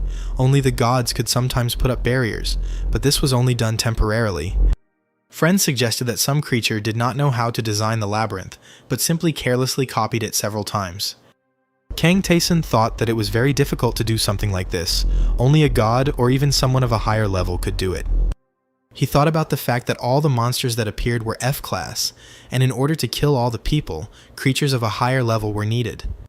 It all seemed as if someone was watching to see how people would cope. Tae-san had heard that the gods liked it when mortals put in great effort. The ghost cursed and whined that he hated looking at the weak. He wanted to go straight to his destination. He thought that Kang Tae-san enjoyed helping others, but he didn't understand why he had to hide it. D-san countered that he only helps those he sees potential in, and now he can befriend Geum Joon-gyun along the way. He didn't care about other people, but he understood that they were incredibly important to Geum Joon-gyun. Kang Tae-san remembered that in his previous life, Geum Joon-gyun had led people in the same way. But when he got to the mayor's office, he was in despair because he had not managed to save any of them. The sun was setting behind the horizon, and many monsters filled the streets. People stopped to rest and have a snack. They dreamed of 24-hour stores, but were afraid to go anywhere for fear of encountering a monster. Kang Tae-san caught their attention because he had real ham, not the meat of slain monsters like everyone else. A strong guy approached Tae-san and offered to share his food with him. People around him called him the leader of the Athens Guild named Lee Chang-suk. Lee Chang-suk stated that if Daesung did not want to die when he returned to the labyrinth, he had to give him all the supplies. Tae-san asked the man if he was sure they would be able to return there. Lee Chang-suk was outraged that someone dared to look down on him because the Athenian Guild was well known to many. Daesung remembered that they would all die during the second return, but Lee Chang-suk didn't know this and attacked him. Gum Joon-gyun prevented the fight from starting by shouting at the disputants. Lee Chang-suk was not going to give up. He asked who Gum Joon-gyun thought he was. He said that he would not obey a high-level player just because he decided to accompany the group. Gum Joon-gyun grabbed Lee Chang-suk and covered his mouth with his gloved hand. "I know what you think of me," Gum Joon-gyun said, "and that's your right, but don't cross the line." Gum Joon-gyun hit his opponent. As Lee Chang-suk lay on the ground, Gum Joon-gyun said he would chase him away if he continued to act like that. People were a little scared by what happened. They had never seen Gum Joon-gyun act like this before. That night, everyone went to bed. Only Geum Young-gyun sat alone by the fire. Kang Tae-san approached and asked why the one who was most tired during the journey was on guard duty, but Geum Joon-gyun objected that the people were too afraid. Gum Young-gun believed that he had no choice. There were still many dangerous situations ahead, so he had to force people to obey. Gum Joon-gun fought the monsters to protect the others. He believed that thanks to Taesan, they had a chance to survive. Kang Taesan asked him if he really needed to go that far, since if he were alone, he would have reached the city walls long ago. Gyun looked at his interlocutor in amazement, and the other added that a player at a difficult level couldn't help but understand that everyone who was destined to survive would survive, but the rest would die. Kang Taesang didn't understand why Gyun was so obsessed with people who were going to die anyway. Gyun got angry and yelled at Daesan. But looking into his face, the guy felt something strange. It seemed to him that Kang Taesan had seen countless deaths. He was clearly not at the normal difficulty level of the labyrinth. Gyun grabbed his sword. "Who are you?" he shouted in the face of the man in the cloak who stood in front of him. Kang Taesan turned around, throwing over his shoulder that it was the first time he had seen Gyun like this, and that he would tell him his name when they reached the city. The astonished Gyun could only watch after him. In the morning, Geum entered the shelter where the people were sleeping and called out loudly to them. They could reach their destination in just 2 hours, so they had to hurry. Gun walked ahead again, armed with a sword. The first monster appeared from the alley, and Kang Taesan thought that the creatures would only attack those going to the city hall. Anyone who tried to get there without an escort was either already there or died. Following the first monster, 2 more appeared. People started running away. Some boy hesitated, and the monster almost caught up with him. Gun rushed to his aid and covered him with his shield.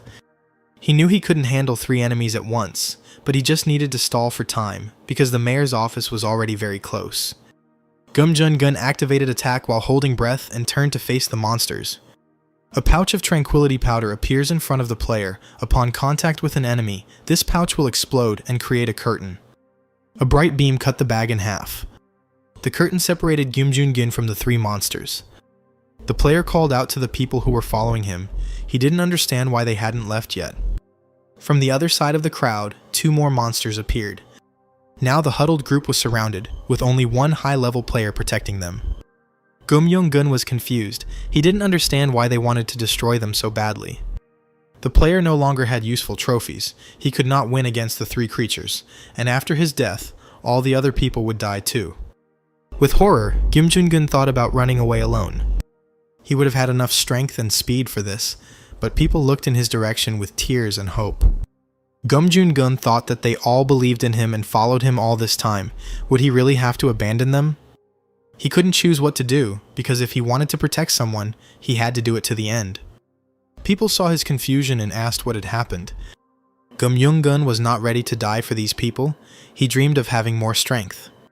A man in a cloak stepped forward from the crowd and asked if Gyun was going to leave. The monsters were getting closer and closer, and Gyun asked if Kang Taesang was reproaching him. Kang Taesang replied that he would not blame him no matter what choice he made, and at that moment he drew the shining sword of frost. Kang Taesang wanted to know what happened on this day, the last time Gyun couldn't save everyone. Monsters attacked Gyun, but they were unable to reach it, struck down by alien magic. Kang Taesang stood above them, clutching the ice sword in his hands. He said it would be a little fun. Everyone, including Gyun, watched the fight in amazement. Kang Taesang turned his back to the monster. With a growl, he reached out to the player. Kang Taesang acted as if nothing had happened. The monster flew into pieces, engulfed in flames. Kang Taesang suggested continuing on to the city hall. Very soon they reached their destination. The building was completely intact and looked safe. Many of those who came met their loved ones at the city hall and were delighted. Those who had already been here were amazed that so many people had come. It was the first time such a large group had come here. Gyun attracted everyone's attention. Everyone knew that it was he who accompanied the people. He wanted to explain how it really was, but Kang Taesang put his hand on his shoulder. From the detached face of Taesang, Gyun realized that he did not want to share the glory with him. Gyun had to accept thanks. They all entered the city hall building. There were so many people here. Kang Taesang guessed that about 100,000 survived. Taesang kept to himself, avoiding the other survivors. Gun walked up to him and held out a bottle of water with a smile. Kang Taesang approved of Gyun's use of the breath hold attack. Gun beamed and admitted that he learned this ability thanks to the chat, but he didn't completely trust the rest of the recommendations. Kang Taesun said that he himself simply did what he wanted, both in the labyrinth and when he helped escort people today.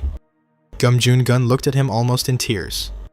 He grabbed Kang Taesun's hand with both hands and began to thank him warmly.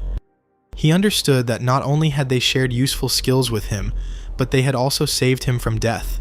Now he was ready to always follow Taesun. He didn't have time to finish speaking. A bottle of water flew into his face along with a demand that he not say stupid things and behave as usual. Gum Joon-gun continued to express his emotions, ignoring his interlocutor's skeptical reaction. At that moment, another man in armor approached them and called out to Geum Young-gyun. It was the dark-haired girl with the sword, Teacher Hui-yong. Kim Hui-yun came because she needed to clarify something. Kang Taesun remembered this player leader from the high difficulty level. She also remembered Kang Taesun from the chat and called both guys with her, saying that out of 100,000 people in the city hall, only about 1,000 could fight against the monsters. Kim Hui-yeon acknowledged that most came from easy or normal regimes, and there were very few safe places to sleep and food supplies. Gum Joon-gun said that it is quite obvious that Kim Hui-yeon must take command. Kang Taesun was surprised to hear that the easy care guy, Choi Yun-hyuk, was demanding that the role of leader be given to him. Kim Hui-yeon believed that someone who couldn't stand up to even one monster couldn't be a commander, but Choi Yun-hyuk argued that she was simply underestimating easy mode players. Choi Yun-hyuk took hostages in order to achieve his goal. Gum Young-gun asked excitedly who had been captured. The hostages were Lee Tae-young and Kang Joon-hyuk. Kang Tae-sung asked why they allowed themselves to be caught. Kim Hui-yong said she didn't know the details and that the captives were already tied up when she saw them. Kim Hui-yeon intended to observe the situation before intervening, but Kang Taesun had no intention of doing so, which surprised the woman.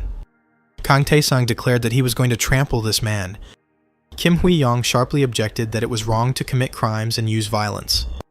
Kang Tae-sung said that the world had collapsed and the old laws were no longer valid. Kim Hui-yong disagreed. She believed that rules should be followed and people couldn't kill each other. Kang Tae-sun thought that she hadn't changed. He remembered Kim Hui-yeon in the destroyed world. She still strictly adhered to the rules. She died during the third return. She tried to save everyone and obey the laws. Kim Hui-yeon looked at Kang Tae-sun and thought that this man was dangerous and could commit murder. She saw no other choice. She had to stop him. Kang Tae-sung attacked Kim Hui without warning. She was hit and found herself on the floor. Gum Joon-gun shouted at him. Kang Tae-sun used magic. He disappeared before Gum Joon-gun could figure out how to stop him. Kang Tae-sun was in a hurry to meet Choi Yun-hyuk. Choi Yun-hyuk stood by the window, admiring the city. He liked the power he now had. He liked it when people fell on their knees before him, begging for mercy. In his life before the invasion, he would come to these unfortunate people and demand money, threatening them with death. He was looking out the window that day, and a sound caught his attention. He saw the monsters as they descended from the sky. In the labyrinth, one guy saved his life. He smiled and said that it is at moments like these that you need to help your loved ones. Choi Yun-hyuk looked at the man with surprise. He himself killed other players for trophies. There were no laws or rules in the labyrinth, but in such a confined space, even the slightest push could change everything. This place hosted high-level players, and in case of disagreements, they could negotiate or resort to violence. Sometimes it was possible to get a reward this way. Choi Yun-hyuk liked it when people obeyed him. Lee Tae-yeon and Kang Joon-hyuk were sitting in the same room, chained together. Lee Tae-yeon stated that if it weren't for the trick, Choi Yun-hyuk would have died much earlier, but he laughed in response to these words. He believed that luck was on his side, since he was summoned straight to a safe zone near the city hall. He attacked another player, glad that those he feared in the labyrinth turned out to be weak in reality. Choi Yun-hyuk believed that solo players were too focused on survival, and therefore weren't particularly strong. When the two appeared, Choi Yun-hyuk was busy torturing another player. He put a knife to the player's throat and ordered Lee Tae-yeon and Kang Joon-hyuk follow his orders. Lee Tae-yeon was the first to throw down her sword and surrender to Choi Yun-hyuk. "You should have been thinking about fighting instead of the hostage," he told the tied-up girl. He mocked his captives, declaring that the loner players were nothing special. At that moment, Kang Tae-sun entered the room and asked if Choi Yun-hyuk really believed it. Kang Tae-sun was wearing a cloak and was difficult to recognize. Lee Tae-yeon looked at him carefully and guessed who it could be. Kang Tae-sun threw back his hood, revealing his face. Choi Yoon-hyuk looked at this stranger and felt how dangerous he was. They stood opposite each other, and something dark was swirling in the air. Yoon-hyuk's instincts were screaming at him to keep this man away. Choi Yoon-hyuk grabbed the phone and shouted that if the stranger came closer, he would order the prisoners to be killed in other places as well. "Stop," came a voice from the door, and everyone in the room turned around. Kim Hui-yeon and Kim Jun-gun stood at the threshold, ready to intervene. Choi Yoon-hyuk said that he needed power and security, and then the prisoners would remain safe. Kim Hui-yeon replied that no one would give power to a player of the lowest level. Choi Yoon-hyuk admitted that high-level players were strong, but he was the leader in his regime. He stated that Kim Hui-yeon has never commanded anywhere, so she does not dare underestimate his experience. Choi Yoon-hyuk believed that high-difficulty players were good at killing monsters, but they couldn't handle humans, and this D-Song wouldn't dare touch him either. The phone in Choi Yoon-hyuk's hands disappeared in an instant. Kang Tae-sun used magic to take it away and crush it, causing the pieces to spray out. Choi Yoon-hyuk didn't have time to understand how it happened. Kang Tae-sun looked at this man who disobeyed the laws, oppressed people, but did not remember that he himself could become an object of humiliation. In a rage, Choi Yoon-hyuk wished death on Dae-san, and something jingled in his pocket. The building's massive metal supports began to collapse, breaking through the ceiling. Kim Jun-gun called out in fear to Kang Tae-sun, who was standing in a dangerous place. Kang Jun-hyuk and Lee Tae, the Yons watched in horror as the heavy structure collapsed on Kang Tae-sun. Choi Yoon-hyuk looked at what was happening with a crazy look. He could not believe that his seemingly invulnerable opponent was defeated. His madness only became more apparent when he saw the system notification that Kang Tae-sun had taken 0 damage. The others also saw this notice and could not believe their eyes. Kang Tae-sun climbed out from under the rubble. Choi Yoon-hyuk shouted to his accomplices to all rush towards him to kill Kang Tae-sun. Armed members of his guild burst into the room. Kang Tae-sun calmly summoned an ice sword. Kim Hui-yeon also couldn't believe what she saw. Kang Tae-sun stood surrounded by many people who were about to kill him. The ice sword in his hand glowed faintly. He struck so quickly that it was impossible to follow them. Choi Yoon-hyuk kept his eyes on him as blood splashed onto his face. Kang Tae-sun killed everyone and noticed that Lee Tae-yeon and Kang Jun-hyuk would have lost to so many opponents. Choi Yoon-hyuk looked at him in horror and anger. Kang Tae-sun came very close to him and extended his hand to his face and said that he would not lose. People on the streets took advantage of the safe time and even complained of boredom. The ghosts sank down onto the green lawn to bask in the sun's rays. A loud crash caught their attention, and they saw part of a wall collapse on one of the upper floors of a nearby building. The man in the cloak held the other by the head and pushed him towards the void. The ghost recognized Tae-sun and was delighted, thinking that something fun was beginning. Jung Yoon-hyuk hung in terror over the void and tried to grab the hand that was holding him. He was less than half a step away from falling. He wondered out loud that a man like Tae-sun could exist. Kang Tae-sun replied that Yoon-hyuk had said the same thing in the past, and both times he had died at Kang Tae-sun's hands. With these words, Tae-sun squeezed his fingers tightly. Blood spurted as Choi Yoon-hyuk's skull shattered in Kang Tae-sun's hand. Kim Hui-young and Gyum Jun-gyun were shocked by what they saw. Kang Tae-sun opened his hand, noticing that he had killed this man in exactly the same way last time. People looked in horror at the dead body that had fallen on the asphalt. They were scared that the man in the cloak had killed someone. They shouted that he was a murderer. Kang Tae-sun, accompanied by the ghost, descended from the building and walked away, thinking about what and how happened in his past life at this time. At that time, he was one of the simplest level players, and Choi Yoon-hyuk was the leader, and it was not so easy to deal with him. He looked at his hand, stained with blood, and was surprised that it had been so easy this time. Kim Jun-gun approached him. Kim Jun-gun was worried about him because Hui-yong and the others told him what had happened. People came to one of the mayor's offices to express their outrage at what had happened. They believed that no one should allow themselves to kill people and take justice into their own hands. Kim Hui-yeon sat in front of them, covering her face with her hand. They demanded that she punish the criminal. She stood up abruptly, interrupting their screams. "How do you propose to punish someone who even I can't handle?" asked Kim Hui-young. The older man said that she didn't know how to do it because she had been a university student before. He believed that the world could not leave someone as reckless as Daesung unchecked just because he had power. Kim Hui-yeon had a hard time with this man, even though she invited him because he was a congressman and a member of the Civic Party. She had no idea that such people would be useless in the new world and would not even try to pass the labyrinth. Kim Hui-yeon couldn't imagine how to punish someone like Kang Tae-sun, who was not worth quarreling with. Kim Hui-yeon thought that everyone around her only cared about their own authority. She looked at these noisy people and imagined that from the outside she might appear just as power-hungry. The system window that appeared distracted her from such thoughts. People nearby also received a message about the approach of the first wave of monsters, from which the City Hall building needed to be protected. The excited people threw open the door to the office, shouting about the monster attack and wanting to know what to do now. Those who were on easy mode did not want to take part in the battle, Kim Hui-yeon shouted at them. She turned to the table, where those who had just given her advice were sitting, but the office was empty, and only overturned chairs lay on the floor. Kim Hui-yeon was angered that these advisors of hers could only engage in useless talk. Kang Tae-sun also received the message, but he was sure that it was Kim Hui-yeon is capable of dealing with this problem herself. Lee Tae-yeon and Kang Jun-hyuk called out to him. Kang Jun-hyuk thanked Kang Tae-sun for saving him, then saw the ghost and asked what it was. The ghost didn't expect that people would be able to see him. Kang Jun-hyuk asked if Ghost was part of some mission, but Ghost stated that he was not going to give them anything.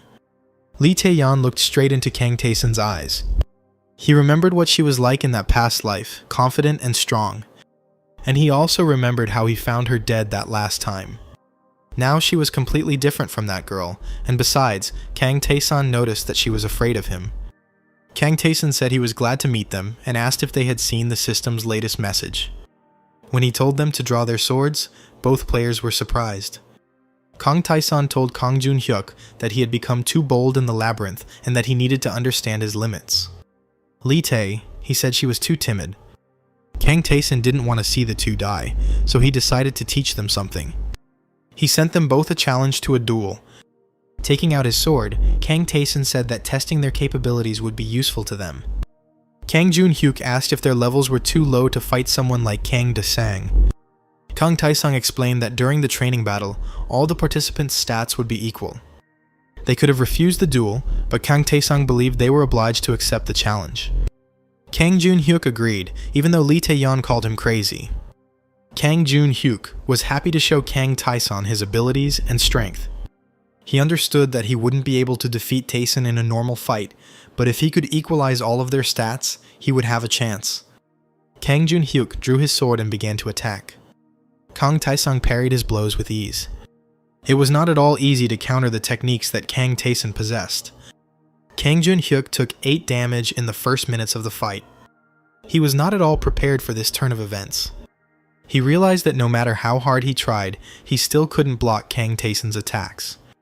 Kang Tae-sun whispered that Kang Jun-hyuk just needed to admit that he was weaker. This made the player furious. He rushed into the attack, burning with indignation. In a moment, he was on the ground. Kang Tae-sang listed what makes the difference between fighters, and added that normal strength is not enough to survive in solo mode. Kang Jun-hyuk didn't understand why feelings, thoughts, and sensations could influence a fighter's characteristics. Kang Tae-sung said that he would continue this fight until Kang Jun-hyuk understood. Half an hour later, Kang Jun-hyuk collapsed on the grass again. Kang Tae-sang stood over him and asked if he had finally realized his true level. Kang Tae-sung turned to Lee Tae-yong. The girl said that she already knows her capabilities and will never cross the limit. Kang Tae-sun replied that her problem was different and told Lee Tae-yong get ready. He attacked the girl and she needed to react in time. Lee Tae-yeon closed her eyes and blocked his sword. She was forced to crouch, but she managed to block the blow. With a loud scream, she tried to attack herself. Kang Tae-sun's sword flew dangerously close to her. Lee Tae-yong barely managed to fend it off. The girl made another attempt to go on the attack. From the outside, her movements looked haphazard, but so far she had managed to parry all attacks. Kang Tae-sung placed his hand on Lee Tae's shoulder, Yong. With one push, he knocked her onto the grass. He asked her if she enjoyed the fight. He said to Lee Tae-yeon, she's not as weak as she seems. Kang Tae-sun declared the training over and was now going to teach them how to acquire new skills and pass the labyrinth. The sky over the city darkened as he finished his story. Kang Taesung allowed sharing information with other players, and he asked Lee Tae for his parting words. Yeon and Kang Jun-hyuk will not die. They looked at each other, not quite understanding him. Kang Jun-hyuk said that he had previously thought of Kang Taesun as a very cold person, but he had unexpectedly said warm words to them. Kang Taesun replied that if he were a cold person, he would not share useful information with them. Now it was time for them to rest, and they went their separate ways. Kang Taesun checked how much time was left until the first wave. Kim Hui-yeon was in her office studying the defense plans and felt like she was going crazy. "What happened?" someone called out to her from the window. Taesun was standing near the window, and it was unclear how long he had been there. Kang Taesun advised her to close the window, as those with high stats could easily climb through it. Kim Hui-yeon looked at the man in confusion, and he asked her about the current situation. She explained that she wanted to take people out of the City Hall building, divide them into groups, and place them on different sides. Kim Hui-yeon was upset because some refused to fight, and those who agreed were not easily convinced. Kang Taesun offered to leave one side to him, ready to defend it himself. Kim Hui-yeon asked if he could definitely handle it, but Kang Taesun had no doubts about himself. She thanked him, and Taesun asked her to survive before leaving through the window. The countdown to the start of the wave has begun. People didn't want to fight at all. On the south side of Kim Hui City Hall, Yeon inspired them by her personal example. On the western and eastern sides, the leading positions were taken by Gyum Jung-gyun, Lee Tae-young, and Kang Jun-hyuk. On the north side of the City Hall there was only Kang Taesun, alone. A now familiar crack appeared in the glass wall of the building. Kim Hui-yeon watched the scene with anxiety and determination. A wall of green light separated the people. Many monsters of different kinds rushed towards the City Hall. People screamed that the creatures were advancing. They tried to run away and called for help. Others pounded their fists on the wall that had formed, which was even inside the City Hall. Kim Hui-yeon commanded, urging the people not to be afraid and to return to their positions. She decisively chopped down the monsters with her sword. The monsters attacked people who were unable to defend themselves. Young-jun Young, who was caught by the monster, received 7 points of damage and froze, without running away or defending himself. Kim Hui-young managed to save the guy who almost got caught by the monster, and then shouted to the others that these monsters' attacks weren't particularly strong, they just needed to be more careful, and that they could all fight them together. People watched this girl fight and thought that depending on the outcome of the battle with the creatures, they could receive a reward, so it was worth a try. They entered the battle with courage and were able to inflict damage on the monsters. Kim Hui-young turned around and thought with a smile that finally the others had gotten down to business too. On the other side of the building, Lee Tae-yeon swiftly attacked the creature and cut it in half. Kang Jun-hyuk also successfully dealt with monsters, and he liked it. "You two are so strong," the man watching them said, "as if you were monsters yourselves." Kang Jun-hyuk laughed and said that he was not that good, and Lee Tae-young smiled and noted that the real monster was not here, but on the other side of the building. At this time, Kang Taesun was defending his area in absolute solitude. He fought with such strength and speed that he cut the monsters into pieces. It was a very short and successful fight. The ghost noticed that there were many attacking creatures, but they were quite easy to kill, so it was unclear why people were intimidated by such insignificant enemies. Kang Taesun stood in the middle of a battlefield covered in monster pieces, and Ghost asked why the quest wasn't ending if they had already gotten rid of all the enemies here. Kang Taesun explained that all 4 sides had to be cleared, and then attempted to pass through the green wall that separated the final mission site. For some reason, the player couldn't get through it, and Ghost assumed that it was to prevent people from other zones from interfering. Having dealt with their share of monsters, the people rejoiced.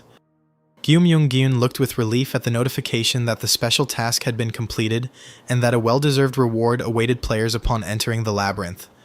Following this message, others appeared, stating that a second special mission was beginning, and that it was necessary to protect the City Hall from a second wave of invasion.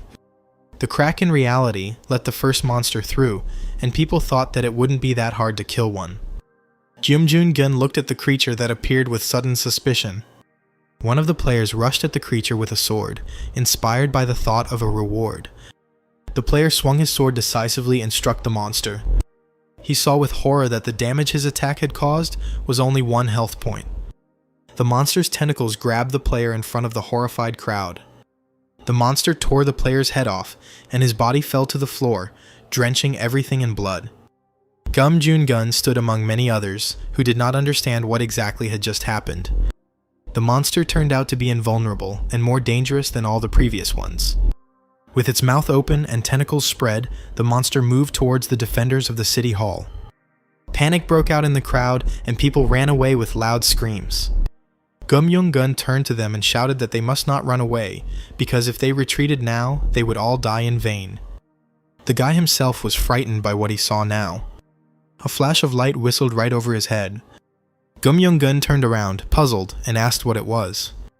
He sat among pools of blood and many dead bodies. The monster approached, emitting waves of flame, and Gum Jun-gun wondered if they were really supposed to win this battle. Kang Tai-sun sat on the carcass of the slain monster, reflecting on how they had all literally become creatures that had to risk their lives to win. People tried to pass through the transparent wall of greenish light, wanting to escape from the monsters. They couldn't penetrate the side that had already been cleared by Kang Tai-sun. Kang Tai-sang stood up from his seat and declared that he had to do it now. He started running along the wall, and the ghost flew after him. The ghost asked if the wall prevented him from leaving the zone completely, and Kang Tai-sang replied that it did. In one of the multi-story buildings, there was a gaping hole from which monsters were emerging. Kang Tai-sun killed everyone he saw with 1 blow and moved closer, immediately receiving a message about the start of a special mission to destroy the vessel of the Black Swamp. Kang Tai-sun knew that if he completed this task, there would be fewer monsters. A huge beast, similar to a wolf and a dragon, rose up to meet Kang Tai-sun. Armed with 2 swords, Kang Tai-sang rushed into battle. He already knew that he was facing a D-class monster. The numbers in a monster's name indicated their strength. The lower the number, the higher the rank. The monsters that launched a full-scale attack during this wave of invasion were F and E class. The beast that Kang Tai-sang was about to fight was a D-class monster with a 6-digit number. Once upon a time, humans were on the brink of extinction due to attacks by D-class monsters.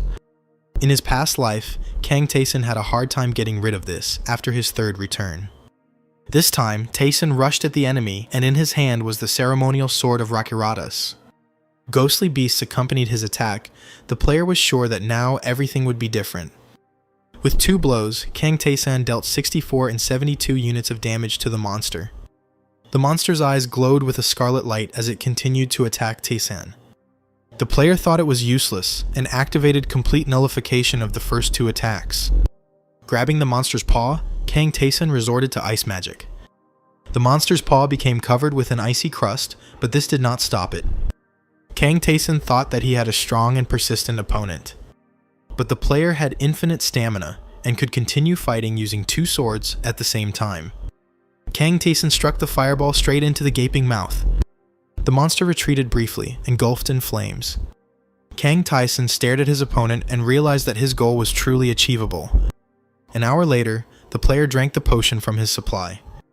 The monster was defeated, and Kang Tai-sung stepped on its carcass. He activated Ice Arrow. The blow was aimed straight at the rift between reality, and the gates between worlds slammed shut. Kang Tai-sun successfully completed a special mission. The reward was due to him upon returning to the labyrinth.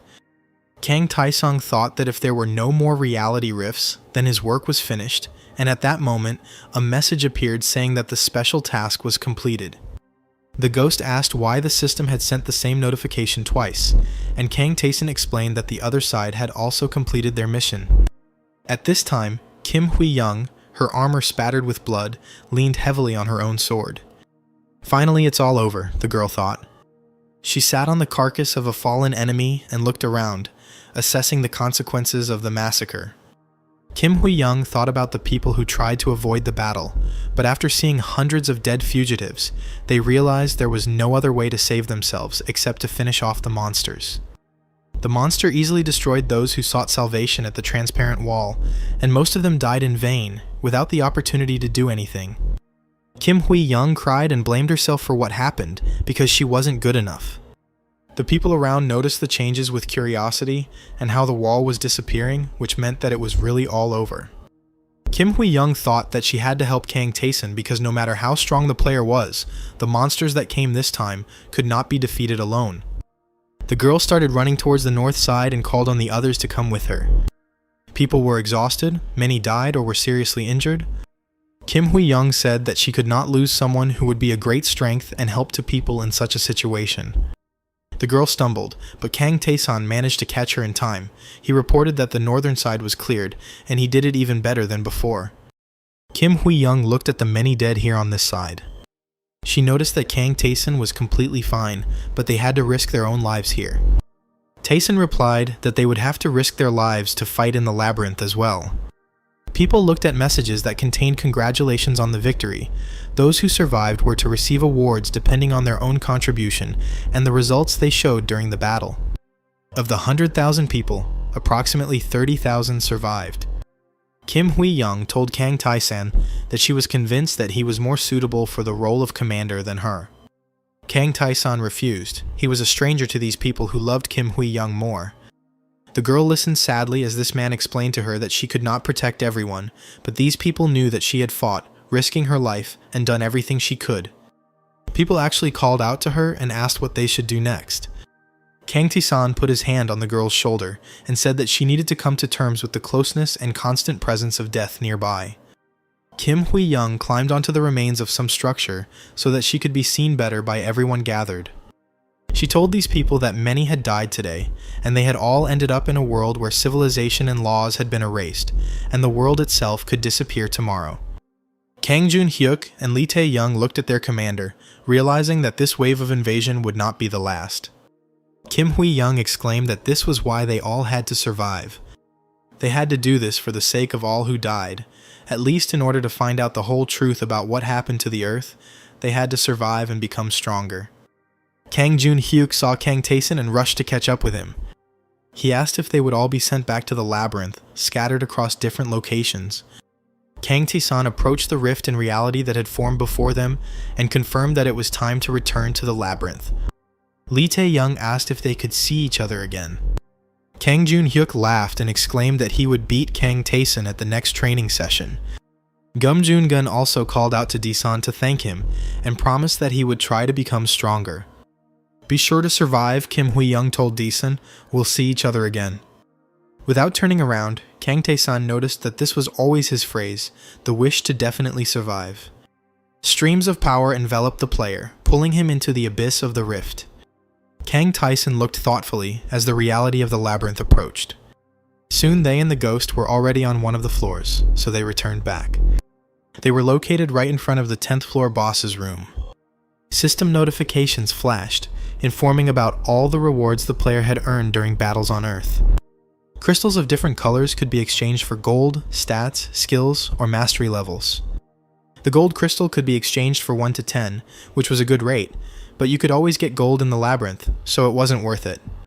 It would have been possible to buy any of the player's attributes at a 1 to 5 ratio, which would have given him around 96 points, but with his current average, it was a waste of money. In addition, it was possible to exchange the reward for a mastery level in a ratio of 10 to 1, a figure that could only be raised independently with time, experience, and effort. Kang Tae-sun knew that when the skill level increased by 20%, the essence of the skill changed.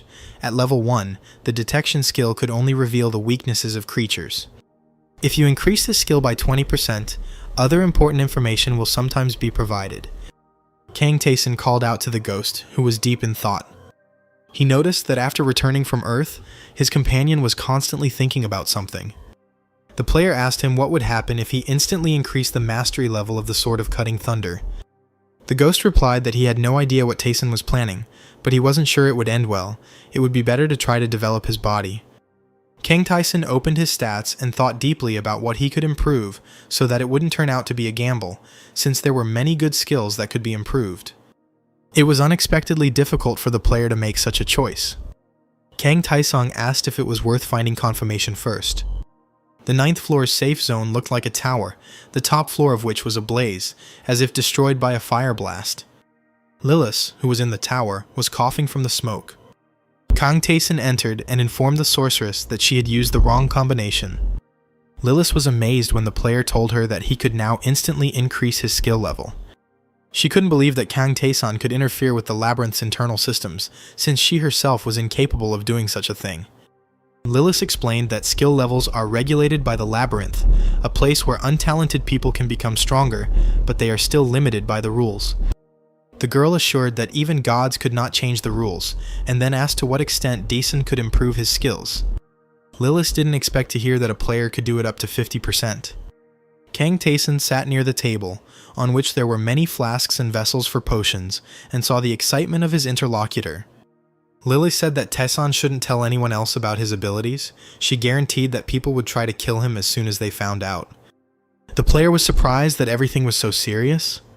Lilith felt like Kang Tae-san was making fun of her, while she was ready to cut off her finger to improve her skills by at least 1%. Lilith explained that the higher the level of mastery in magic, the greater its usefulness. Kang Tae-san's magic proficiency was only at a 2% level, meaning he couldn't even use basic level spells properly. Lily said that there are several levels of magic in the labyrinth: basic, beginner, intermediate, advanced, and ultimate, and all of them can be used. Normally, a mage could learn spells depending on his skill level, but Kang Tae-san was able to master intermediate level magic right away, which was a unique case. Lilith explained which spells can be used at what skill level.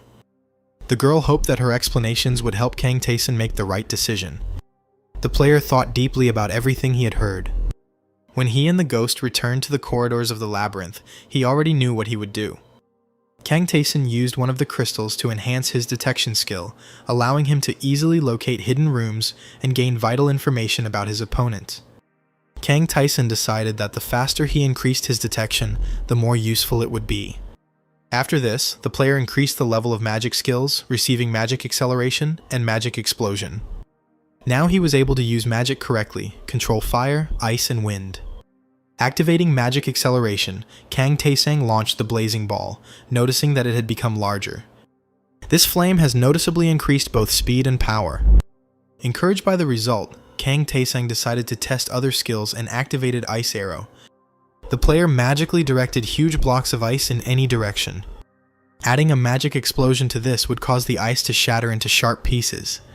Large chunks of ice pierced the floor, with Kang Tae-san standing between them. He thought he had made the right decision, and it was turning out pretty well. The boss of the 10th floor was a huge ogre fighter.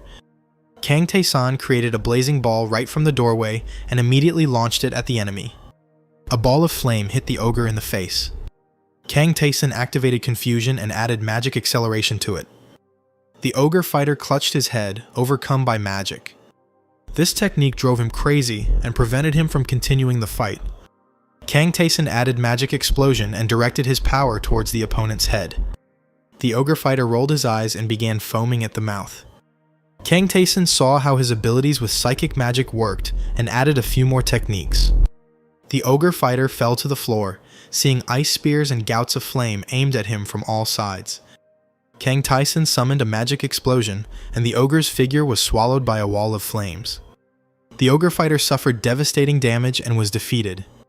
Kang Tae-san said that with this magic, he could easily climb up to the 20th floor, and the ghost confirmed that magic is the basis of everything in the labyrinth. Kang Tae-san asked if the ghost had finished thinking about his difficult problems if he had finally decided to speak up. The ghost said that all this time, he had been wondering why something like this had appeared. Kang Tae-san asked the ghost who it was. He wanted to know who destroyed his world. Some mortals transcend themselves through trials, which may be strength or faith, but once they reach a certain level in their field, they become more than human. The ghost spoke, and Tae-san imagined a wild-looking warrior with a huge axe. The warrior's eyes were red and wild. The ghost explained that a Superman could become great, free himself from mortality, and gain extraordinary strength, but his power would still be limited. The ghost knew that monsters had invaded the cities of Earth, and there were a lot of them. But when superhumans interfere in the affairs of mortals, they experience a great loss of power. It is considered madness, and they usually do not do so. There are other beings capable of such things, who can intervene without losing their strength. These beings are from the past. Their names have long been lost. The ghost called these creatures the Old Gods. Their lifespan was not predetermined initially, so when they entered the mortal world, they did not lose their powers at all. The ghost never saw them personally, but learned about them from legends and found some information in the labyrinth. It took him a moment to think about all of this, including the fact that there had once been a war between superhumans. Kang Tae-san asked why such creatures would attack Earth, but the ghost did not know the answer, only suggesting that these creatures also had some limits to their strength. Kang Tae-san thought that even if these powers had limits, even Lee Tae-yeon couldn't defeat the apostles sent to Earth. The player decided he had learned enough, and he and the ghost continued their journey. They came to the place where the ghost's enemy was hiding, the one who had once killed him in his sleep. Now Kang Tae-san had to defeat this enemy, and the task would be completed. They came to a room where an ogre sage in simple clothes was sitting at a table and reading a book. Noticing the appearance of the guests, he greeted the warrior. The ogre sage told the ghost that he had been waiting for this day to come, but it had happened sooner than he had expected, and now he offered to talk one last time. Kang Tae-san watched this scene, and the ogre sage remarked that he was unlikely to be able to defeat this adventurer, but before he died he wanted to satisfy his curiosity. Ogre said that Ghost had acted very arrogant and reckless in the past. He drew a short blade and said that the Seekers of the Gods had rejected the ghost, and the Lost King had despised him. The ogre sage met the ghost when he was still a man, and the ogre was the only creature who listened to the arrogant youth. The ghost was cheerful and carefree, and the ogre sage believed that he himself was to blame for what had happened. The ogre pointed his blade at the ghost and said that he was an adventurer back then, while he was only doing what he had to do as a monster of the labyrinth. The ghost trembled and demanded that Kang Tae-san simply kill his enemy, but the player wanted to hear the story to the end.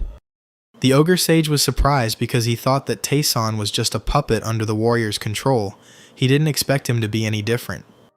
Kang Tae-san came closer and asked where the ogre sage got his weapon. The ogre sage pulled his short sword aside. This weapon was very valuable and could not possibly end up in the hands of an ordinary monster on the 10th floor, and the ghost looked at it with a strange look. The ogre sage chuckled and said that he saw that it was the adventurer who had changed the warrior. He said that there were countless beings who hated the ghost's arrogance, and among them were not only gods, but also other travelers of the labyrinth. The ghost tried to stop him. The ogre sage revealed that he was given a weapon by the Sin Guides and ordered to kill the warrior, and had no choice but to accept it or die himself. The ghost, in a rage, began to call the ogre sage names. He continued to stand with his arms crossed over his chest and was completely calm. Kang Tae-san remembered hearing about the Sin Guides from Lee Tae-young. The ogre sage explained that his employers were afraid to attack the warrior themselves because he was too strong for them to kill. They had to enlist the help of a monster, the ogre sage explained, throwing up his hands. He said that now they could do whatever they wanted, and Kang Tae-sang prepared for battle. He pointed the scarlet blade of Rakarathas' sword at the ogre sage, who said that he had managed to survive in this place for quite a long time, even though he was weak. He took advantage of the loneliness felt by many in the labyrinth and used his skill and eloquence to build trusting relationships with others. Kang Tae-san struck him, and the ogre sage said that strength was the answer to all questions in this place. He wished for Tae-san to become so powerful that no one would dare touch him.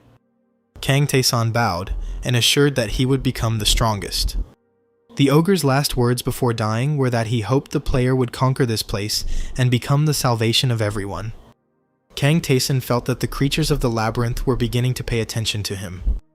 There was both kindness and hostility in their looks. For defeating the giant sage, Kang Tae-san received the Edge of Disaster, that same short blade. The ghost looked at his fallen enemy and said that he did not know whether to thank him or curse him. Then he said that he had to reward Kang Tae-san first. The reward was an imperial relic, the blood-soaked sword.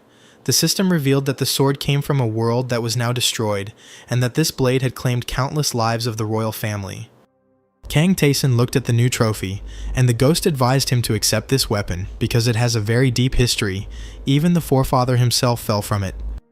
The ghost was once again burning with anger, directed at those who had abandoned the conquest of the labyrinth and then stood in the way of the warrior. The system informed Kang Tae-san that after realizing the truth, the warrior was thirsty for greater revenge, his condition being to destroy everyone who was involved in his murder. Kang Tae-sang asked if Ghost would continue to accompany him, and Ghost replied that he wanted to see how far this player could go. Kang Tae-sang accepted the Ghost's mission. An unknown warrior in a hooded cloak watched this scene from a cliff overlooking the road along which the friends were walking. The warrior had long red hair and eyes that sparkled with fire, and sparks of fire seemed to swirl around his cloak. He said that he was going to see if there were any useful newcomers here. Half of the adventurers who were unable to overcome the labyrinth on their own joined forces and formed their own group, which they called the Guides of Sin. They limited the number of floors that travelers could pass through and created their own hierarchy and laws. The ghost became an adventurer who broke their rules and refused to be one of them, so he was killed. The boss of the 11th floor was a huge skeleton, and Kang Taesang dealt with him quite quickly. The player stood above the battlefield and spoke to the ghost, asking if there were any sin conduits on the floors below. The ghost explained that the leaders were located on the deeper floors, and the rest, everyone of lower rank, could be anywhere in the entire labyrinth. Kang Taesang put on the response bracelet and the ogre ring. In addition, he received the lion ring, which gives 3 points of damage in combat with the undead. The player said that in any case, the essence of the fact that they must move on does not change. The boss of the 12th floor was a half-decayed ghoul. Kang Taesang fought him effortlessly, thinking that there were skeletons on the 11th floor and that he encountered ghouls on the 12th. The labyrinth's theme changed every 10 floors, with the main monsters from the 11th to the 20th floors being the undead. Kang Taesang walked down the hallway with the tombstones, smelling the stench, but suddenly noticed something interesting. A cracked statue of a woman holding a scale was at the end of this path, identified by the system as the Altar of Mary. Kang Taesang thought that, unlike the Altar of Rakirata's, this one looked quite simple. If the system hadn't told him about it, he wouldn't have even guessed that it was an altar. The player asked the ghost what he knew about Maria, and he replied that she was the goddess of choice. The ghost flew up to the statue and said that he and Taesang were in different conditions, so he could not tell about the test of this goddess, but he knew that among the gods, Maria was very strong.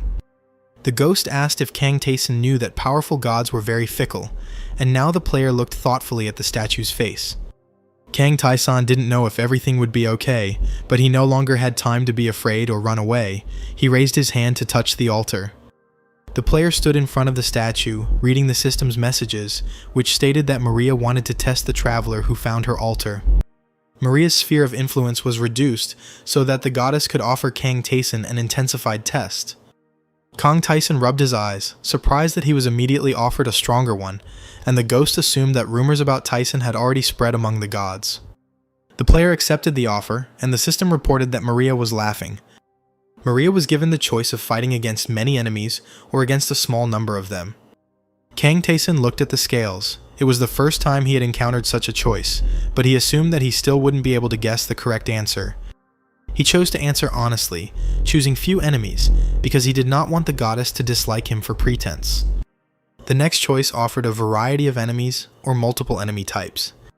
Kang Taesang selected several enemy types, and the system reported that Maria was satisfied with the choice. The scales in the statue's hands burst into flames. Fire and clouds of smoke spread throughout the room. Kang Taesang noted that the room was getting bigger. A variety of monsters began to emerge from the clouds of smoke, including the familiar goblins and markans, as well as those that Kang Taesang had never encountered before. The flames defined the boundaries of the zone from which it was impossible to leave. The monsters surrounded it. The huge Marconda bird spread its wings, and a monstrous wolf headed towards the player. Kang Taesang activated Breath Hold attack. The player took up both his swords, determined to take up the challenge thrown at him. The ghostly beast that accompanied the sword art of Cutting Dawn came to his aid. Kang Taesang thought that this battle was completely different from all the types of fighting he preferred. The player managed to push the goblin away from himself. A skeleton in a purple cloak stood in the second line of attackers and created some kind of magic, with purple glowing smoke emanating from it. Kang Taesang used one of his new blades against this enemy. The blade pierced the skeleton's eye socket, and Kang Taesang understood something about this test. He stood among the enemies and thought that Maria wanted him to risk everything for the sake of victory in the worst possible scenario he could wish for. Kang Taesang activated the Testimony of Struggle. Now he will become stronger with each defeated enemy. Hordes of large rats rushed at the player. He did not go beyond the boundaries of his assigned small zone, but could repel enemy attacks with fire projectiles. Kang Taesang cut down with his blades those who came closer to him. The huge ogre was armed with a club the size of himself, but Kang Taesang could parry its blows. The player activated strong attack to deal with the enemy. Enemies attacked him from all sides. The skeleton's eyes lit up red as he used a staff with magical power. Kang Tae-san fought off numerous opponents with great difficulty. At some point during the fight, one of the lizards hit the other with its tail. They suddenly found themselves fighting each other. Kang Tae-san dodged their attack and managed to strike them down with a sudden blow.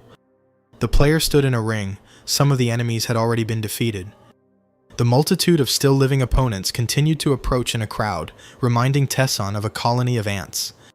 Kang Tae-san shouted at the monsters to attack all of them. It was a very tough fight, and at one point, Kang Tae-san fell to his knees inside the circle in exhaustion. Most of his enemies were dealt with. The ring of flame that could not be crossed had not yet disappeared. Kang Tae-san heard the approaching footsteps of the last enemy. It was a Death Knight, completely clad in red armor. Lee Tae-yeon said that the boss of the 20th floor was like that. The knight wore the Rakirata's bell around his neck, an ornament not normally worn by monsters, and Kang Tae-san speculated that this enemy might have once been human. Suddenly, 3 more Death Knights appeared next to one, exactly the same. Kang Tae-san used the Sword of Sacrifice to restore the health he lost after a long battle.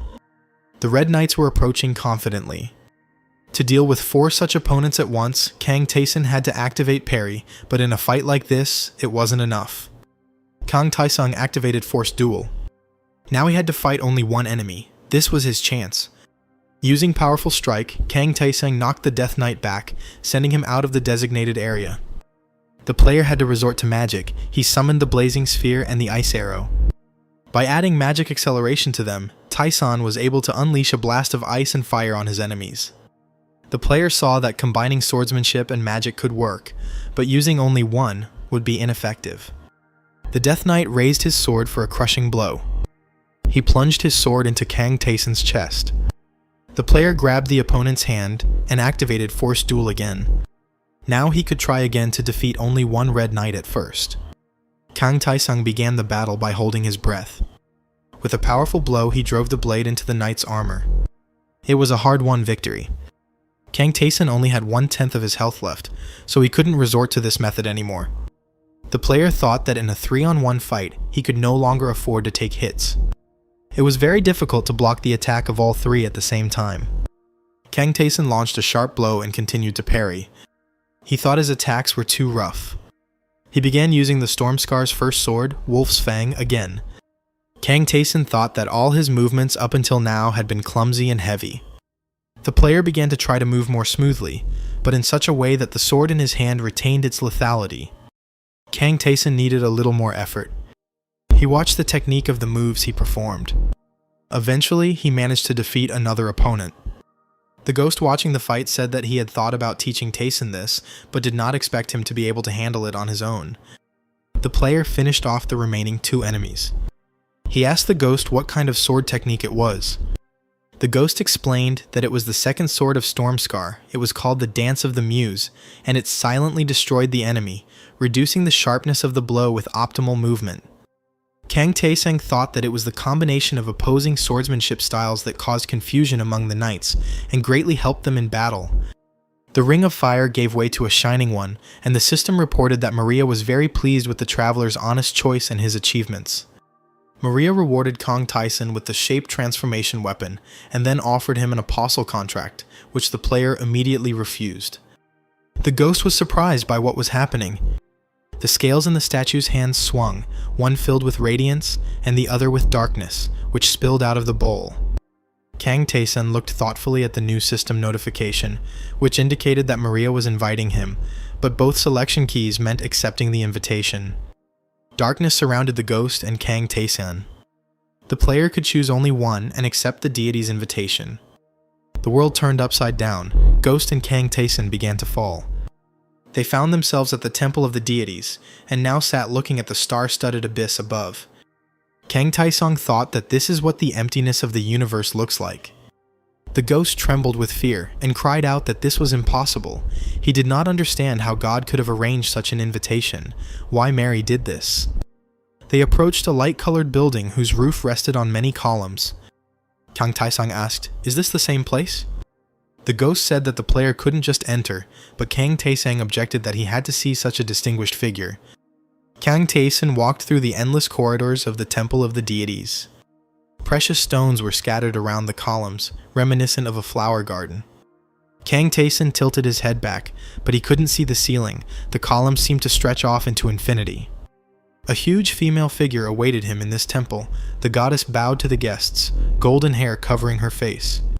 Kang Taeson could hardly believe that such a thing actually existed in the world. Mary, the goddess of choice, reclined on the floor of the temple and smiled at the visitors. She extended her hand to Kang Taeson and said that she greeted him. The system's windows flickered around, talking about confused judgment, desperate judgment, insane judgment, and instant death sentence. The ghost made a strange coughing sound. Kang Taeson asked why the goddess was doing this to the guests she had invited. Maria smiled and pulled her hand away. The ghost exhaled and thanked her for taking pity. Maria said that a lot of water had flowed under the bridge since that unfortunate meeting. The ghost didn't answer, but looked very confused. Mary said that she was a goddess who forced another choice on mortals who had done terrible things. Kang Taeson felt the enormous power emanating from the goddess. This power was on a completely different level compared to everything he had known before. Could there really be tens or hundreds of such creatures? The ghost asked Maria's permission to ask one question. He wanted to know if it was possible to invite mortals into the temple of a god. Mary replied that mortals may indeed be unable to bear the presence of a god, but the deities solve this problem from their side. Maria's finger touched the floor tiles next to the ghost, and the goddess said that she had not summoned him at the time for a very simple reason. Maria said that the ghost was not worthy of this. Kang Taeson asked if the goddess meant that he himself was worthy. Maria said she wanted to see Kang Taeson in person. She said that few people agreed to undergo her tests, and even fewer travelers were able to complete them, and no one before Kang Taeson had ever withstood the intense tests. The player looked at Maria and asked what she would do if he deceived her in court. Maria said that in that case, she wouldn't have liked him. The goddess had shining blue eyes, but darkness flowed from them. Maria said that the ghost had done exactly that in the past, and in response he only laughed nervously. Mary touched Kang Taeson and asked if he really did not want to become her apostle. The goddess said that everything that her apostles wished was available to them, that the apostles could descend into the labyrinth as her representatives, and that no one would then dare to say anything against Kang Taeson. In response to this, the main character asked for forgiveness, implying refusal. The goddess assured that it was not so bad, and she respected the traveler's choice. Kang Taeson asked permission to ask one question. He asked how much Mary knew about him, and the goddess replied that she too was not here for the first time, and understood that the Bezoar of Ouroboros had been used. She called Kang Taeson a poor child who was entangled in troubles and lost his way. The player did not understand what this meant. Maria said it was a disaster when someone was prevented from getting to where they were rightfully supposed to be, and they were also tormented. Kang Taeson thought that the goddess might be referring to other modes of the labyrinth, and clearly knew something. Mary said that such stories demand a corresponding price, and she cannot speak of these things without reason, but she can tell about them to someone who will become her apostle. Kang Taeson was deep in thought, and Maria said that the time had not yet come. He must become stronger and descend to this place again. The meeting was over and trouble came, said the goddess. Maria suggested meeting again later and waved her hand. Kang Taeson and the ghost fell back into the dark void. Maria turned around, feeling the attention of someone familiar. Reality split scarlet, and the goddess said that if the newcomer was angry, then in that case he himself should have made the first move. The return to the labyrinth was painful. Kang Taeson hit his back hard, falling onto the stone floor. Together with the ghost, they looked up in amazement, not understanding what it was. Kang Taeson wanted to know what happened to them. Before this, he thought that in the labyrinth it was enough to constantly increase his indicators. He planned to reach the previous level of Li Tae Yan, or Einzal, whose characteristics were even higher. The player realized that he had just encountered incredible power. Kang Taeson looked at his own hand and thought that all the other labyrinth modes were fakes. If he can obtain everything that is possible in the real labyrinth, will he be able to stand against the gods?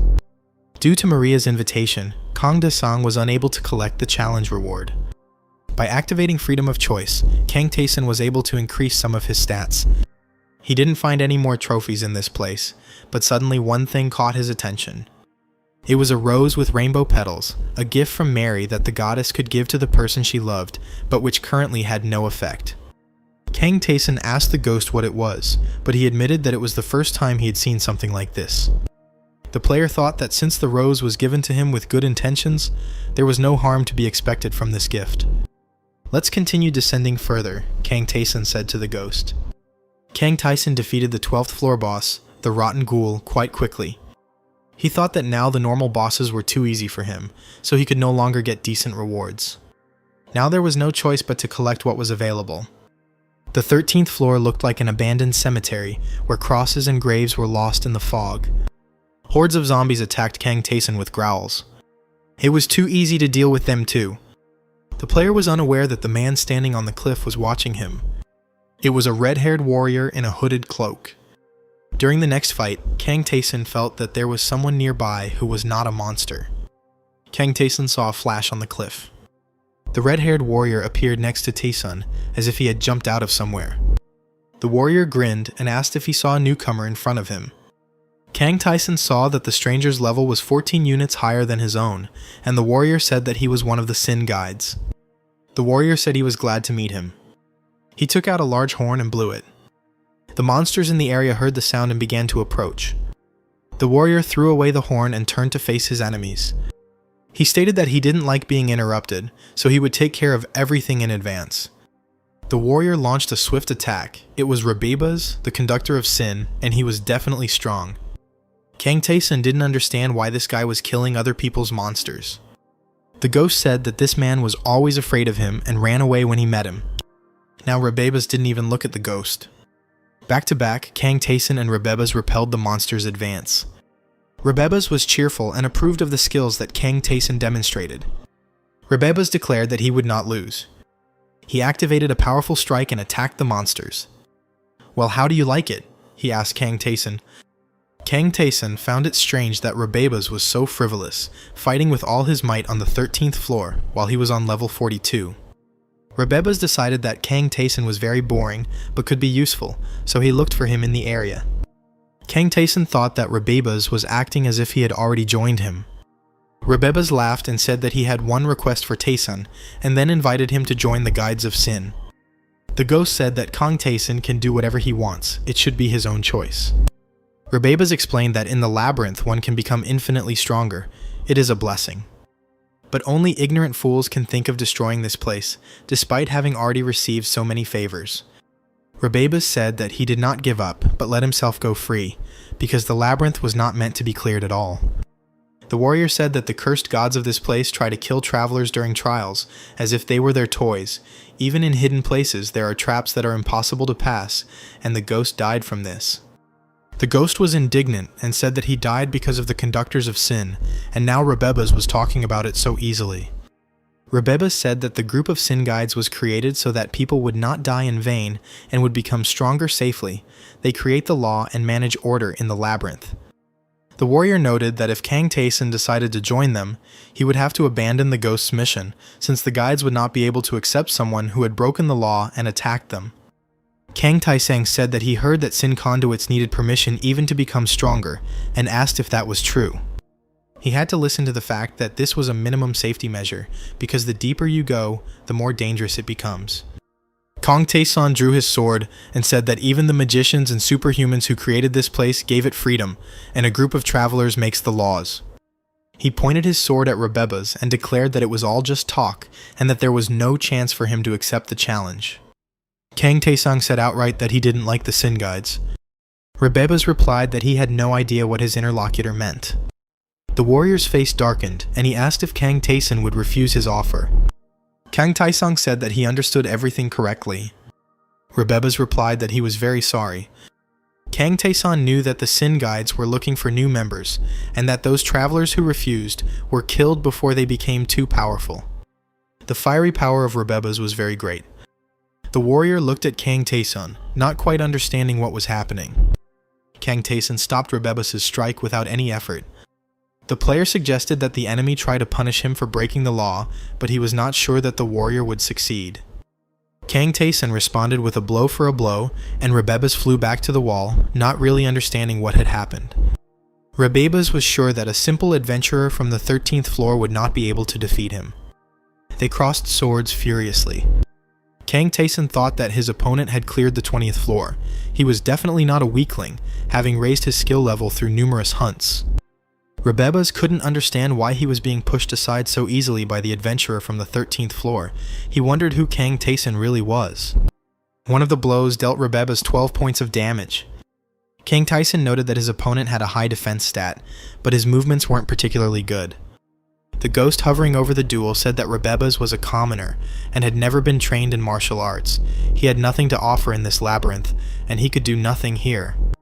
An enraged Rebebas told the ghost to shut up and launched a new attack. The flame struck near Kang Taeson, but he activated Reflect. Rebebas took 6 damage from his own blow. Kang Taeson's own attack was more successful. Rebebas took another 6 points of damage and couldn't believe it. He wasn't sure if he had managed to touch Kang Taeson. He assumed that Einshall, who had no regard for the Sin Guides, had bestowed the skill upon this traveler. "Who are you?" shouted Rebebas. A pillar of flame pierced the stone floor. Kang Taeson suggested that his opponent think about his response on his own and continued attacking. He asked Rebebas if he himself was not a traveler. Rebebas thought that this fight could not continue like this, and that he would have to use his secret weapon here. Rebebas was the owner of the Gauntlet of Explosion, an artifact that could only be used once a month. The warrior wanted to defeat Kang Taeson with just one blow using the Explosion Glove, enhanced with a special skill. Kang Taeson activated Nullification and received no damage. Rebebas could not believe his own eyes. He sat on the floor, and his enemy stood over him with a sword, and Rebebas wanted to know who he had really been fighting all this time. This adventurer looked like he had special powers. He seemed like a monster to Rebebas. At the end of the fight, the bloodied warrior fell, leaning against the wall. The ghost said that this traveler had not been so weak before, but he had not fought enemies that could compete with him, and his abilities had regressed.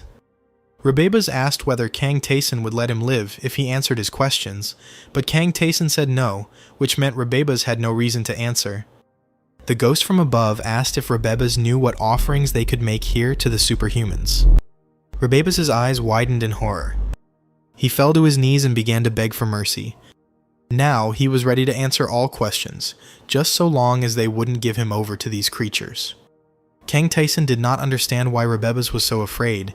He asked the warrior out loud how many people were in his group. Rebebas replied that he didn't know exactly. He was only allowed to go down to the 20th floor, but the further he went down, the more people there were. Most adventurers agreed to join, so perhaps there were hundreds of Sin Guides, while there were only a few like Kang Taeson and the Ghost. Kang Taeson asked if the number of floors one could descend to was limited, then now that he had broken the law, would the guides from the lower floors come up behind him?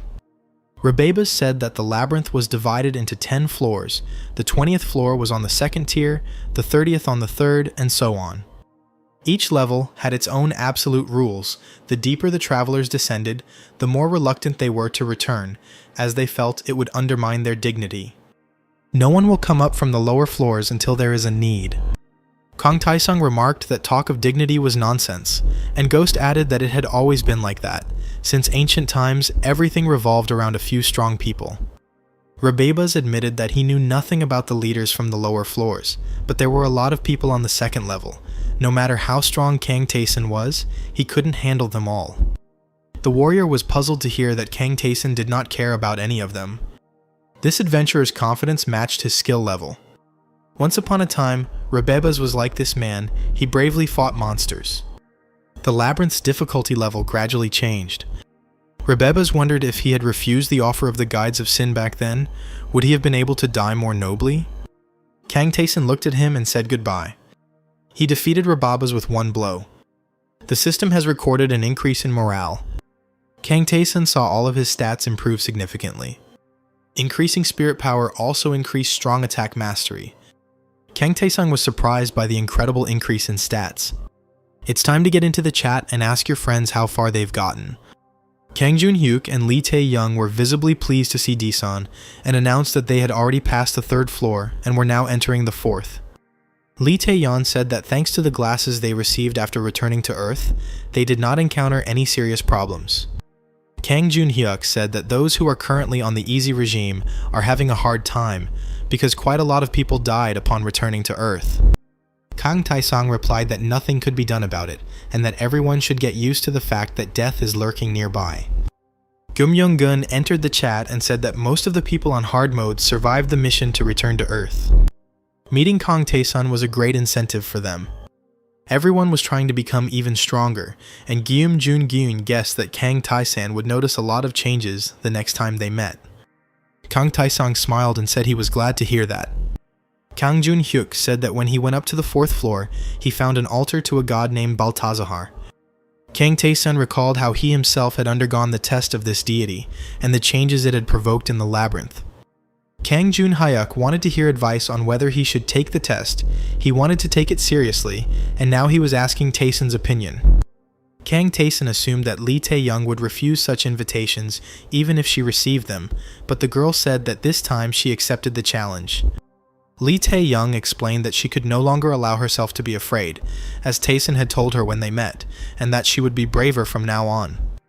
Kang Taesan thought that the two people had changed a lot, and that Lee Tae-yeon was not like her previous life self, and he wondered if he was the reason. Kang Taesang said that their tests were different, so he didn't know which one they would get, but if they thought it through and made a decision, he wouldn't stop them. Kang Taesan said that they should meet again, alive, and closed the chat. He asked the ghost if he had received a test from Baltazar in life. The ghost replied that, unlike Rakuratas' test, it was easier and quite doable. Kang Taesan hoped that his friends would be okay and wouldn't die. The player took the gloves of explosion from Rebebus' body. Kang Taesan checked his stats, and noticed that he had been steadily improving by defeating monsters, but this was the first time he had received such a powerful upgrade. The ghost said that Rebebus was at the lowest rank, but he was still a member of the Sin Guides, and Taesan defeated him. Kang Taesan and the ghost were confident that the rest of the Sin Guides would soon begin to act. Deep within the labyrinth in the conference hall of the Sin Guides, there were two men in hooded cloaks. One told the other that there was trouble on the 2nd level, and one adventurer had killed someone. The one sitting at the table struck fire from the tip of his finger, and asked if the traveler from the 10th floor had really killed the player from the 2nd level. Throwing back his hood, revealing flames instead of hair, he said that this traveler had a seductive talent, but since he chose to become an enemy of the Sin Guides, they had no choice. He wrote the order in fiery letters on special paper and ordered it to be distributed so that the rest of the 2nd level would kill this traveler. The 2nd level Sin Guides learned of Rebebus' death and speculated as to why someone had managed to defeat him. The bald man asked if everyone else was going to do nothing further, or if they should show what they were capable of. He had an order to capture Kang Taesan. If they can kill this adventurer, they will advance to the 3rd rank. The Sin Guides were full of enthusiasm, each one wanting to kill the traveler himself. One of them said that if no one was going to give in, then the task could be determined in the usual way. He took out a cube with many faces. The one who rolls the highest number on the dice will be the first to go on this hunt. Each conductor of sin took turns rolling the dice. The winner was the one named Aldoada. At this time, Kang Taesan dealt with the crowd of zombies from the 13th floor. The ghost couldn't believe that the player had defeated the monsters he was supposed to kill using traps rather than attacking them directly, and he recognized Kang Taesan's exceptional strength. The friend's attention was drawn to a growl from the depths of the labyrinth. The warrior appeared before them, and the system reported that it was Aldoada from the 2nd level of the Conductors of Sin. The stranger grinned angrily and asked if the traveler in front of him was the one who had defeated Rebebus. Kang Taesan thoughtfully wondered what the warrior would do if that were the case. Aldoada growled that he would kill him, of course. He believed that the boy from the 10th floor would become easy prey, and then he himself would rise to the 3rd rank. Kang Taesan's hand in the explosion glove crashed into Aldoada's face. Aldoada flew into the wall with a loud scream. He became furious and quickly rose to continue the fight. The ghost remembered that the man was very noisy, but not particularly strong. Kang Taesan clarified whether his opponent was a member of the Sin Guides, and noted that they had arrived faster than he expected. This opponent seemed more stupid and weak than Rebebus. Kang Taesan watched as he burned with rage. Aldoada scraped his claws across the floor and transformed into a huge wolf. Previously, Kang Taesan did not know that people were capable of transforming into animals. Aldawada growled that he acknowledged his enemy's strength, but now he would meet his end. Kang Taeson replied that Aldawada had good fortitude, but he was too slow. The player used his magical power against Aldawada. Having received the blow, the wolf howled, opening its mouth wide. The ghost watched in triumph as the enemy collapsed in convulsions. Kang Taesong said that there was no point in getting in his way. The transparent crystal that the Sin Guides kept in a special room attracted people's attention. The crystal smoked and went out. The conductors of Sin said that it was the fire of Aldawada's soul. Now that they knew Aldawada was dead, they assumed he was killed because he had failed to transform and was incapable of anything in human form. Giuseppe, a man who walked the path of magic, was going to be the next one to go after Kang Taesan, and he was not going to let his guard down. He was amazed at how easily Kang Taesan threw him into the wall. He asked why the traveler had attacked him without warning, but Kang Taesan pointed out that Giuseppe was there to kill him, so there was no point in waiting. To repel the next attack, Giuseppe activated a magic shield. Kang Taesan was curious to see how Giuseppe had created a grid from the energy lines that blocked the blows. Giuseppe activated the madness, but Kang Taesang dispelled it with his indomitable spirit. Giuseppe wondered if the man who had repelled the mental attack simply by using his spirit could have defeated Rababas and Aldawata for more than just luck. The next magical technique used by the conductor of Sin was to restrict the enemy's movements. Giuseppe activated Ice Arrow. Kang Taesan did the same and also chose the Ice Arrow. Giuseppe didn't expect such an answer. The adventurer's Ice Arrow shot down the Sin Guide's arrow in mid-flight. Giuseppe thought that even the magic tower recognized his own talent, but the mere newbie had a higher level of magic. Giuseppe activated Lightning Strike. A bright flash illuminated the room where the battle was taking place. Giuseppe was confident that he had now succeeded in hitting the enemy. Kang Taesan activated Nullify and took no damage. Giuseppe didn't understand what was going on at all. The Sin Guide was horrified. He sank to the floor and dropped his staff, pressing himself against the wall. In the room of the Sin Guides, another soul stone has gone out. The people gathered there assumed that he died because he used magic incorrectly. The next contender for Kang Taesan's capture suggested that the ghost warrior who accompanies the newcomer gave him some advice. Sometime later, in the room of the Sin Guides, they admired the third extinguished soul stone. The fourth hunter did not expect that it would be his turn, but he readily set out to carry out the task. His extinguished soul stone no longer seemed like a coincidence to anyone, and they thought that they didn't have to go alone at all, and that the 5 of them would definitely deal with the enemy. Their 5 stones all went out at the same time. Only 2 hours had passed since they had gone hunting. The next guy didn't want to go on this mission because he thought something was wrong. The difference in strength between travelers on the 13th and 20th floors was roughly the same as that between a small child and an adult, but a newbie was still able to kill half of the second level Sin Guides. The extinguished soul stones, lying in several rows on the table, were proof of this.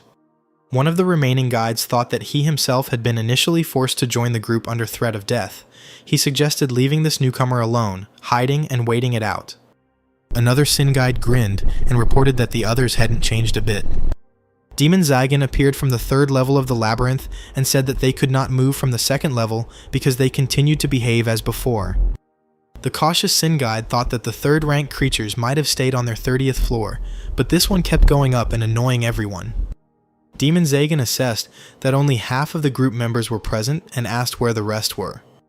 They told him that recently everyone had moved to another floor. Zygon smiled at these words. He dealt a magical blow to the speaker, declaring that he did not dare lie so brazenly. The blow that the Sin Conductor received was quite powerful. He replied that everyone else was dead, and Zygon dismissively asked if half of the level 2 guides had really died because of someone from the 13th floor. Zygon said that he came here just like that, but now everything had changed. He was going to prove his strength by killing this newcomer. He ordered the level 2 guides to take him to Kang Taesan so that he could avenge them. If they did not agree, he would simply kill them all. Kang Taesan finished the battle, with blood still dripping from his sword. He said that the assassins flocked to him like moths to a flame. The player said the last 5 threw their pride aside and tried to attack him all at once. He looked at them and thought that this decision was too late. These people had high defense, but they had never fought together before, so a coordinated attack did not work.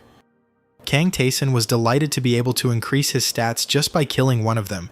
He had already gained 11 levels. One of the new skills was particle dispersion magic, which caused a huge number of ice particles to collide with each other and disperse. It was a profitable skill, and Kang Taesong was pleased. Both friends believed that they were now finished with the Sin Guides, since they must have realized that they were not able to cope with Kang Taeson. With surprise, Kang Taeson saw Demon Zagen and a crowd of Sin Guides standing at the door. The ghost chuckled, recognizing Zagen, and Kang Taeson felt that the demon's power was different from all those who had been sent as the conductor of sin before. Demon Zagen bowed his horned head and looked at Kang Taeson, noting out loud that it was he who had defeated the second-ranked travelers. Zagen looked at the player in deep thought. The demon said that Kang Taeson's strength surpassed the 20th floor.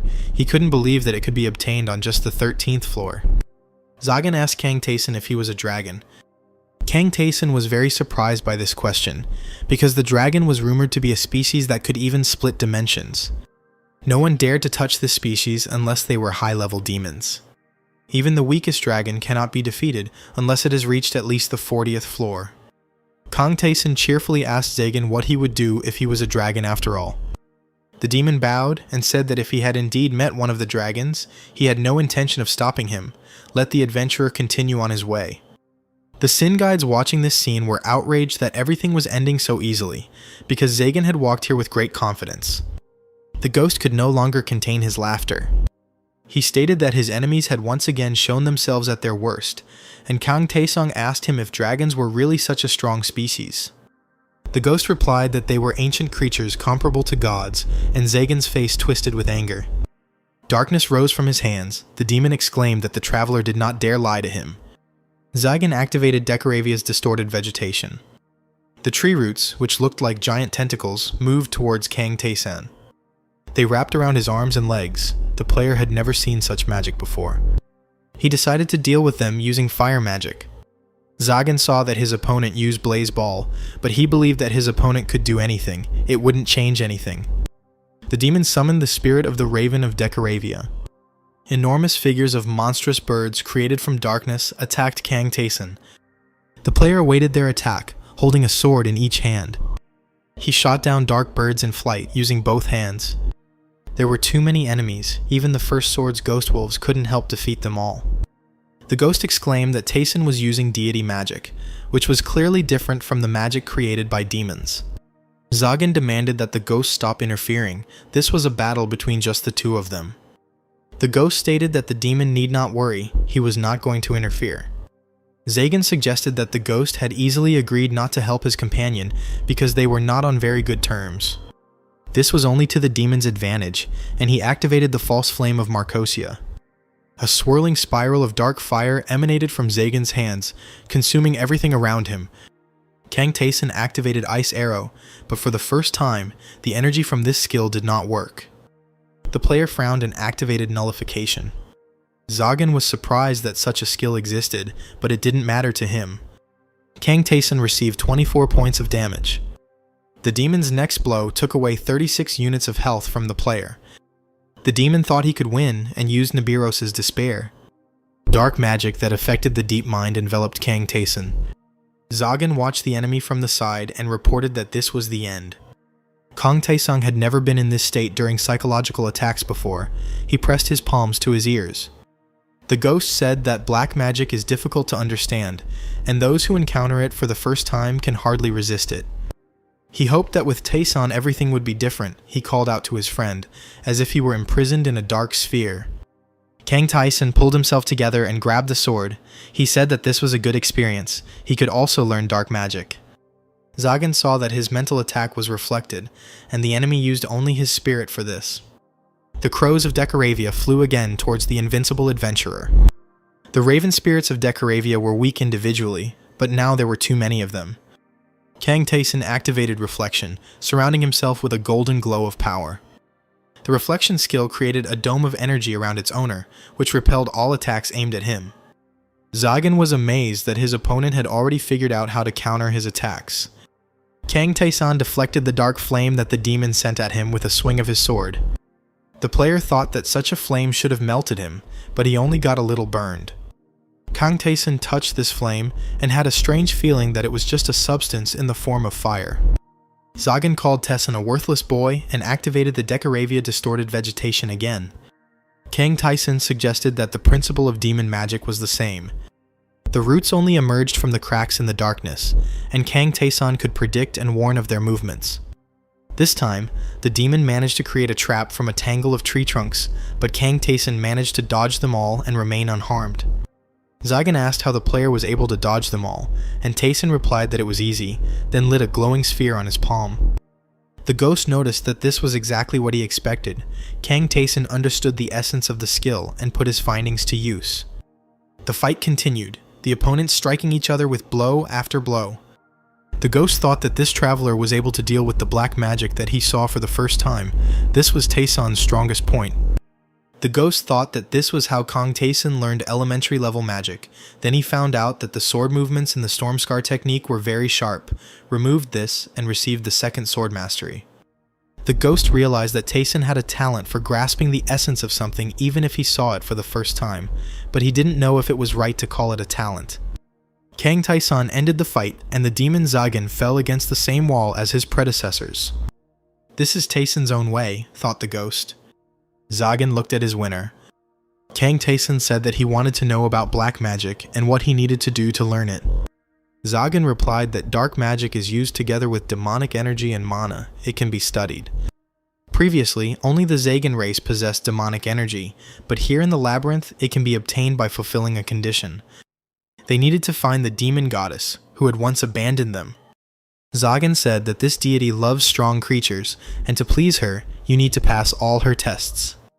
Kang Tae-sun turned to Ghost to ask where this demon goddess might be. Ghost believed that the place was not far from here. Zagan asked that his death not be used as an offering to the goddess. He wanted complete non-existence. Kang Tae-sun agreed to this condition and struck the demon with his sword. The system reported that the player has obtained the entry-level dark magic, Marcosius False Flame.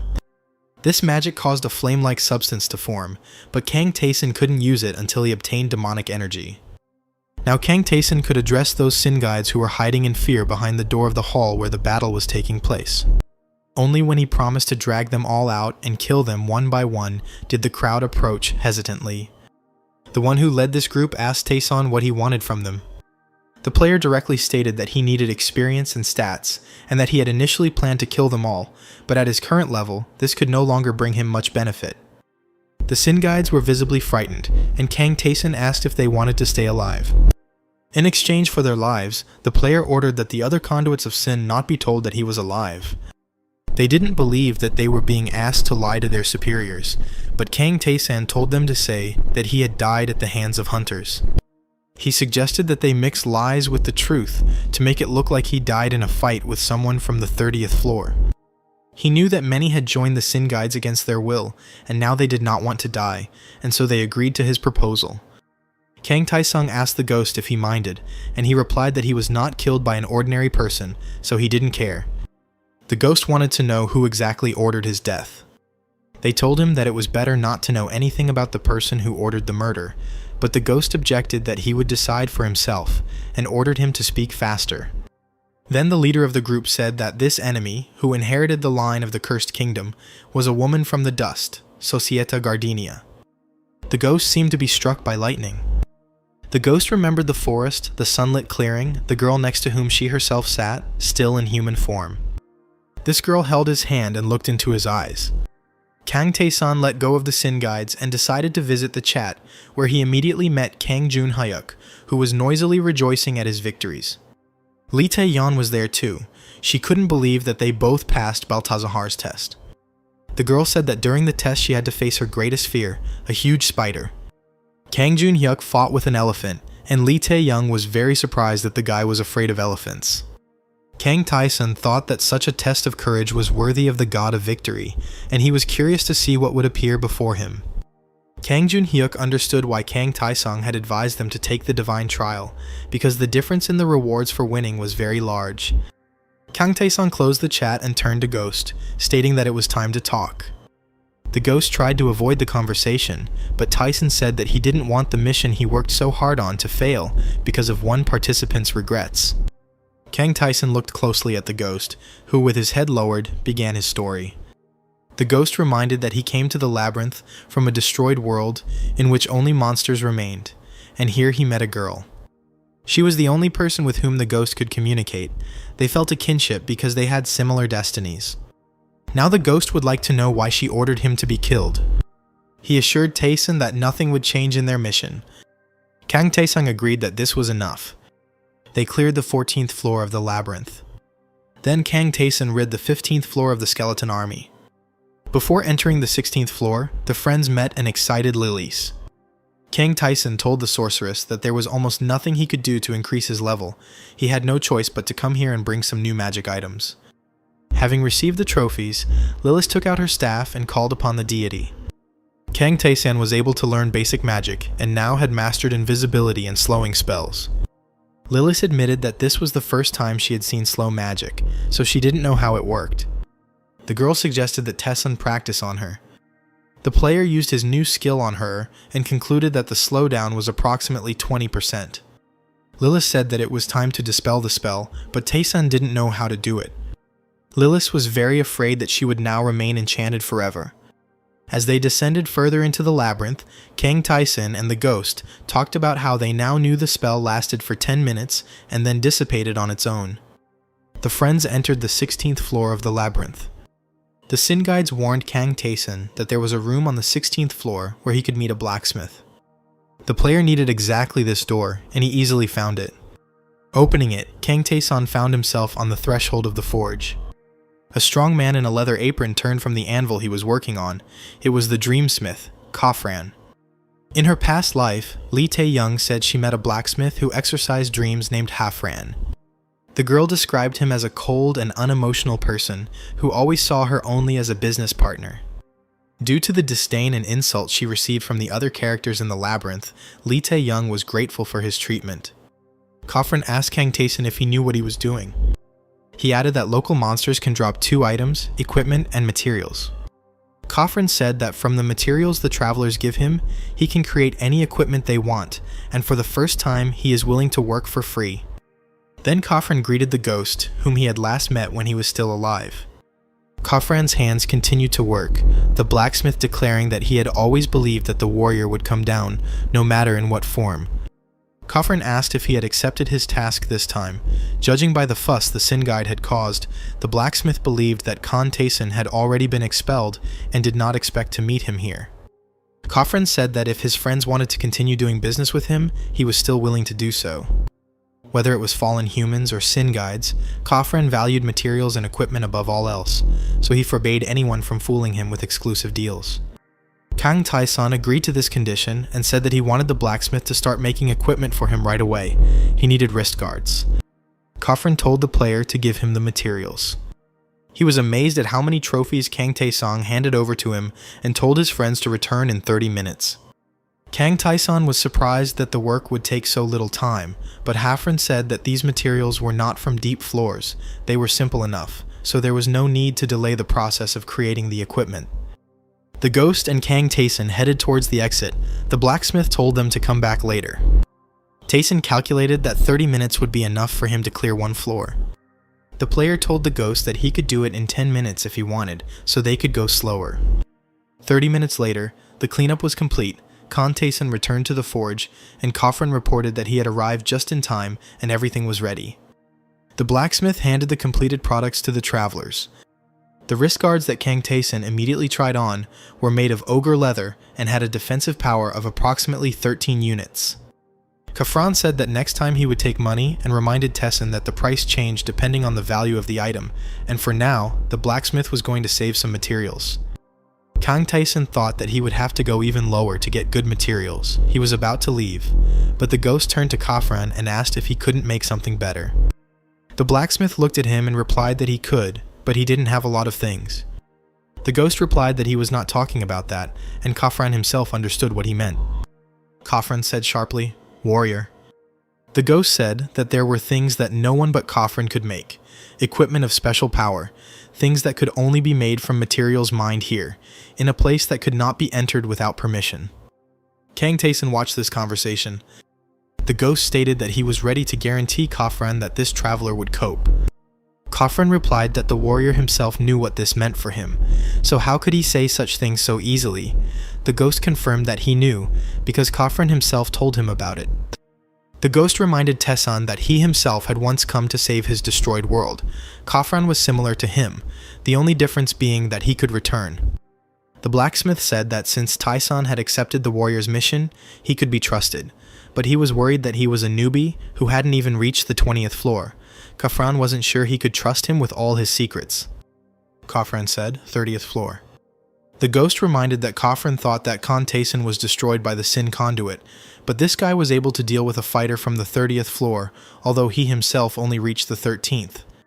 Khafran jumped up and screamed that the ghost was making fun of him, because such a thing was simply impossible. The ghost asked the blacksmith if he had ever lied to him. Khafran was deep in thought. He had a proposal for Kang Tae-san. He wanted proof that this player was truly capable of defeating someone from the 30th floor.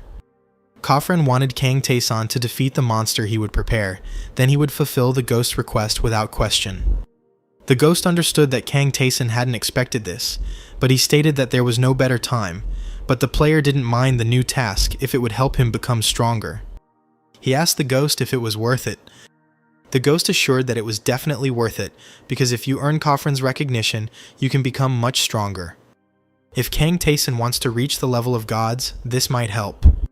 The ghost saw the burning gaze of Kang Tae-san when they met Maria. He thought that if the player was going to go this far, then here he would gain invaluable experience. At that moment, Khafran opened the door and announced that everything was ready. Seeing who was waiting for them in the transformed forge, Kang Tae-san was shocked. Sealed Balrog appeared in chains in the pentagram behind Khafran.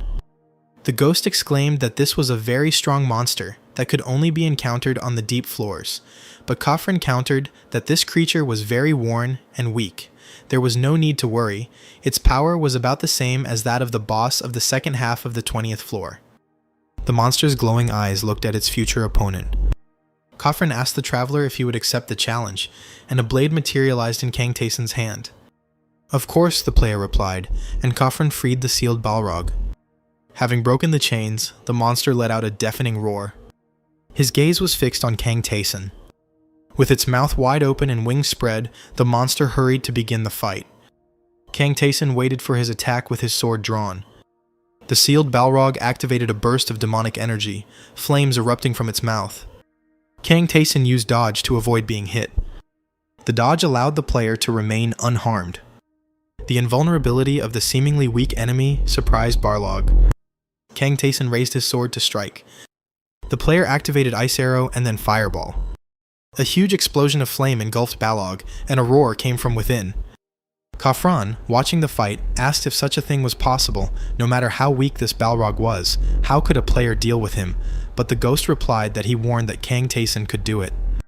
Khafran still found it strange. No matter how strong the traveler was, he shouldn't have gone beyond his limits. The ghost thought that it was indeed strange. Tae-san's skills were mostly beyond the standard values, especially spiritual strength enhancement. Strengthening spiritual power not only increases your own stats, but also allows you to use your opponent's skills. This skill is an order of magnitude higher than all existing skills, thought the ghost, while Kang Tae-san finished off Balrog. The ghost wondered if a mortal could even possess such a thing. Khafran was silent for a moment, thinking about what had just happened. "Okay," said Blacksmith Kanta-san, "I will let you into my world." Kang Tae-san asked if Kang Tae-san could send him there, and Khafran showed his friends a special artifact. The blacksmith said that his world was destroyed in a special way, so now he can send Kang Tae-san there with the help of the crystal. Khafran admitted that the conditions in his forge are not bad, but he is still limited in his skills. He is the master of the ruined world, and only he knows how to handle the materials found there, so if Kang Tae-san brings them, then Khafran will be able to create something truly powerful for him. The blacksmith wondered what a player with Tae-san's current abilities could bring, and he said that wild roots from the Grey Forest would do. When Kang Tae-san descends into the labyrinth and becomes stronger, it will allow him to bring materials from the deeper parts of his home world. Having given the traveler a map, he said that Khan himself would understand how to get the roots when he got to the forest. Khafran clutched the crystal in his hand and cast a spell that created a portal. The bright light forced Kang Tae-san to cover his eyes with his hand. The gates to the ruined world were open, and Kafran extended his hand in an inviting gesture. The ghost and Kang Tae-san approached the gaping hole in reality. Kafran stopped them and said that there was one more thing that the traveler needed to remember. The world will try to kill you, Kafran said darkly. With this advice, Kang Tae-san set off on a new journey. Together with the ghost, they fell surrounded by stars, Kafran's stern figure melting into a gap in reality. Kang Tae-san asked the ghost what kind of currents surrounded them. The ghost explained that this is the movement of space, and it will continue as long as light travels between the stars. The currents led the friends to a planet that seemed like a cracked, lifeless ball. Kang Tae-san was going to a destroyed world for the first time, although in a sense, the Earth was also on the verge of destruction. It was interesting to see how different the star of this world was, which could become the future of Earth. Kang Tae-san landed on the gray soil of this planet. The player's breath immediately caught and he began to cough. Something foreign got into his throat with the first breath. Could it really have been poison? Tae-san thought and activated his breath hold. The player moved his hand and felt nothing. If there had been air here, he would have felt at least a slight breeze. Kang Tae-san looked down in amazement. His feet sank into the gray dust, as if the earth was trying to swallow him. Kang Tae-san thought that there was hostility on all sides. The player thought about this dead star. This star itself tried to kill all living things. Each new step on the planet's surface brought the player 2 units of damage. Kang Tae-san covered his face with his cloak and thought that there was still some oxygen in this world. He and the ghost decided that it was better not to move unnecessarily, because if they moved more than necessary, they could attract the attention of this star, whose world was dead. Kang Tae-san opened the map of Kafran to see how much further he had to go to the forest. He wanted to understand if he was going in the right direction. The system recorded 4 more units of damage caused by the player's actions. They continued on their way. Kang Tae-san asked the ghost what the difference was between him and the Wanderers, and the ghost noted that the characters inside the labyrinth called themselves contractors. The ghost explained that everything was simple. The difference was that some were limited and some were not. The Wanderers were free, like Kang Tae-san himself, while the contractors were bound to the labyrinth and could not travel. In exchange for the fulfillment of their wishes, they made a deal with the sorcerer so they could no longer leave the labyrinth. The Phantom's desire was revenge. Lilith wanted to master magic. Einskal made a deal to find his goddess. The merchant and the blacksmith were no exception, so they had to ask someone like Tessin to do their errands. The player thought that this was how requests turned into tasks, and asked how one became a contractor. The ghost replied that there were different ways, and the sorcerer himself contacted him. Kang Tae-san asked who this sorcerer was, but the ghost could not say. The traveler himself had to find out the answer when he went down below. The protagonist wondered if it was too early for him to know about this. Streams of power swirled around them and the ghost. It was a large tornado that pulled travelers into its core. Kang Tae-san thought it was a sandstorm, but the star was actually going to kill him. The player activated evasion and cover, but despite this, he received 9 points of damage and wondered if his skills were helping at all. This storm did not go away, as if it was aimed at destroying the traveler. Kan took up a sword in his hands, as if for battle. He tried to influence the tornado using dark arts. The darkness didn't seem to affect him. The guy activated the incinerating ball. The next moment he added ice arrow to the fire magic. Magical attacks also worked on her. Was it really impossible to destroy the tornado? Then Kang Tae-san had one more tool left, slowing. This reduced the speed of the tornado. Luckily, it worked for the basic skills too. The player activated acceleration and applied it to himself. With the help of this skill, he managed to escape the influence of the tornado. Kang Tae-san ran off to continue the fight against this phenomenon. Suddenly he stopped, observing the changes. The tornado dissipated, no longer continuing its attempt to destroy Tae-san. The ghost assumed that if he couldn't hit his target, then his existence no longer had any meaning. A system notification has detected a player's spirit boost. Kang Tae-san has acquired the awakening skill. The player didn't quite understand what it was. He had never heard of the awakening skill before.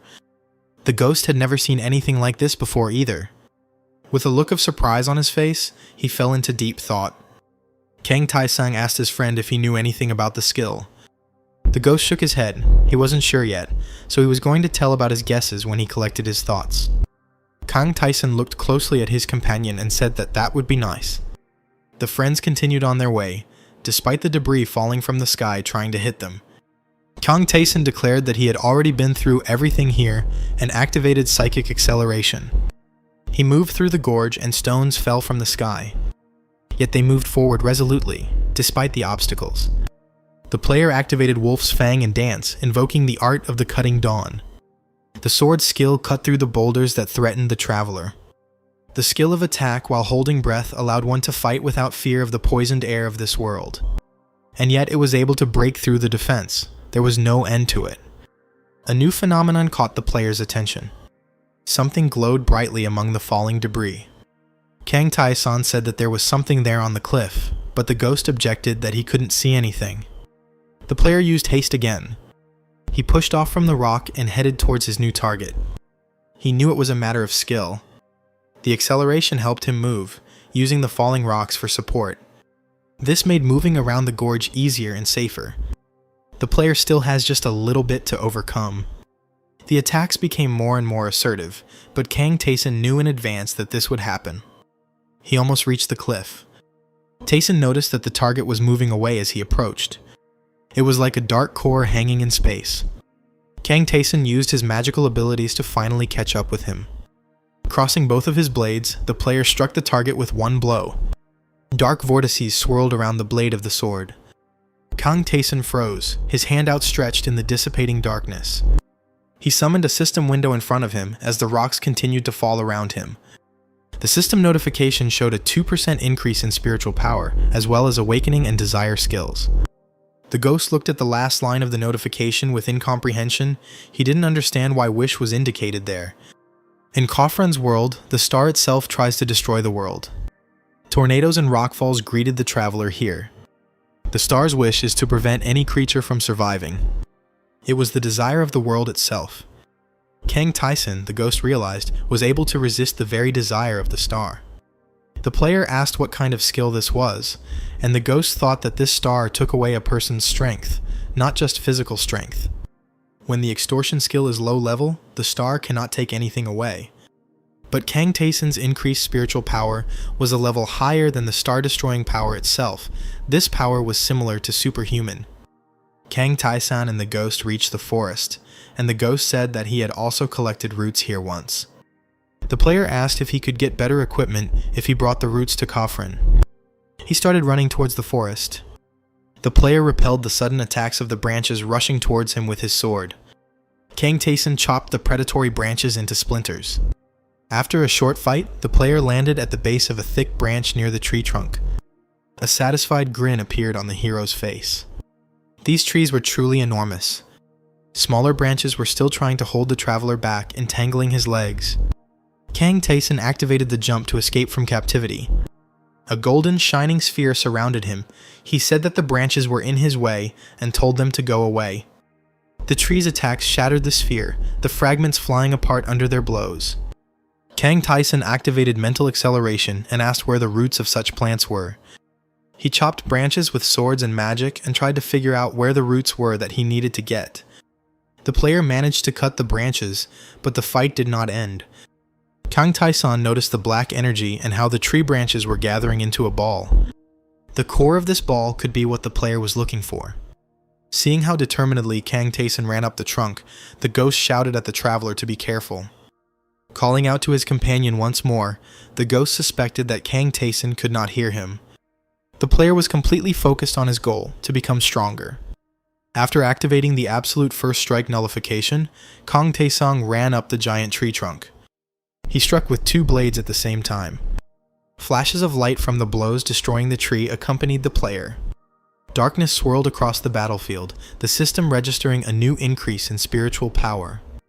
Kang Tae-san triumphantly raised the random root he had obtained above his head and announced that he had suspected that it was inside. Tae-san remarked that it wasn't all that difficult, and the ghost replied that he had told him right away that it wasn't a difficult task for Tae-san's level, but now it was time to go back. Probably, Kang Tae-san agreed, looking at the new changes in the destroyed world. It looked like a crack in the sky, as if someone had drawn a huge cross. Kang Taesan said that it seemed like this place really wanted to kill him. He pushed off from the lifeless ground. Having already stepped into the open portal, Kang Taesan said that he would meet this world next time. The secondary quest was completed, and the portal led the friends to the forge, where Kafran was waiting for them. Kang Taesang said that he had brought everything and asked if it was enough, because he himself thought that they were ordinary roots. Kafran replied that it was because Taesan did not live in that world, and added that, in any case, the friends got it done pretty quickly. Kang Taesan showed him the root he had obtained. This item belonged to the destroyed world. Nothing can be made from it alone. If the root is grown in a suitable environment, most likely it will sprout. The player showed his sword and asked if it would fit. Kafran asked if he meant to say that he could connect the root with the sword. The ghost confirmed that it could be used at will. Kafran looked at the sword in Kang Taesan's hands with confusion. Now this sword belonged to him. Kang Taesang asked to combine the root with the sword, which was the relic of Karvut, soaked in the blood of ancient ancestors. This relic had survived countless lives of members of the royal family. Kafran said that he was ready to do this if the warrior wanted it. The blacksmith added that the traveler did not need to leave him the weapon, only the root. He intended to clean the trophy and prepare it, and then combine it with the blade when he was finished, so the Taesan sword could take it with him and return to the forge in 2 days. Kang Taesan and the ghost went to the 17th floor of the labyrinth. New opponents awaited the player, and he furiously rushed into battle. The boss of the 17th floor, Dullahan, has been defeated. Kang Taesan received the Bloody Dew earrings as a reward, which increased his strength, agility, and defense. The player told Ghost that this enemy was weak, to which Ghost suggested that Taesan had become too strong. The second reward was the lava drop devouring leather armor. Kang Taesang took the trophies and moved on, wanting to become even stronger in these 2 days. The player quickly dealt with the skeletons on the 18th floor, as well as their boss, the skeleton mage, a knight. Kang Taesan and the ghost went down to the 19th floor. The boss of the 19th floor was a lich in a purple-red robe. He also fell at the hands of the protagonist. The lich was defeated, and the system recorded that the player had gained a new level. The ghost happily rejoiced that Taesan had finally managed to raise his level. Kang Taesan said it was time to go down to the 20th floor. At that moment, at the end of the tunnel, the friends saw something that looked like a horned skull in the dark haze. Kang Taesang wanted to know what it was. He came closer to the mysterious object. The ghost said that this is the altar of the demon god. He is a demonic entity himself and controls all other demons. The altar of Lucifer was created by Lucifer's followers and served as a corridor connecting with God. Through this place, Lucifer was able to exert influence. The system immediately noted an increase in the player's intelligence and mana. Kang Taesan asked if the ghost knew what kind of test this god would give him, but the ghost did not know the answer, and Taesan asked if he had found this place before. The ghost reminded that the gods always give tests suitable to their domains. He asked what kind of test Taesan thought the demon god might give him. Kang Taesan suggested that this god only tests people from the demon clan. The ghost said that it was not necessary, but this deity had high standards for people. Kang Taesan decided to return to this altar later with a strengthened weapon. Kang Taesang admitted that he was unsure about the challenge that awaited him here. The friends descended to the 20th floor of the labyrinth, their path strewn with weapons. Kang Taesan ran through the open door and quickly entered the battle. The player was determined not to linger here. He moved forward very quickly. The boss of the 20th floor turned out to be a death knight in red armor. Kang Taesang crossed swords with the knight and asked if that was all he could do. The enemy was moving too slowly. Kang Taesang attacked and defeated the Death Knight. The ghost was perplexed. He thought that this opponent should have been strong. Kang Taesan turned to the system and carefully examined all the notifications. As he expected, there was no reward for the secret mission. The player was sure that there was something else hidden on this floor. A strong premonition helped Kang Taesan discover what was hidden. The secret room on the 20th floor was opened by pressing the right brick in the wall. Taesan's skills allowed him to not waste time searching for this brick. He immediately touched it and opened a passage in the wall. Behind the wall, a new tunnel was discovered, barely illuminated by a ghostly light. The ghost said that the new enemy might be of the Overlord level. The dark figure of an armed knight appeared from the tunnel, his enemy's sword drawn. Kang Taesan watched him walk towards them. "Are you here?" he asked as he approached. It was the Lord of the Death Knights. He said that he must be seeing before him the shadow of the warrior, about whom he had heard a lot from the sage, and called the ghost pathetic and weak. The ghost remembered his enemy, and asked the Death Knight Lord if he had met him. "This is our shared secret," the ghost heard in response. The Lord of the Death Knights asked if the boys who were tied to this place didn't have the right to greater freedom. Then the knight turned to Kang Taeson. He asked if he was his opponent, and noted that the traveler was really strong and the knight would not be able to defeat him. "Let's fight," he declared. Kang Taeson drew both of his blades. The Lord said that he was a knight, and therefore would not throw down his sword and run away with his tail between his legs. Hundreds of years had passed since a wanderer had entered this room. The blades of Kang Taeson and the Night Lord crossed, striking sparks and illuminating the hall with white flashes. Kang Taeson understood that this opponent was very strong. His level was higher than the 25th floor, and ordinary players could not defeat such an enemy. Kang Taesong activated First Attack Complete Nullification. The Death Knight Lord was surprised that Taeson had such an interesting skill. The fight was fierce, with stone fragments flying from the opponent's blows. Kang Taesong thought that the Night Lord had complex moves, but he was of enormous height. The knight's height prevented him from moving too quickly, unlike a lighter player. Kang Taeson used this advantage to get close to the enemy and deliver a blinding blow. The player admitted that the Overlord was indeed strong and that ordinary players would not be able to handle him. But Kang Taeson was no ordinary player. He delivered a double blow, plunging both swords into his opponent. This blow did not deal the expected damage to the Night Lord. The Lord of the Knights stood his ground and responded with his own attack. His gauntleted fist slammed into Kang Taeson's cheekbone. The duel continued, and bright flashes illuminated the battlefield. The ghost asked why Kang Taeson wasn't using his usual skills, magic or haste, but the player didn't answer, trying to catch his breath. The Death Knight Lord froze before the enemy, temporarily ceasing his attacks. Kang Taeson remained silent and did nothing either. The Lord of the Knights touched his helmet with his gauntleted hand. He snapped open part of the visor and his face appeared. The knight thanked Kang Taeson and said that he couldn't believe that he was participating in such an interesting battle. It was unusual for him. The Overlord's powerful attack almost hit Kang Taeson, the huge sword whistling right next to him. Kang Taeson jumped, placing his feet on the wide blade, and the knight declared that he had been waiting for such an enemy for centuries. Balancing on the Overlord's blade, Kang Taeson approached his enemy. He used the enemy's power to launch his attack and raised his hand with his sword. Holding onto the Night Lord's sword, Kang Taesong loomed over him. "Traveler!" the knight's voice thundered, and Kang Taeson looked into his face. The Death Knight Lord thanked Kang Taesong as he felt the final fatal blow. The knight sank to the floor. Kang Taeson stood over him, catching his breath. "Thank you," player heard again. The Overlord admitted that he did not expect the player to intentionally not use his skills. They were similar. The Death Knight Lord removed his helmet completely. He had an ordinary human face covered with many scars. He said that he was a knight and did not want to rely on these pretentious abilities. He only wanted to fight with a sword, but that was his own stubbornness, that he didn't want to pass on to anyone else. Thanks to Kang Taeson, he could now leave peacefully. He would like to say that he is now free, but he could not do it. The ghost listened attentively to these words.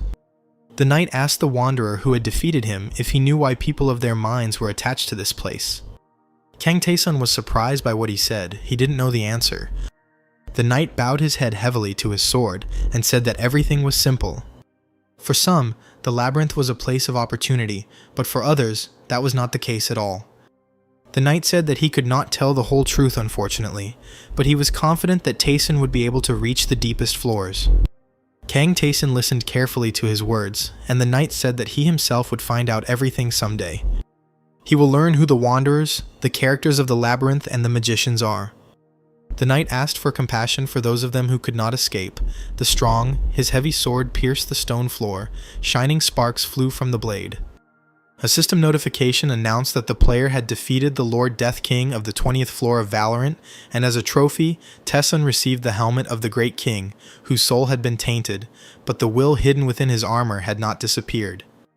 Kang Taesong noted that one of the helmet's stats was labeled as action speed, which was usually only found on shoes, so it seemed to indicate that the helmet was good. The player said that it had much higher stats than any armor he had worn before. In addition, there was a passive special skill. You had to prove that you had the will to become a phenomenon among others. Lee Tae-young said it was a scary skill. A more understandable trophy was the sharp boots, boots of an unusual crooked shape, the impact of which was extremely painful. The rune of strength added 20 points to the player's strength.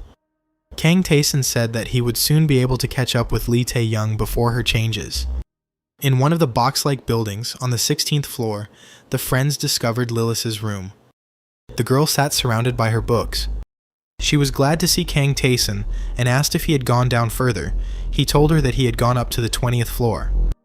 Lilith beamed even more and assumed that the player had come to offer her something.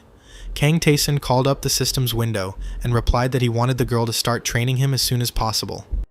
Lilith took up her staff and called upon the god of magic. The new spell that Kang Tae-sun learned was air jump, while the player could only use it once. Kang Tae-sun thought about a new skill. He decided to test it right now. Lilith watched him with delight and laughed that he immediately tried it, as always. Kang Tae-sun activated air jump. Now he could move without support. This magical jump pleased Kang Tae-sun. Back on the 20th floor of the labyrinth, the player had removed all of his equipment, and the ghost assumed he was about to do something weird again. Kang Tae-sun sprinkled himself with fairy dust. The ghost asked if he would learn the attack nullification skill, and the player replied that the companion knew him well. The ghost was surprised that there was still something left for Kang Tae-sun to learn in this skill. Without weapons or protective armor, the player appeared before the new enemy and said that he would now find out the answer to the ghost's question. His opponent, a knight in red armor, attacked him. Kang Tae-sun repelled the attack with his bare hands, activating absolute first attack nullification. Following this, the player used absolute second attack nullification. The ghost stated that if Kang Tae-sun was going to use third attack nullification, he was unlikely to succeed. Kang Tae-sun checked his indicators. He took 62 damage while being hit, and another 61 after that. The enemy's third attack dealt 65 points of damage. All these blows hit the protective shield, and until the third attack, Kang Tae-sun's indicator did not decrease. He received a specially activated skill, absolute cancellation of the third attack. The ghost couldn't believe what was happening and began to scream in excitement. Kang Tae-sun stated that he had guessed that third attack nullification existed, and Ghost remarked that such a skill was not easy to obtain, as it should not even exist. The ghost suggested that this skill was primarily dependent on the protective shield. No one had been able to pass Rakiratis' test before, so it was no wonder no one knew about it. Kang Tae-sun expanded the system notification again. The ghost asked if he was going to rest and remarked that it was right. That was what Tae-sun needed now. The player looked at him questioningly. The ghost rushed to him, saying that he was only thinking about becoming stronger, but he could rest a little. The player interrupted this speech. The friends headed towards the forge, which was located on the 16th floor. Kang Tae-sun was a master of an advanced skill, the Sword of Cutting Dawn, an art that came from the ruined world. Currently, only one person could master this skill. Ghost noticed that it was easy to lift it now because Tae-sun was in the process of organizing what he had absorbed. It would be more difficult later. The ghost clarified that in 2 days Kang Tae-sun was able to raise it by 5%, which was a lot. The player said that since the 2 promised days had passed, they would go to the blacksmith. Kang Tae-sun entered the door of the forge. Khafran was immersed in work, and the player asked if he had arrived too early. The blacksmith replied that the wanderer had arrived on time, he had just finished, and he could look. He demonstrated his product and said that he created it in its simplest form, and when combined, a transformation would occur and it would become stronger. Khafran told the player to give him his weapon and handed the glowing orb to Kang Tae-sun. The sphere shattered into pieces as soon as it touched the blade. Kang Tae-sun watched in amazement as the darkness and light from the ball swirled around the Karvut sword. The ghost looked at the notification and happily exclaimed that he now knew how much such a sword could be improved. In fact, its attack power had increased by 25 units. Kang Tae-sun looked at the blacksmith and thanked him. Khafran replied that it was an exchange, so there was no need for gratitude. Khafran said that he could go down every 5 floors, but it would be problematic to do more. He had a lot of work. He wished Kang Tae-sun good luck. The friends returned to the 19th floor to the altar of Lucifer. There was a strange look here. Kang Tae-sun guessed it was due to curiosity and irritability. Ignoring the clots of darkness reaching out to him, Kang Tae-san walked closer to the altar. The player reached out his hand to the skull that was there. When Tae-san touched the skull, its empty eye sockets glowed with a scarlet light. The darkness swirled over Alatur, looked at the Wanderer, and said that it felt curious, and then asked if Tae-san felt the same. The notification stated that Lucifer was inviting Kang Tae-san to his territory. Kang Tae-san accepted Lucifer's invitation, causing the deity to smile fangedly. Kang Tae-san entered Lucifer's territory and received the system's welcoming message. "What is this?" he asked, because he couldn't see anything. Kang Tae-san found himself in the ceremonial hall, standing on the red carpet in front of the throne. The player greeted the demon god with a bow, earning the approval of the deity sitting on the throne. Kang Tae-san said he wasn't stupid enough to not read the location's name. The demon god turned out to be a girl with long horns. Dressed like an earthly schoolgirl, this girl asked the name of the Wanderer. Kang Tae-san obediently introduced himself. The demoness's yellow eyes sparkled, and she declared that if an adventurer challenged her, she would smash his head in. Kang Tae-san still stood on his knees, looking at the goddess. Beads of sweat appeared on his forehead from excitement. The demoness laughed and declared that she was joking, but of course she could smash Tae-san's head in. The demon goddess declared that many things irritated her, and then waved her hand in the air, and Kang Tae-san began coughing, clutching his throat, and the ghost asked if he was okay. "You killed my poor Zagan," the goddess asked, but said she was not going to interfere, because it was a fair fight. "Moreover," she said, "you came to me." She asked if Tae-san came because of the demonic energy. Kang Tae-san thought about everything he had learned. Demonic energy was necessary to use black magic. Kang Tae-san needed it to use Marcosius's fake fire, a skill he acquired after defeating Zagan. Yes, Kang Tae-san confirmed, he really wanted to obtain demonic energy. The goddess reminded the traveler that he was a man. She was the god of demons, and demonic energy belonged to her subordinates. The demoness reminded that people do not fall into this category. Kang Tae-san asked if this meant that the goddess could not bestow demonic energy on a person. The goddess replied that if he wanted to know if she could imbue him with demonic energy, then she could. Kang Tae-san asked if the demoness hadn't said that she couldn't give people this power. The goddess agreed that this was usually the case, but Kang Tae-san had received this power in a corresponding manner. She clarified that anyone who is near Tae-san cannot receive it. Kang Tae-san could have such power, he had a talent for controlling demonic energy. The demon goddess declared that everything had a price, and Tae-san asked her to name it. The demoness said that everything was simple, he had to help her and protect her young lamb. Kang Tae-san asked if the goddess wanted him to help her sheep. The system explained that an additional task had been started. Lucifer wanted to help his child who was being persecuted, but she was in a world where demons couldn't interfere, so she wanted the traveler to go there, and then Lucifer would reward her for the job done. Kang Tae-san looked at the task he had received and asked if the goddess wanted him to go to another world. The goddess confirmed this guess. She called the player a fool and asked if he had been to Khafran's world. The world she was about to send him to was not destroyed like that world, so there was nothing to worry about. The goddess reported that her poor lamb was being persecuted and suffered in a world that had lost faith in her. Kang Tae-san had to take her to a safe place. The player agreed to accept this task. He said that in return he would have one more request, but the ghost suddenly interrupted him, calling his name. The goddess was angry that the player dared to ask something from the god without paying the appropriate price. She said that she usually breaks heads for such insolence. But the demoness allowed Tae-san to speak, warning that if it was something insignificant, she would ignore his request. The ghost stared at his friend with a question. Kang Tae-san asked if the demon goddess knew anything about the invaders of his world. The demoness smiled. She forgave Kang Tae-san for asking her for something for free. She understood that the traveler wanted to know who had invaded his world, and she was ready to reveal the truth to him if he completed her task. Kang Tae-san said that this would be enough. The goddess opened a portal and said that although it was problematic, the basics needed to be explained to the traveler. The world he was supposed to enter was called Beguseta. In this world there was magic, and its laws were guarded by dragons. The power of the world itself was at an average level, but the world was protected by a certain person. Haman watched over the world. Haman was the god of light who was born on this earth.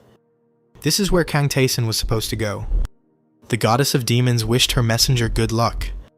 Kang Taesun moved to a place where rays of light pierced the green crowns of tall trees, streaming from the clear sky. The player fell from the clear sky onto the green grass. "This is Begaset," he asked, and added that there is nothing like that in this world. In this world, birds circled in the sky, and large azure butterflies landed on the leaves of flowers. Kang Taesun rose to his feet. The ghost asked if it wasn't obvious from the sin conductors that the human form was the most common. Kang Taesun said that it was good that no one would disturb him here. The system reported that presence detection was available. The ghost noticed that they had no time to indulge in nostalgia. Kang Taesun immediately agreed that he was right. He pushed off from the thick grass. Activating air jump, Kang Taesun soared into the sky. Another notification reiterated that presence detection was available. Kang Taesun decided to take it into account. Below on the ground, he saw people chasing one man. Looking at the fugitive, the player assumed that this was the child the demon goddess had spoken of. The ghost replied that judging by the dark clothes, it looked like this girl was from a demon clan. The girl ran from her pursuers with all her might. They started shooting at her feet. It was obvious that these people would soon catch up with their prey. The rope loop caught the fugitive's leg, and she cried out, "No."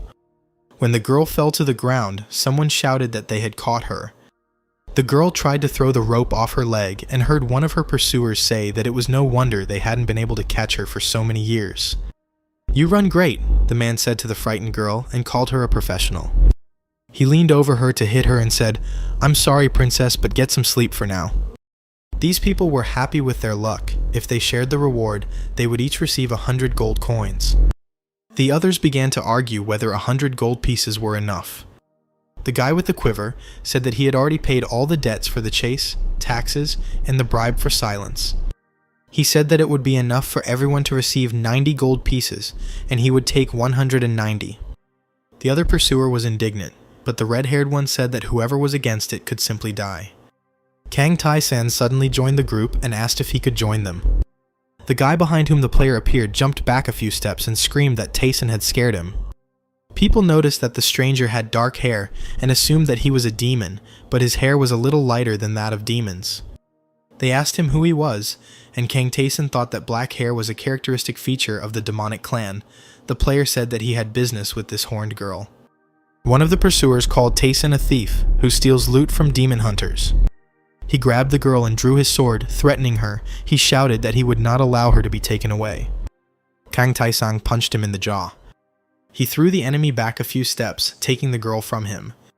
Now she lay on the grass behind Taesun, and her pursuers wanted to know who he was. The girl was unconscious. Kang Taesun stated that he had business with her. By drawing his sword, the player easily caused panic among these people, and some of them already promised to tell him everything. They promised to tell everything they knew if only the stranger would spare them. They begged for mercy, but Kang Taesun had no intention of leaving them alive. The first one he killed was the one who threatened the girl with a sword. Kang Taesun agreed to listen to the last of the pursuers, and he told him his story. "So it means that 10 years ago you were given a revelation," Kang Taesun clarified. The man hesitantly confirmed this. Humans and the demonic clan had long ago divided this world into two parts. Before this place was quite ordinary, everyone tried to coexist peacefully. But everything changed after the revelation of the god of light, Haman. Haman spread his wings over the world and commanded people to kill demons. Wars began, in which many stood under the banner of Haman. In religious fanaticism, they shouted out their god to them. 2 years later, the demon king died and the war ended. Then a reward was offered for hunting demons, so almost all of them were also destroyed. Kang Taesun didn't know what to say to this. The man pointed his finger at the girl, who was still unconscious. He said that she was the last princess of the demon clan. The demon goddess Kang Taesun was tasked with delivering her to a safe place. Kang Taesun now understood almost everything, and he released the last surviving of his pursuers. He found a place where he and the girl could settle down comfortably for a while. When she finally woke up, he said that she could rest some more. She didn't need to get up so early. The princess thanked him for saving her, but asked him to go back to where the savior had come from. She said that he shouldn't be near her, because she herself shouldn't exist in this world, because she was a demon. She thought about her childhood and all those who were no longer there. There used to be many demons. They were different, young, old, cheerful, and serious. and now the girl had no one else to call her friends. She has been left alone in the world for a long time. After all, she was pursued not only by hunters, but also by extremely influential people. Just like that guy, Kang Taesan asked, pointing to the bushes. The princess asked who he noticed. There was a man hiding in the bushes who had frightened and angered her. He came out into the open and said, "Here you are, princess." He knew the approximate location, but he did not expect to find her so soon. The princess drew her sword and held it out in front of her, calling the stranger gallant and asking how he dared to do such a thing when he had sworn allegiance to her father. The stranger laughed. He stated that it was all in the past and that it had simply been a terrible mistake. He said he couldn't believe he had ever sworn allegiance to some demon. Gallant charged, first pointing his blade at Kang Taesan. The princess screamed at him to stop because Taesan had nothing to do with her. Gallant stood frozen with a wild look, holding the sword with both hands. He didn't understand what was happening, but Taesan's face remained unperturbed. The player blocked his sword with the hilt of his own blade. After this, Kang Taesan swung his fist and hit Gallant in the jaw. This blow was unusually strong. The demon princess watched the fight with excitement, standing a few steps behind her savior. Kang Taesan asked Gallant if he was still alive. That wasn't bad, the protagonist thought to himself. Enraged, Gallant shouted that Taesan was an ordinary village upstart. The princess was extremely agitated, but Kang Taesan remained completely calm. Gallant went on the offensive again. Kang Taesan asked the ghost if this aura was the same one, and in response he clarified how he understood it. The player replied that he owned something similar, and then ordered Gallant to attack. He rushed into the attack. He figured some clumsy country boy was no match for him, so he was going to just finish him off. Gallant delivered a blow that he believed would be fatal, but his opponent blocked it, taking it on his blade. Gallant was surprised to receive this rebuff. Kang Taesan said he didn't think it would be enough to break his sword. Gallant became furious. With renewed energy, he tried another technique. Flashes of power surrounded him, but his blade couldn't even touch Kang Taesan. Gallant screamed that he would kill him. The demon princess closed her eyes in fear. She was surprised to see that her protector remained unharmed. Kang Taesan used first strike nullification, and the enemy was unable to deal any damage to him. Gallant was sure that he had touched the stranger. He assumed that Taesan was a mage and used some kind of time manipulation magic. It was impossible. Even the best archmage of the tower couldn't completely cancel the attack the way this guy did. Kang Taesan activated second impact nullification. Gallant thought that in front of him was not a man, but some kind of monster. After the third attempt, which still didn't affect the enemy, Gallant realized that even aura attacks didn't work. Kang Taesan decided to test how strong the aura attack was, and allowed Gallant to deal 63 points of damage to himself, which wasn't a bad result at all. The player activated dodge to avoid the next attack. He wanted to try everything. Gallant was torn apart by different emotions. He wanted to know who his incomprehensible opponent was. He struck a decisive blow again. Kang Taesan looked at him and said that he was a messenger. A shard of ice appeared above his hand.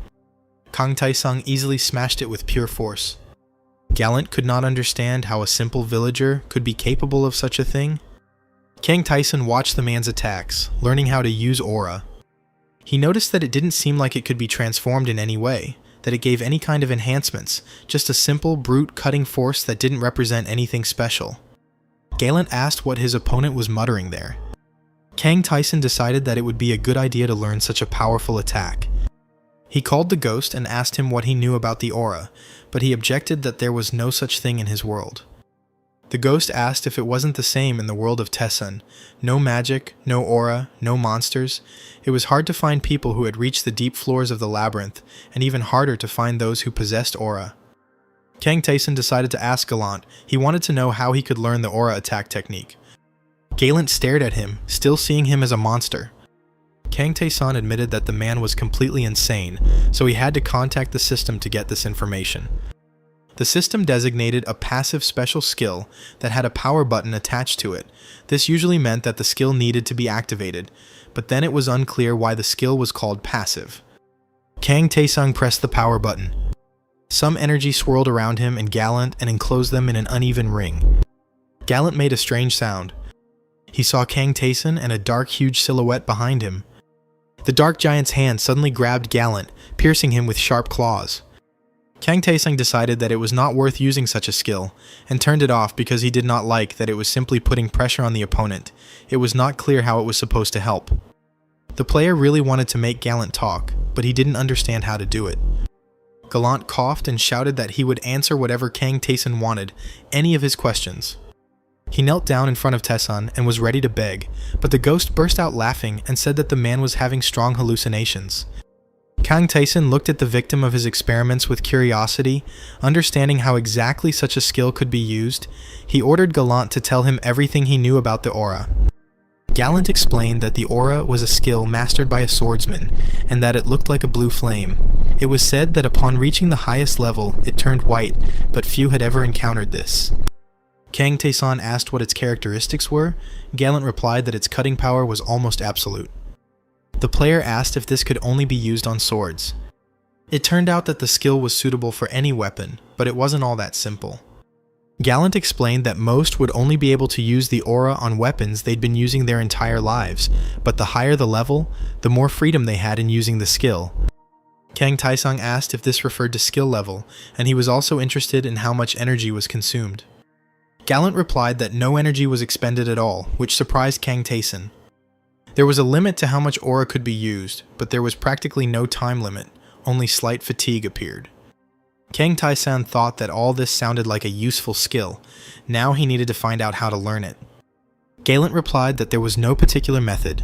This power comes to everyone on its own, and everyone goes their own way. Gallant honestly admitted that his knowledge was not that deep. These questions should be addressed to swordmasters who understood the aura. Kang Taesung said he understood a little and asked if Gallant was sure he couldn't help him.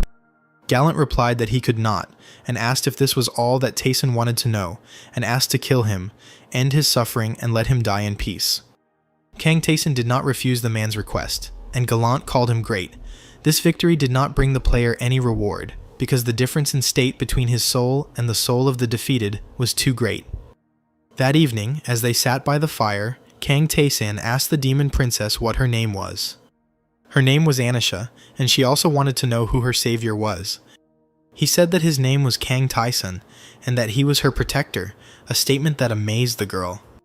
The ghost told Taesung not to admit to the princess that he came here at the behest of the demon goddess, but instead to lie to her.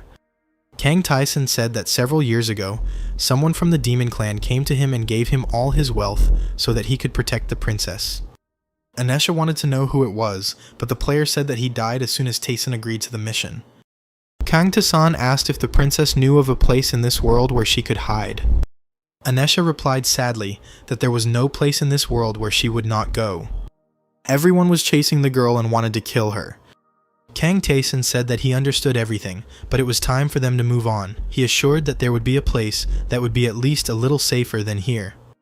They set off on their journey, with Kang Taesung walking first and Anisha behind him. They walked past high, beautiful mountains. Someone was constantly trying to attack Anisha, but Kang Taesung easily dealt with them, only asking where they came from.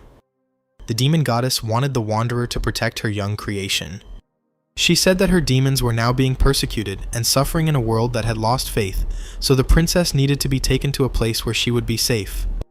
Now Kang Taesung wondered where this place was, and he and Anisha walked and walked, their path leading through forests and gardens. They passed by strange rocks. Sometimes Anisha would kneel and pray to the demon goddess for the blessing of salvation and peace. She had great faith in her goddess. In order not to waste time, Kang Taesung trained a lot. He was practicing his fencing skills. No matter how hard he tried, there was one thing he couldn't do. Suddenly he noticed that Anisha was watching him. He asked how long. She admitted that she had been sitting there for about 2 hours. The princess asked what her companion was doing, and he admitted that he wanted to learn aura. Anisha was surprised that he was trying to learn this, because she thought that Taesung had it, but the player said that he came from far away and learned about such an ability for the first time. Anisha said that, because of all the fuss, she never thanked her savior. "I, Anisha Brichet, Princess of Demons, thank you sincerely," the girl said, curtsying. She called the player sir. Kang Taesung said that he was paid for it after all. Suddenly the ghost announced that they would soon have guests. A crowd was approaching them. These people were looking for the demon princess. Kang Tyson asked if they were magicians. Their leader said that he was a magician from the Malfrey School of the Great Magic Tower. His name was Barmandor. Kang Tyson smiled. He was glad that someone other than hunters had shown up. Perhaps he could even get something here. Barmandor asked if he was protecting the princess and called Tyson impudent. Barmandor declared that they were under the command of Hammon, the god of light, and were therefore obliged to kill the demon princess, and they ordered Kang Tyson to kneel. The magicians stood at some distance from the princess's Tyson, and a tense force emanated from them. Anisha said it looks like he'll unleash his oracle because Hammon wants to destroy them all. Kang Tyson said that they were very stubborn and told Anisha to hide in the cave. Kang Tyson's power easily swept away all the opponents, and some of the younger mages began to ask for help. Kang Tyson stood in front of Barmandor. The magician couldn't believe that his magic was powerless against some boy, and ordered everyone to retreat so they could use magic together. Having retreated to a safe distance, the magicians summoned all their spells at once and struck. But even the combined magic of the entire group did not cause the slightest harm to Kang Tyson. He asked if this was all they could do, even if they teamed up, and then activated Ice Arrow. The mages of this world were weak. Kang Tyson easily threw several ice arrows at them. Several people were struck by arrows, while others looked on, unable to believe that frost could be caused without casting spells. Ice arrows knocked the mages off their feet. Kang Tyson stepped on the body of one of the enemies, and noticed that the ice arrows were called frost here. He looked around the battlefield and said that he should be forgiven because he needed to protect the princess. The system reported that the manifestation skill had been activated. Kang Tyson said that now he had only one enemy left, and he didn't have to worry, he wouldn't kill him that quickly. Barmandor stood before him, clutching a staff in his hands, and Kang Tyson ordered him to tell him about magic. When Kang Tyson had learned everything he wanted, he, Anisha, and the ghost continued on their way. Kang Tyson said that according to the magician, in order to use witchcraft in Beguset, one must cast spells, and basic spells for assessing the area can only be used from the intermediate level. Frost Arrow or Ice Arrow was considered a high-level magic from the School of Ice. Kang Tyson expected something like that, but it turned out to be too meager. He suddenly noticed that something was wrong with his companion and asked how she was feeling. Anisha admitted that she was feeling dizzy. The demon princess looked exhausted and miserable. The ghost suggested that because Anisha had been under constant threat of death for many years, and because of such intense pressure, she had long been at her limit. Kang Tyson handed the girl a bottle of potion and told her to drink it. Anisha obediently drained the bottle. She immediately felt better and asked Kang Tyson in surprise what it was. The player explained that it was a potion that restored strength. He knew it would help. Anisha was perplexed why he gave her such a precious thing, but Tyson said that it wasn't that precious. There was no need to thank for that. The princess thought for a moment. She could not imagine how to thank this man for his kindness. They made a fire. Anisha cooked the fish, but she wasn't sure it turned out tasty. Kang Tyson looked at his portion. It looked delicious. He sincerely admired it, and the princess said that she hadn't cooked for a long time, but hoped that she had not yet lost all her skills. She said that when there was no war in this world, she loved to cook different dishes for her loved ones. Anisha had someone to remember with sadness and warmth. While eating a delicious dinner, Kang Tyson asked about Hammon, who had settled here a little less than 100 years ago. Anisha explained that previously in this world, there was no culture of belief in one special god. Each region and clan had its own. But then such a god was born here. This was the Lord of Light, Hammon, who immediately took over the entire world. The ghost was surprised because it turned out that this god was not even 100 years old. Kang Tyson asked Ghost if he remembered anything, and he admitted that his friend was right. The ghost had already told Kang Tyson that all those who were originally gods had long since disappeared, and that all current gods were descended from mortals who had turned into superhumans. Kang Tyson listened attentively to these arguments. The ghost said that 100 years ago, Hammon was also mortal. Gods are beings obsessed with their domains, so Hammon went to extreme measures. In the end, he ordered the demon clan to be completely exterminated. This was necessary so that he could become a full-fledged god of Beguset. Kang Tyson asked if the demon goddess should do nothing and let things slide. The ghost explained that this was the case. That was why Lucifer sent him to a world where she had no power.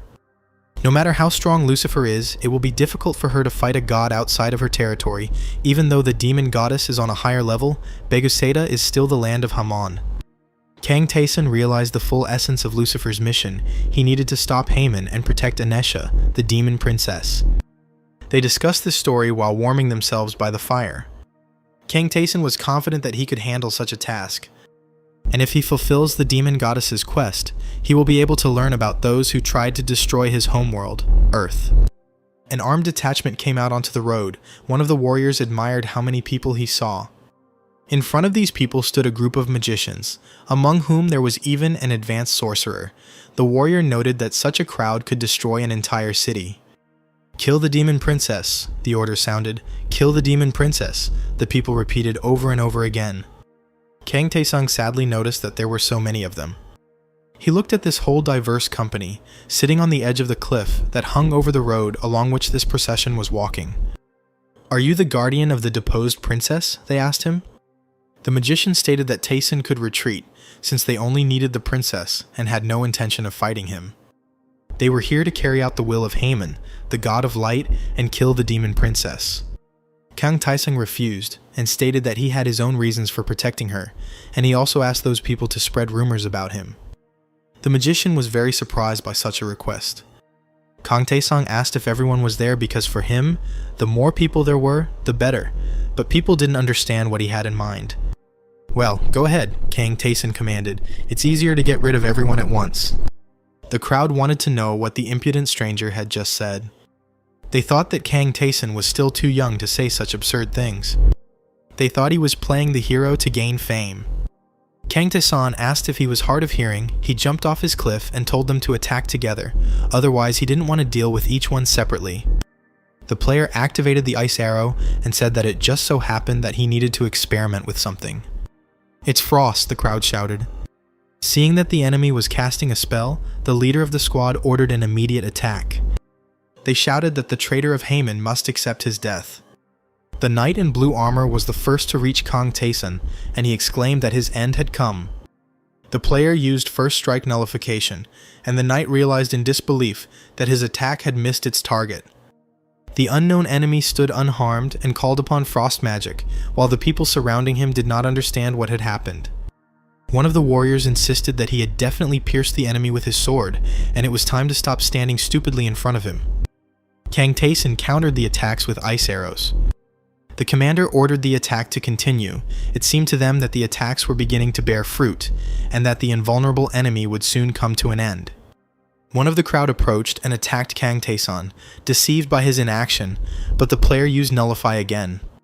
Then Taesun activated Ice Arrow for his own attack. The player formed different projectiles from ice. The nullification allowed him to safely avoid the arrows flying at him and reflect on the fact that his technique lacked the ability to work with aura. Kang Taesun's techniques scattered his enemies across the clearing. One of the warriors noticed what their enemy was creating from frost magic. Kang Taesun constructed a huge, multifaceted sphere from ice arrows and held it above his head. It was obvious that this projectile contained tens of units of frost. Kang Taesun said that's why he loved such open spaces. They could be used for endless experiments. Kang Taesun caused the sphere to move and hover above his enemies. He raised his hand up and clenched his fist. The player has activated the ice pellet. This sphere contained a monstrous amount of ice. Kang Taesun used magic acceleration. The sphere was rapidly approaching the group of opponents. This caused panic in the crowd.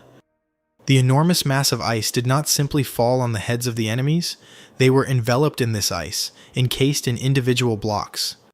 People didn't understand what it was, what was happening to them, but there was no way to evade or escape. One of the magicians looked at Kang Taesun with a distorted face. It seemed to him as if a dragon was raging here. All the troops that came for the demon princess were neutralized and imprisoned in ice cubes. Kang Taesung said that although it takes a lot of time to prepare, it is still very useful. The player asked the magician if he wanted this fight to continue. He was scared and did not answer. The surviving magicians began to run away, screaming for help. "He is a monster," they cried, "a monster guarding the princess, the incarnation of a dragon." Kang Taesun and Anesha were walking down the road again, and the girl asked if everything would be okay. The player stopped and asked her what she meant. Anisha said that she was talking about those magicians because they would definitely spread rumors about this battle throughout the world, and Kang Taeson would be declared a traitor to Haman. The player said that he doesn't see a problem with this, and that's exactly what he needs. Kang Taeson explained that he had expected them to come in advance, but Anisha still didn't understand. Taeson smiled and said that the previous guys had greatly disappointed him, but the next ones should be pretty good. They saw the next detachment on the road. The ghost laughed. He believed that everything was going exactly according to Taeson's plan, and rumors about him were spreading at a terrifying speed. They were warriors, well-armed and in good armor. Anisha and Kang Taeson stood frozen on the road, waiting for developments. The princess looked at these people and recognized them as sword masters. They stood looking at Taeson and Anisha. One of the warriors said that it was not easy to get here, and there were only 2 opponents. The second called out to Anisha, asking if they were the demon princess and her protector. The girl turned to Kang Taeson and said that he needed to run quickly because he couldn't handle these people. They were elite masters with aura, and there were 4 of them. The princess was sure that no matter how strong Taeson was, this was too much for him. The player simply put the girl to sleep. He carried her to a safe place in the cave. Kang Taesang himself returned to his new opponents and asked if they had finished their greetings. One of the warriors replied that it was more of a farewell, and Kang Taesang said that he appreciated it, but told them not to dare wake the princess with their cries. The red-haired warrior looked at Kang Taeson and thought that he was so young, it was hard to believe that 4 sword masters had to be called in just for him. Another warrior asked if Kang Taeson thought he had come here of his own free will. "Stop whining," said the third. "This is a direct order from Dia. The god wants the demon princess and her dog finally killed." Kang Taeson and Ghost waited silently for their opponents to stop talking. The 4th swordsman said that Kang Taesang's courage in defending the princess was brave, but he was ordered to retreat. The red-haired fighter was about to start the battle. He said that he had already heard about Taeson. He had been told that he could nullify the blows of his enemies. Kang Taeson still didn't answer. The red-haired warrior suggested testing how many times Kang Taeson could pull off the zeroing trick, since now he would be facing the sword masters in person. Kang Taeson activated first strike nullification. Immediately after this, the player initiated the second strike reset. The nullification of the 3rd blow should have reliably protected him from the swords flying towards him that the red-haired warrior launched. There were 4 swords, and Kang Taeson received 52 points of damage. The red-haired warrior commented that the limit was 3 dodges, and that there was nothing special about it. Kang Taeson, in turn, noted that the attack from the sword covered in aura dealt him about the same amount of damage as a regular weapon. The red-haired warrior shouted for Kang Taeson to show his strength, just like when he got rid of those magicians. He asked if that skill Taeson could only use 3 times, what would he do now? Kang Taeson thought that this master's swordsmanship was not much different from that adventurer from the 20th floor. He thought that the easiest way to deal with him would be with magic. The flying swords covered in aura were more like a skill than swordsmanship. This surprised Kang Taeson. Using magic, the player could also dodge flying blades in the air. He blocked one of the blows, taking it on the blade of his improved sword. The flying sword, which Taeson managed to block, fell to the ground, and the warriors watching the duel noted that their opponent wielded a sword well. Kang Taeson realized that his opponent was not a swordmaster, but he had good control over aura. If he levels up himself until his aura can take shape, he will be able to freely increase his attack power without spending stamina. The red-haired warrior did not understand what his unusual opponent had just done. Kang Taeson activated acceleration, which caused this reaction. With this ability, the player could move faster than the red warrior's flying swords. Kang Taeson managed to overcome the distance and get close to his opponent. "Where did you come from?" the red-haired swordsman shouted, not understanding why this man was protecting the demon spawn. His companions looked gloomily at what was happening. Kang Taeson rose into the air, jumping towards the swordsman. He said that he came from the labyrinth and came to fulfill the client's request. The swordsman asked the guy again, puzzled. Kang Taeson pushed his opponent away as he ran forward. The boy's sword flew out of his hands as he dropped it when he received the blow. Kang Taeson looked forward, his spiritual enhancement activated. He obtained a special passive skill called Swordproof, and he concluded that with this level of spiritual power enhancement, he could finally obtain this skill. The other two warriors looked at him with sullen looks. They concluded that Kang Taeson was much stronger than them. Two of the warriors decided that in this case they could not be called cowards. Kang Taeson raised his weapon. The main thing is not to regret drawing your sword. Kang Taeson complained that he was in pain. He was tired after defeating those two grim warriors who lay defeated behind him. The boy heard someone call him a monster. It turned out to be one of the warriors he had not defeated. This fair-haired warrior raised his hands up in a peaceful gesture and said that the four of them could conquer an entire kingdom. The warrior stated that he was surrendering because he wanted to live. He would fiercely resist if Kang Taeson decided to kill him, but it would be great if he showed mercy to the warrior, since the warrior was ready to do everything for mercy. Kang Taeson looked at him thoughtfully. He ordered the voluntarily surrendered warrior to get rid of his allies, as the boy needed a place from which Haman could see the defeated people in full. The fair-haired warrior looked at Kang Taeson thoughtfully. "What a horror," he said, looking at the defeated warriors. This was a clear proof of Kang Taeson's strength. A horned adult man in a cloak watched them from afar. He said, shedding tears, that he had finally found their Princess Anisha. A silhouette appeared at the entrance of the cave. The silhouette turned out to be a princess emerging from the cave, who had already managed to wake up and was wondering where Lord Taeson was. The guy the girl mentioned asked her if she was awake. The princess ran to Kang Taeson, asking where he was at that time.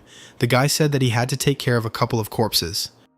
The girl pounced on the guy with hugs, and he was slightly surprised, not expecting this reaction. The fair-haired warrior who was watching this smiled widely, finding the sight cute, and Kang Taesong ordered him to be quiet. The princess turned her attention to the warrior, stopped hugging the guy, and turned to the fair-haired youth, calling him Atria, who replied that they had not seen each other for a long time. The warrior said that he did not come for the girl. He claimed he was simply lost. The ghost asked if the warrior and the girl knew each other. The princess said that this man had visited them when her father was alive, and asked if what was happening meant that the warrior was now hunting her too.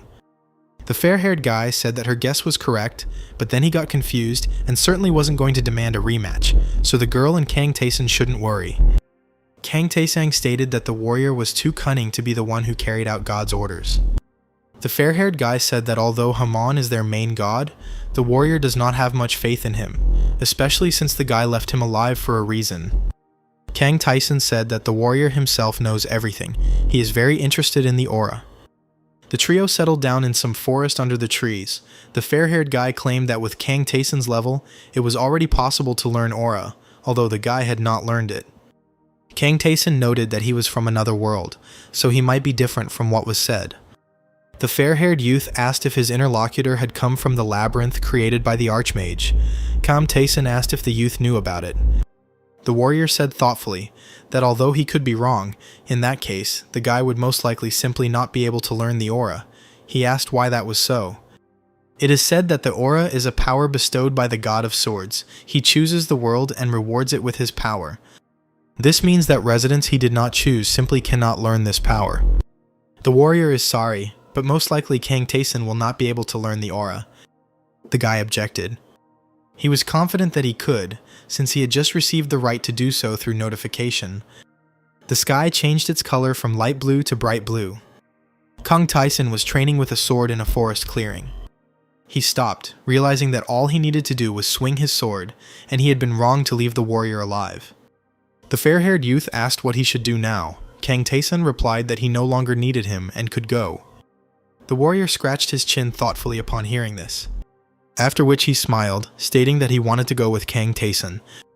The boy asked why the warrior needed this, and he replied that he was curious and wanted to see how Kang Taeson was training in aura, and if the boy was worried about the princess's safety, the warrior was ready to swear that he would not touch her. The girl said that she didn't mind, but it was up to Kang Taeson to decide. The guy then decided to act in a certain way. The warrior felt something tingling in his heart. Kang Taeson offered a warrior named Atria a contract that would prevent him from harming either Kang Taeson or the princess. The guy explained that this was a temporary contract, because of which Atria would not be able to harm any of them. If the warrior agreed to these conditions, he could go with them. Atria was amazed that the power of the labyrinth could do such things. He found this interesting, and the contract was accepted. Kang Taeson rushed forward, swinging his sword. He swung his weapon, looking forward. "It's amazing," said Atria, who was watching this together with the princess. It was already the third day, and Kang Taeson continued to swing his sword for 22 hours. He asked why no one was hunting them. Something was always happening before, but now there was silence. Atria said that there were only 8 sword masters in this world. 4 of them went after Kang Taeson, but were defeated by him, so now it was unlikely that anyone would dare to look for the guy. Kang Taesong said that it was logical, and it was better to continue training. The princess noticed some silhouettes in the distance. These individuals in cloaks were heading towards the trio, and the girl wondered who it was.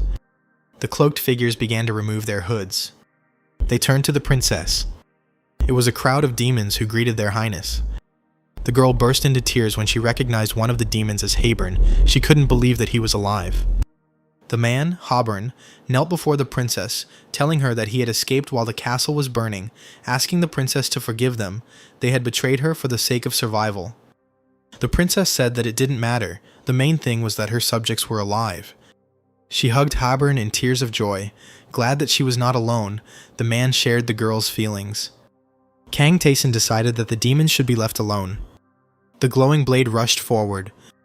Kang Taeson continued his sword training. He thrust his sword forward. The guy noticed that he seemed to have reached his limit and decided to work on it further along the way. And the swordsman will work until he learns the aura. Atria watched him from a distance. He was surprised that Kang Taeson sensed the aura already on the 4th day. Atria assumed it was the power of the labyrinth. The more he looked, the more impressed he became. The demons knelt before Kang Taeson, thanking him for risking his own lives to protect the princess. The guy said he had already received the payment, so everything was fine. Habern thanked him again and asked the princess if they should return to their lands. The girl happily agreed and asked Kang Taeson if he wanted to join them. He said that since they were going, he should go with them. Habern objected, because their place was secret and a stranger could not be brought there. The princess told them not to worry, because the guy could be trusted since he protected her. Habern reluctantly agreed since it was the princess's will. He frowned in panic. Atria suggested that in that case, and given the feeling of the aura, he should leave. He decided that in that case he should say goodbye and leave. Atria waved goodbye and left, not forgetting his sword. Habern handed the princess a blue ornament on a string, asking her to take it. She looked at the thing in his hand. Habern explained that this decoration was made from a dragon's fang, and it would help hide the girl from the god's sight. They offered Kang Taeson this thing as well. The princess and Kang Taeson followed a crowd of cloaked demons, leading them along a path between the rocks. The ghost said that he didn't think the guy would be swinging a sword the whole way, and at the same time asked about the aura. The ghost said that although Kang Taeson had received permission to follow the path of the sword, he didn't think the guy would actually succeed. He said that although the aura doesn't consume mana, there is still a certain limit. Kang Taeson's mastery skill was 1%, and he still lacked the experience to fully utilize the aura. Habern said they had come to the right place. He wanted to tell them something later, so as not to shock Princess Ansha and Kang Taeson. The boy stared at Habern, ready to listen. The man said that there, on the mountain covered with autumn leaves, lives a dragon. Kang Taeson wanted to ask again about the dragon, but he heard a voice that greeted them all. The guy realized that, judging by the lack of reaction from his companions, he was the only one who heard this voice. The voice addressed him again, calling him a traveler, who had set foot on these lands, following the will of the goddess of demons. Habern, Anisha, and Kang Taeson reached the demon village where they used to live. The boy looked around, examining the villagers. Many of the villagers had already died or fled, so there were only 50 demons left. The village is a bit run down, but the demons are still willing to provide Kang Taeson and their princess with the best hut for the duration of their stay in the village. One demon guy, who was stacking boxes on top of each other, saw Anisha and called out to her. "Welcome, princess," said the young man. The princess was glad that these demons from her people survived, and the crowd reported that they were glad because of the news of the princess's arrival. Seeing all these demons, the girl burst into tears. She was very glad that they all survived. Kang Taeson thought about something, but decided that now was not the time for it. The princess considered it necessary to introduce him to her subjects, since he had brought her here. The girl opened her eyes in confusion, realizing something. Kang Tae-san simply disappeared, leaving Anesha in an awkward position in front of an empty seat. The ghost asked the guy if he was sure they should have run away from there so quickly. The ghost said that he felt incredibly strong. Kang Tae-san looked around thoughtfully as he listened to his words. The guy said that the dragon is indifferent to demons, and this could very well mean that he is indifferent to people as well. Kang Tae-san stopped and stared ahead. He stood in front of a giant cave entrance in the rock. The cave was dark, although the front part was slightly illuminated by the light that fell through the passage into it. The ghost wondered if it was his imagination, or if the dragon's power was equal to God's when Kang Tae-sang announced that they had arrived. He felt incredible energy. Even 100 people like the guy could not defeat this creature. Kang Tae-san was welcomed as he came to this place by the will of the demon goddess. The boy met the golden dragon, Valbenerus. This dragon was gigantic and shone with golden light. Kang Tae-sang said that he hoped that the dragon would not kill him following God's will. The dragon chuckled and said that he would never do that. He said that this had nothing to do with the gods, and that no one would dare raise a hand against the children of the demon goddess who had settled in these lands, the lands of the dragon. The golden dragon called Kang Tae-san here only to satisfy his own curiosity. The guy asked his interlocutor about his curiosity. The creature was a dragon that protected the earth. In other words, he was a creature attached to Begusei. That's why the golden dragon has always been interested in the place created by the archmage, where gods and goddesses live. This place is the Great Labyrinth. Kang Tae-sang asked his interlocutor to wait and clarified what he meant in the last point. The dragon narrowed his eyes thoughtfully, hesitating with his answer. He reported that the young demon goddess was currently furious. She was especially angry at Haman, who tried to kill her people. The goddess of demons was ready to tear this world into small pieces with her own hands, and she was only waiting because there were still her people left in this world. Once the demons are saved, this world will end. Kang Tae-sang paused thoughtfully. The dragon thanked the young man for satisfying his own curiosity. The creature decided to do something else because that Kang Tae-san is the first mortal the dragon has ever seen. The golden dragon gave the boy a piece of the tip of his giant claw. It was a small gift from him.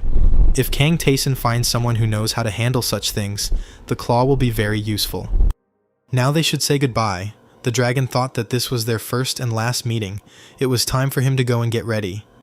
Kang Tae-san wondered what this creature was talking about, and what kind of preparation it could be talking about. The dragon said that this would be preparation for his final battle. After that, he disappeared, leaving behind only something resembling a golden flash. The cave became darker as the dragon emitted light while it was in it. The princess nervously asked Kang Tae-san where he had gone when he returned. She was worried that the guy had decided to leave without saying anything. She nervously questioned Kang Tae-san, Habern standing nearby. The guy explained, slightly agitated, that he simply needed to meet someone. Habern chuckled, as he too initially thought that Kang Tae-san and Ghost had left forever. The guy told them not to worry about it, as he would definitely announce his departure. Habern asked if Kang Tae-san was planning to stay in the demon village. The guy said that he would most likely stay here, knowing that if Anesha were safe here, his task would already have been completed. It was still too early to leave here. Habern said that in that case he went to prepare the rooms for the boy and the princess. The man said that since Kang Tae-san protected the princess, the demons needed to thank him properly. Already in the evening, there was a knock on the guy's hut. Judging by the voice, it was the princess. Kang Tae-san opened the door and asked what the girl needed. Anisha pointed to the bottle in her hand and asked cheerfully if he wanted to have a drink with her, and he invited her to come in if she wanted. The two of them sat on the bed. Kang Tae-san asked where she got the wine. The girl explained that she asked Habern for a bottle. The princess explained that her subjects had made this wine through trial and error, and that this was all they had to offer, so the boy should try the drink. It didn't take much persuasion for Kang Tae-san to agree. He easily took a sip from the glass the girl had already poured wine into. The guy started a poison check, which failed. He was poisoned, and now he will lose 5 units of health every minute. Kang Tae-san looked at the girl drinking wine with pleasure, and wondered if this kind of wine could be normal for demons, wine that is poisonous only to humans. The princess thanked the guy, because it was only thanks to him that she found her family again. Even though Kang Tae-san said that he was paid for it, the girl feels that she is indebted to the guy. Therefore, he can stay in the village if he wants and live with Anesha.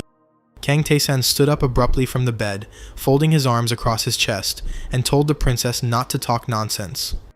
He will have to leave, and Anisha will stay here. The guy told her to live in the village peacefully and find someone who will make her happy, because this will be the best reward for Kang Tae-san. The girl asked hesitantly whether the boy would return to the labyrinth in that case. Kang Tae-san headed towards the exit of the hut, explaining that this was the only suitable place for him. It was already daytime, and the boy stood in a relaxed pose, his arms folded across his chest and his back leaning against the trunk of a thick tree. The ghost said with a grin that he had noticed before that Kang Tae-san was a bore, but he had told him to shut up. The ghost reminded the guy that he was poisoned and asked if everything was okay with him now. Kang Tae-san reported that his condition was normal. But the guy's barrier was worn down by 150 points, and his quest was still not over. This meant that the demon princess Anisha was still not safe.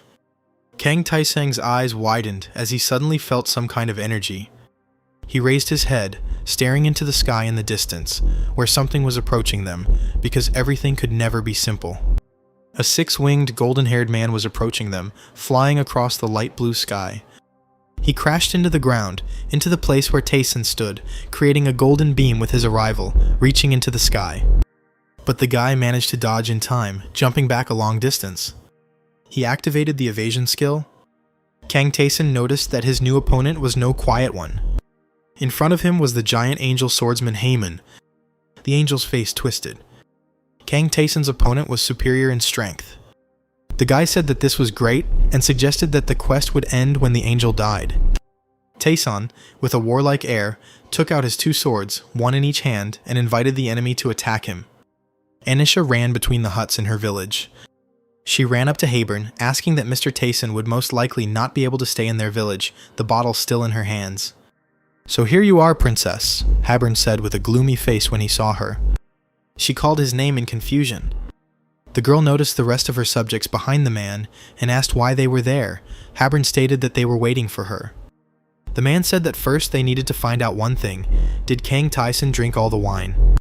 The princess said sheepishly that the guy had drunk a little. The crowd of demons rejoiced, happy that they were saved. The girl asked with a puzzled look what they meant and what they were happy about. Her pupils narrowed when she heard something. She turned around nervously, seeing an explosion in the distance outside the demon village. The girl turned to her subjects in panic, demanding that they run as quickly as possible because the Haemon hunters had arrived, so they needed to call Lord Tae-san as soon as possible. Haeburn bowed his head, asking the princess to calm down. She was confused by his behavior. The man laughed quietly. Haeburn said with a creepy smile that they had only notified him a day ago, and he had already sent an angel. The terrible thought came to Anisha that the demons had abandoned their goddess. Haeburn said they were just tired of it all. All this time they brought any sacrifices to the goddess of demons, but over time there was no strength left, and the demons did not even receive the consolation of the goddess. The princess wanted to object. Haeburn rudely interrupted her, shouting at her to look at their village. Their great state has fallen, and now they are doomed to live in this terrible place where there is no escape even from the rain. The only thing left of the demons' appearance is their name, and they are doomed to begin each day not with prayer, but with despair. Anisha loudly and discontentedly objected, saying that they were wrong to think that Haemon would spare them. He would kill everyone here anyway. Haeburn countered, saying everything would be fine. The man raised his hand, which had a strange purple and dark mark on it, and explained that everything would be fine because they would stop being demons, as after releasing what was inside those present, it would be difficult to call them demons. The subjects raised their hands with the same marks, asking the princess for forgiveness. Anisha burst into tears, realizing that each of them had betrayed the demon goddess. The angel created another explosion, crashing into the ground again in mid-air. Kang Tae-san's hair moved due to the airwave created. The angel pulled the sword towards himself, while the boy activated the first strike nullification skill. Kang Tae-san activated the second strike nullification skill in response to the enemy's attack. The guy annoyedly nullified the third blow, receiving 5 points of damage in the process. One of the few downsides to attack nullification is that it activates even when Tae-san doesn't really need it. He activated Battle Lust, and the guy also activated Contempt for the Strong. These were his buffs to counter stronger opponents. Tae-san also activated Impartial Duel. The guy activated the Sword of Storm Scars, the first sword, the Wolf's Fang. He struck, thinking that the attack's damage should now be enough for him. The Angel of Haman glanced over his shoulder at the boy. The damage received by the angel was 0. Kang Tae-san was surprised by this turn of events, concluding that he would have to sweat in this battle. The ghost screamed in panic, asking the boy to be careful. The angel raised his sword with the hilt up. He launched a swirling golden beam of magic at Kang Tae-san, which he barely dodged. The guy took 402 points of damage, which made him swear harshly at the angel. Kang Tae-san decided it was time to test the aura, as it should increase his attack power, and the sword glowed purple. The guy activated the acceleration, running away for quite a distance at high speed when his opponent created another explosion. He struck the angel, dealing first 59 points of damage, then 51 points. Now Kang Tae-san was absolutely sure that the aura had penetrating power. One of the angel's eyes sparkled. He extended his palm forward, and a golden flash appeared in it. Kang Tae-san, shocked, began to dodge the beams launched towards him. One of the beams hit his cloak. The guy jumped up, avoiding the rays. The angel, his face unwavering, extended his hand with the sword forward. Kang Tae-san remarked out loud that his opponent was no weakling, and was definitely going to finish him off. The angel rushed down on the boy, who was small in comparison to him. Another golden explosion appeared. The angel and the young man hung in the air. Tae-san activated forced battle and irritation while still in the air.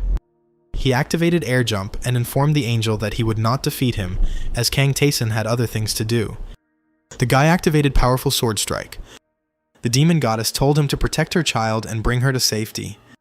Kang Tae-san activated consecutive attacks. He dealt 113 units of damage to the enemy. Kang Tae-san said that he would go further, so the angel should leave. The guy swung his sword and leveled up. Kang Tae-san defeated God's messenger, thereby obtaining the eternal skill Antitheism. His spiritual growth was activated, the boy's strength permanently increased by 32 points, agility increased by 22 points, and intelligence increased by 1 point. The boy gained divine power. Anisha was panicking. She was worried about Mr. Tae-san, who was protecting her.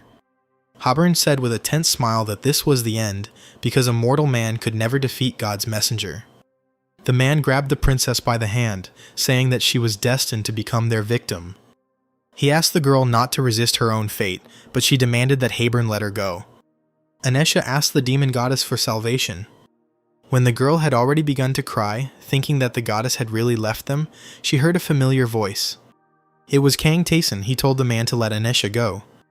The boy removed the man's hand, taking the girl by the wrist. Haburn was shocked. Did the guy's arrival mean that the messenger had lost? Kang Tae-san confirmed this, said that he had defeated the angel Haman, and asked what the demons would do next, and whether they would simply live on as before. The boy explained that the price of betraying the demon goddess was too high. Haburn laughed, but tears were streaming from his eyes. He wished someone like Tae-san could have come here sooner. Anisha screamed loudly, asking the crowd what they were going to do. The demons held daggers in their hands. They all raised their weapons above their heads, blades to their faces. Haburn asked the princess to forgive them. The girl sobbed, looking at what was happening. A moment later, she fell to her knees, sobbing. Anisha didn't understand what had happened and why Haburn and her people had killed themselves. Now the princess was truly left alone. Kang Tae-san asked if the girl still believed in the goddess. The girl was silent, tears streaming down her face. She smiled and said she still believed. Anisha still believed that the demon goddess was watching over her. The princess asked if it was stupid. Kang Tae-san objected to the girl. Suddenly he felt some kind of energy. The ghost assumed that the demon goddess herself had decided to descend upon them. The demon goddess hugged the princess. She thanked Anisha and asked the goddess to forgive her. The princess is shocked by the presence of her goddess. She thanked Anisha for the fact that the girl believed in her when all the demons despaired and decided to betray the goddess of demons. She asked if the princess knew how important such things were to the gods. The ghost was surprised that the goddess had come down to earth. The princess asked, still crying, what would happen to those who betrayed the demon goddess, and she replied that nothing would come back to her. There will be no souls or bodies of traitors left. This means that these demons will be abandoned here forever. The princess asked if the goddess could not take into her arms at least the souls of the people who betrayed her. The goddess understood the girl's concern. She extended her hand forward. The ghost was impressed by her actions. The dead demons began to rise from the ground with groans. The goddess raised them with the power of violet and black magic, striving upward. Kang Taesun walked on the carpet towards the throne. He was in the castle of the demon goddess. The guy reported that he and the ghost had returned. His additional task had been completed. Kang Taesun wondered where Anisha could possibly be safe. If he thought about it, there was no such place in all of Begase. But if he thought about it more deeply, it immediately became clear that the demons were safest next to their goddess. The goddess, who looked like a long-haired horned girl and sat on the throne, noticed that the boy had completed the task. Kang Taesun asked if this was her plan from the beginning. Why couldn't the goddess do everything herself if she could descend to Earth? The girl on the throne said that it was necessary to wait for the right moment. If there was at least one person in the whole world who believed in her, there was no need to worry about the consequences. When Haman sent an angel against Taesun, the goddess finally had a chance to descend, and thanks to him, everything went as planned. The guy asked if it was all over then. The demon goddess answered negatively, because Kang Taesun was too good. She said he could enjoy the show, and with that, the boy and the phantom found themselves in outer space. Kang Taesun heard the goddess's suggestion to look at something. The girl showed him the planet. She said that it was Beguseta, a world where her people no longer existed. So now the demon goddess can do whatever she wants. She asked Haman if she was right. The ghost said nervously that demonic energy was enveloping the planet. A loud cry was heard. The owner of it was outraged by this, because this was his world. Haman, who looked like an old, bearded, gray-haired man, said that this was his place. The goddess said he was right. This was his place now. So let Haman die along with this planet. The girl held out her hand, clenched into a fist. Haman opened his mouth, screaming, enveloped in demonic energy. His planet was also enveloped in the energy created by the demon goddess to destroy this place. That's all, the girl said with a satisfied smile. Ghost and Kang Taesun looked at the remains of what had happened. The guy looked surprised, and Ghost looked nervous. The planet perished, only a remnant remained. Kang Taesun thought that the goddess was indeed a monster. The difference between her and Haman was too great, and the girl could have done everything herself without Taesun's help, so he asked if the girl really needed his help so much.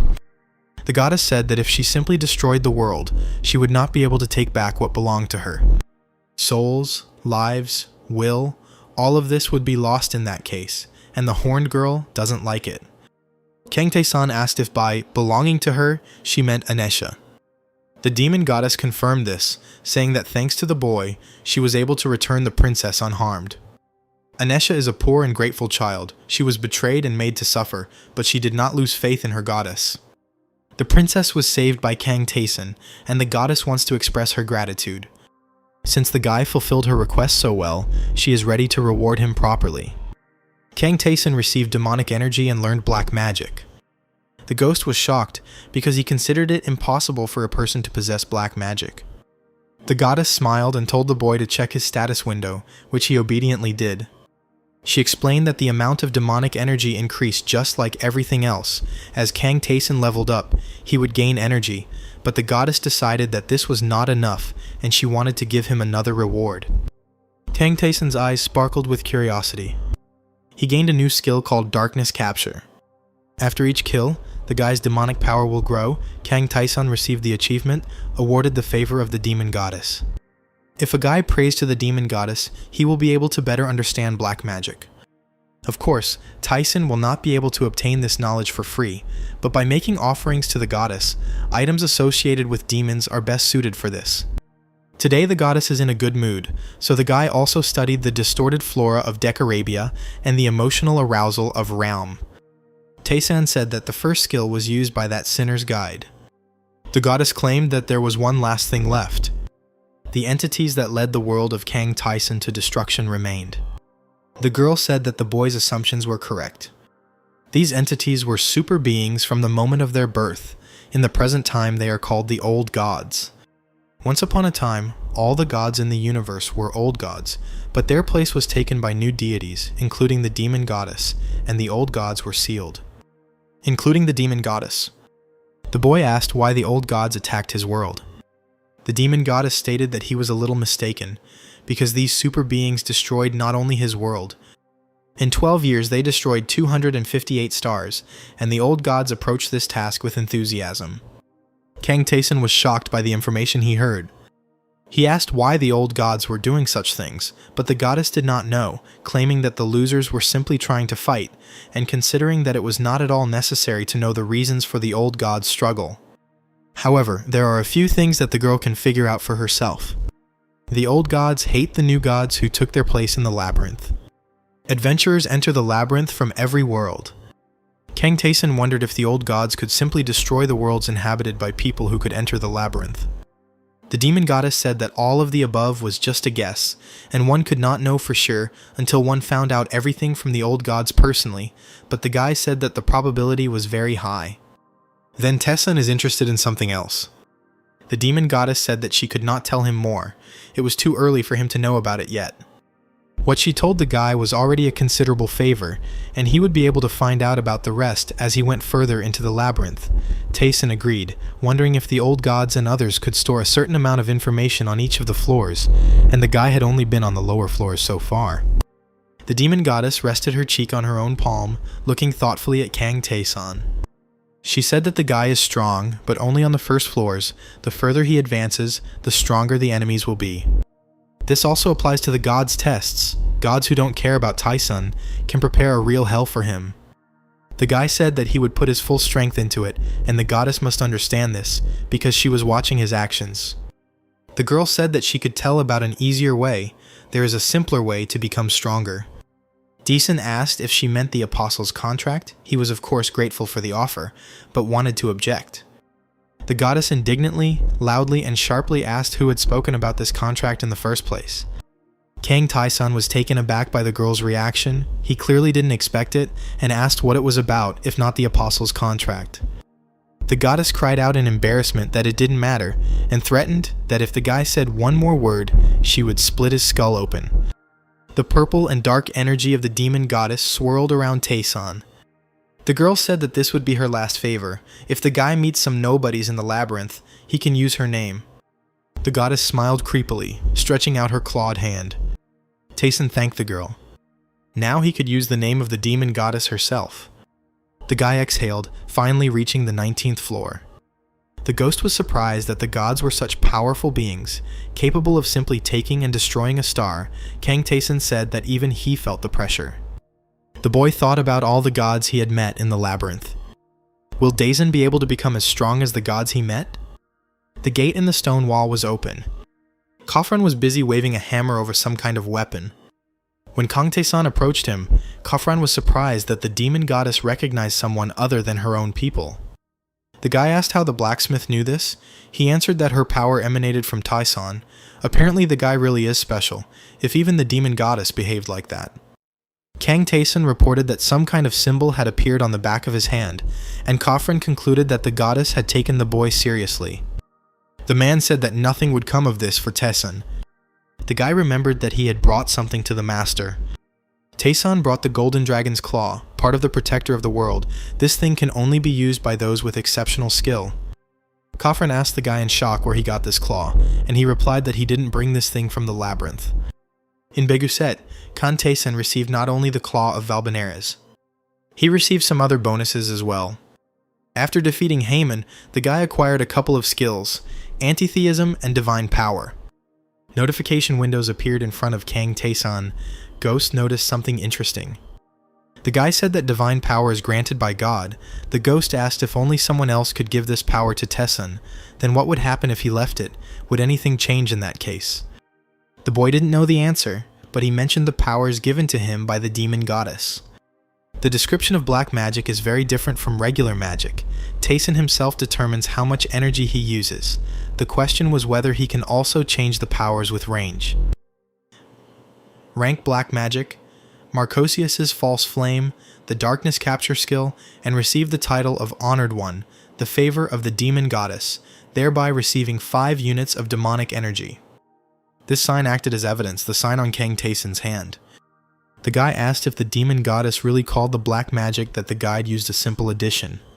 The skill, distorted flora of Decarabia, summoned plants controlled by the demon of Decarabia, but apparently, Tayson could only summon a tiny fraction of the roots that had absorbed the star. Another skill, Raum's emotional arousal, utilized the demon Raum's manipulation abilities, allowing the user to influence the target through hallucinations, but for now, the guy can only influence the imagination.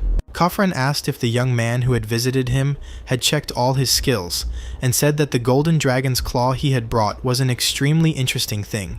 Tayson asked if the man could melt the claw. Khafren said that it was possible, but in order to create something from it, it would be necessary to select materials of the appropriate level, and most likely, Khan Tayson would have to descend another 10 floors of the labyrinth to find the materials. The guy said that he was then ready to leave the claw with the blacksmith, and as soon as Tayson got the materials, he would return for the claw. Khafren agreed with his decision. The guy turned to the ghost, asking if there would be spirits waiting for them on the 20th floor, and he asked how Tayson knew this. The guy remained silent, deep in thought. He remembered the story of the blue-haired girl who told him about spirits after the 20th floor, which are not affected by physical attacks, which complicates the task. She decided to tell about the first spirit, which was fiery. Ranking fire spirit of the labyrinth appeared in front of Tayson. The quest of the 21st floor began, and in order to proceed further, she needed to defeat the floor boss. The guy's face was illuminated by an orange light emanating from the spirit. The spirit created a giant flash. Tayson activated air jump, followed by ice arrow. The boy activated fire blast by stretching his arms forward. He pushed away with all his might. The ghost suggested that Kang Tayson take things a little easier. It turned out that the guy's actions had no effect on the fire spirit, which means they will have to act differently.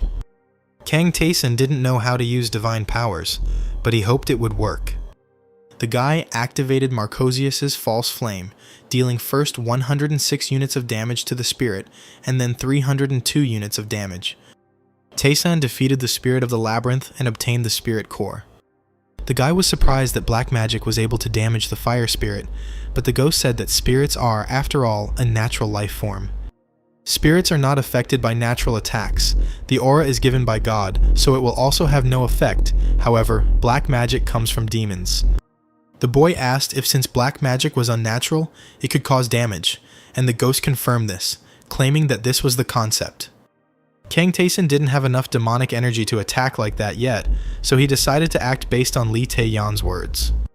The ghost said that he thought so, that the guy didn't need any explanations. Their strategy for the 21st floor was this: if Tayson couldn't attack the spirits, then he should avoid them and head to that room to get the task. The guy and his hovering companion ran to some door.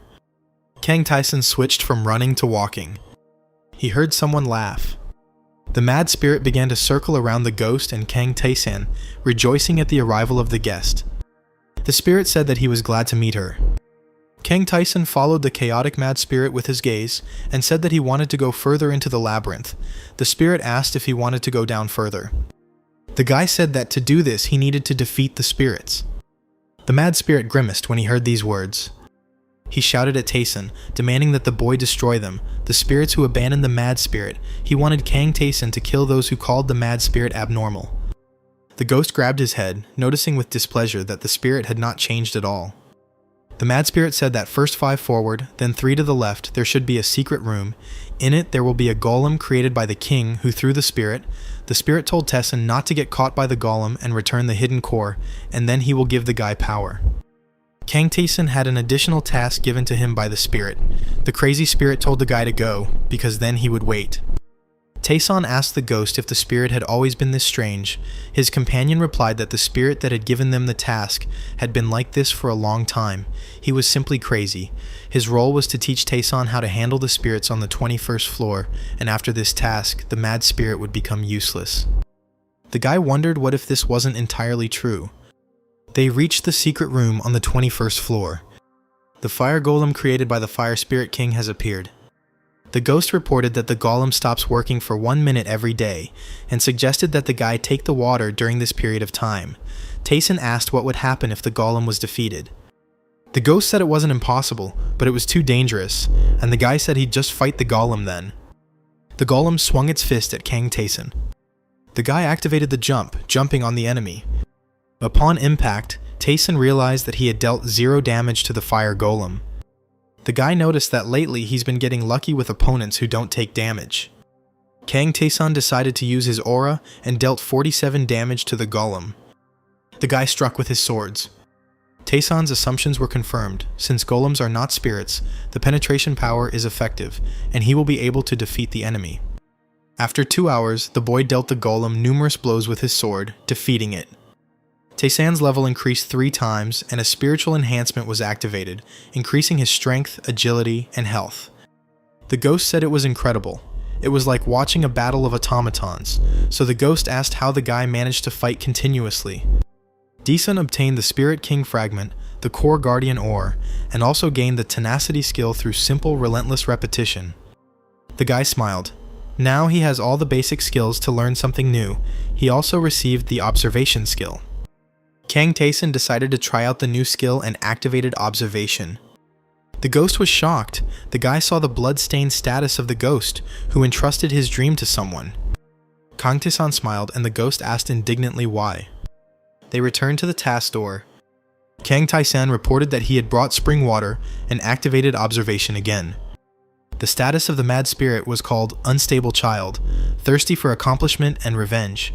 The spirit instantly poured the brought water into his mouth. He happily declared that he was now 1 step closer to completion. The mad spirit said it was time to give the boy a skill. He gave Taesan a skill called Spirit Strike. The guy said that he also defeated the golem and showed the stone. The mad spirit was surprised by this fact. The stone was a fragment of the Spirit King, a piece of power that the king had sealed away, a power that every spirit coveted. The mad spirit realized that Kang Taesan was different from his other guests and could help him, and he agreed to help. The ghost was puzzled by this scene. The mad spirit told the boy to collect all the cores, because with their help he could become a full-fledged spirit, and thus he would become great again. The additional task has begun. The ghost asked if the guy would accept the task. Taesan confirmed this. Because he never planned to go down the labyrinth the same way as the others did, the guy was sure that he would receive a reward with which he would become even stronger. Kang Taesang said that he would accept the mad spirit's quest and asked what he wanted. The spirit giggled, enjoying the words of his interlocutor. He said that it is too unstable now and that stability needs to be achieved.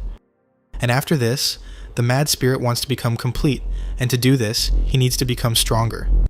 First, Taesan will have to hunt the owner of the 21st floor. The guy needs to kill him and bring the spirit core, just like with the golem, and then the mad spirit will become stronger. He wished Kang Taesan good luck, calling him an amazing guest, and shouted that his retribution was coming. The ghost asked the boy, after they left the spirit, if hunting golems had become mandatory for some quest, and why the labyrinth created this thing in the first place.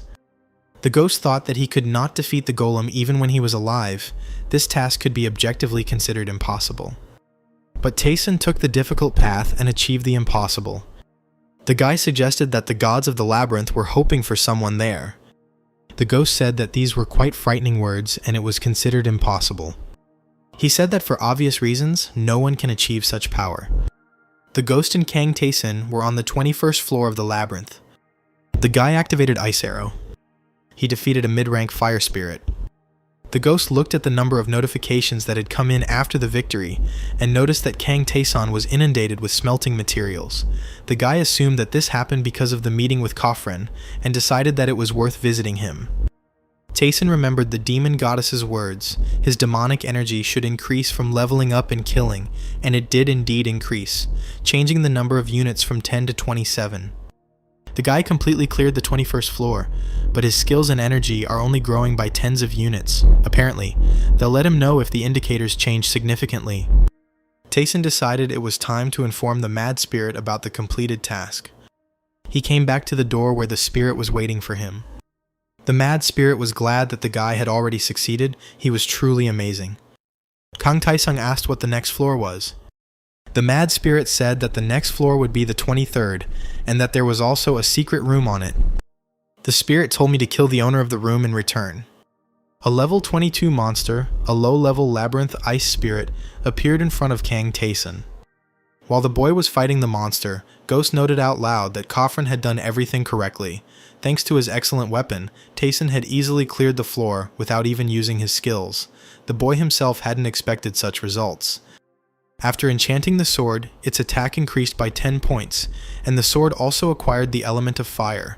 I wonder what will happen to the rest of the ingredients that Khafren has left. The ghost asked if the guy was referring to the ore that was left behind by the golem. He was sure that Khafren was very surprised by this thing, and the ghost also wanted to quickly find out what would come of it. Kang Taesang noticed something. He opened the altar of Pavsha. The guy noticed the altar. The ghost asked what altar was doing here. Last time he was much further away.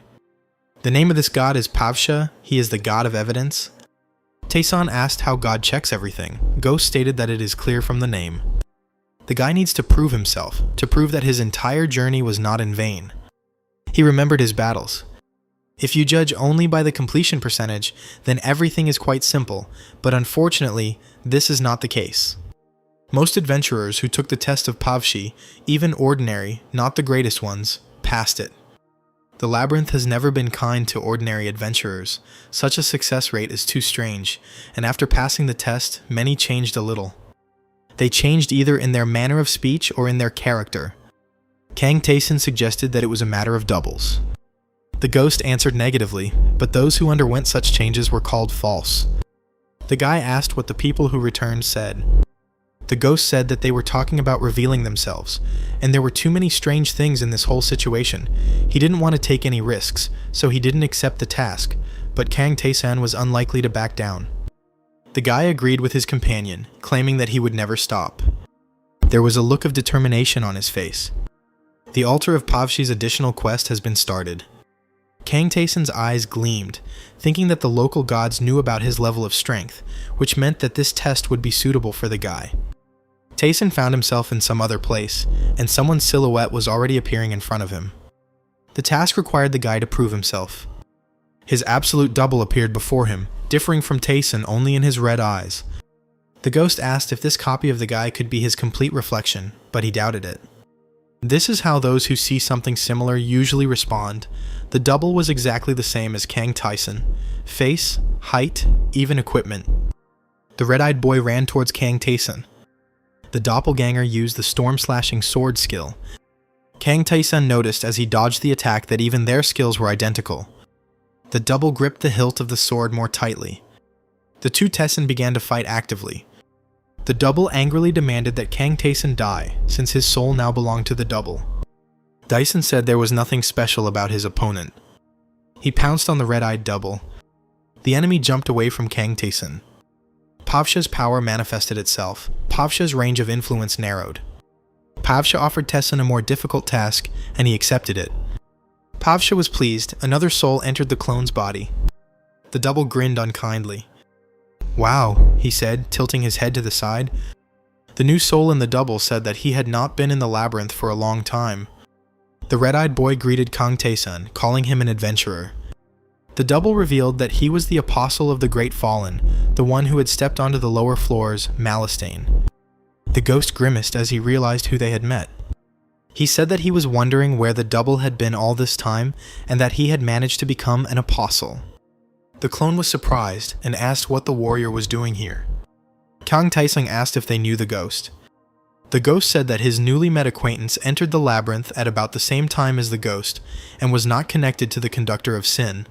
Malastane reached the 70th floor, and just like the ghost, used dual swords, although he held the second one with a reverse grip. Instead of skills, the soul in the double more often used sword arts techniques.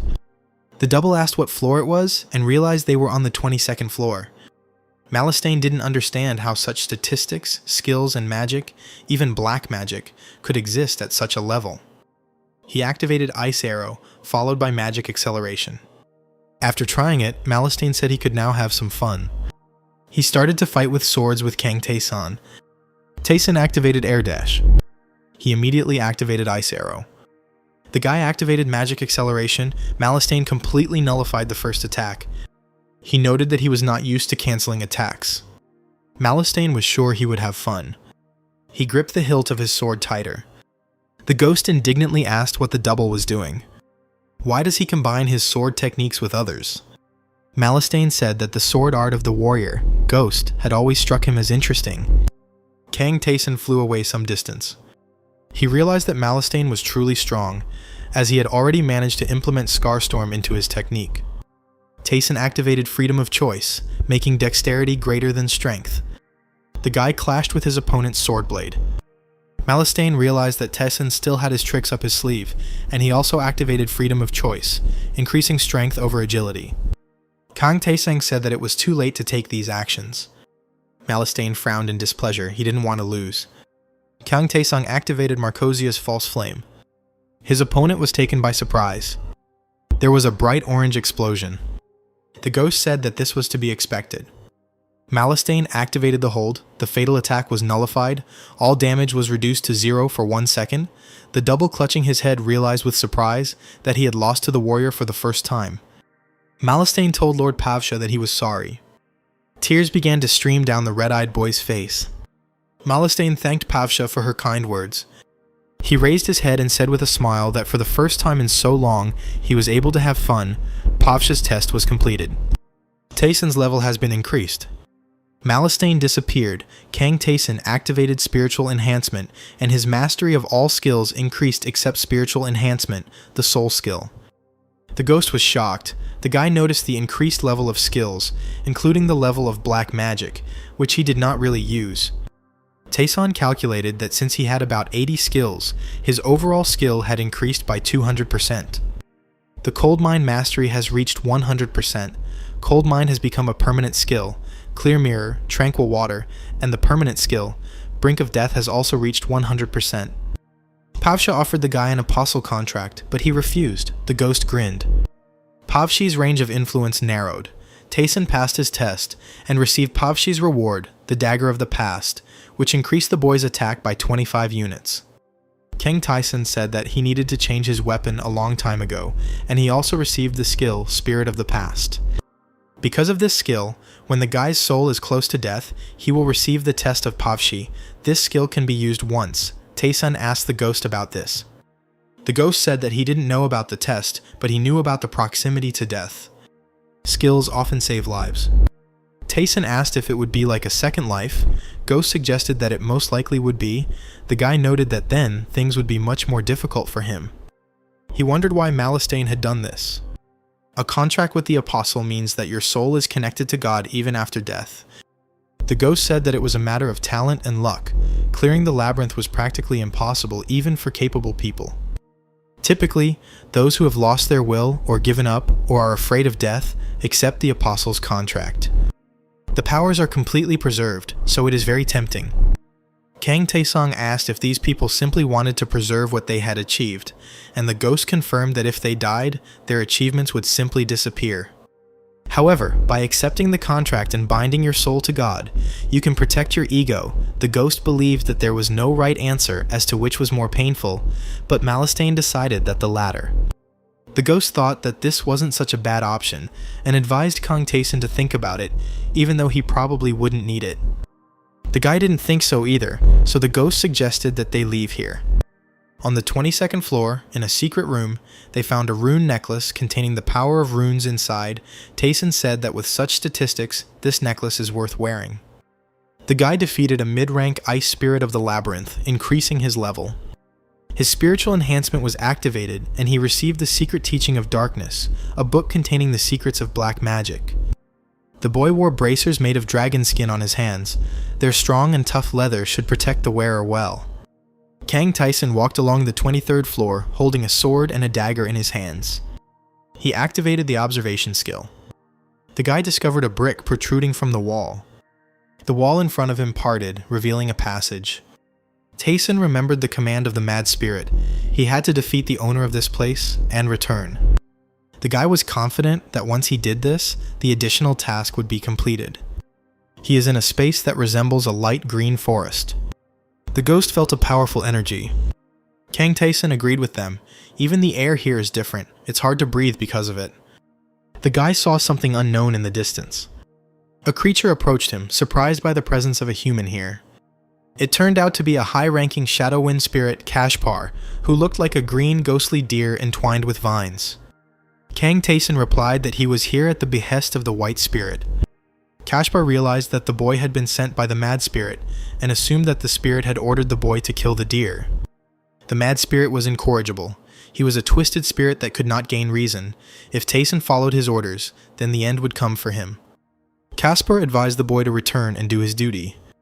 Kang Taesang apologized and said that this was his duty. He drew his sword forward. A ring of fire surrounded them, burning the grass.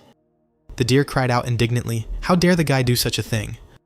Caspar said, activating one of his skills, that he showed mercy to such a pathetic person as Kang Taeson, and he dared to set fire to his lands. The guy said that the deer should not be shown mercy. The Wind Spirit said that he didn't want to hear anything. He wanted Taeson dead. The guy said that he didn't need any mercy, he would just continue and move on. Kang Taeson ordered the deer to come to him and attack. Caspar had no intention of listening to him. The deer attacked the guy with a beam. Kang Taesang activated observation. Now he can see the enemy's wind blades. The guy swung his sword. Caspar realized that before him was a man capable of defeating the golem created by the king.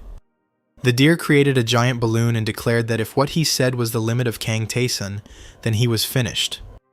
The Wind Spirit attacked the boy, screaming at him to return to nature. Taeson snorted in displeasure, defending himself with his swords. He activated first attack nullification. The guy activated acceleration and dash, jumping into the air. He rushed at the deer, performing a power strike. Taeson noticed something. His opponent said that it was incredible, because neither lower nor middle spirits were rivals for the guy. But that was all. Caspar said that Kang Taeson wouldn't even be able to touch him. The guy noted that he was right, because acceleration, powerful strike, and evasion don't work. The same applies to the deer, he can't get Taeson. The guy judged that the enemy's skills were more focused on defense than attack.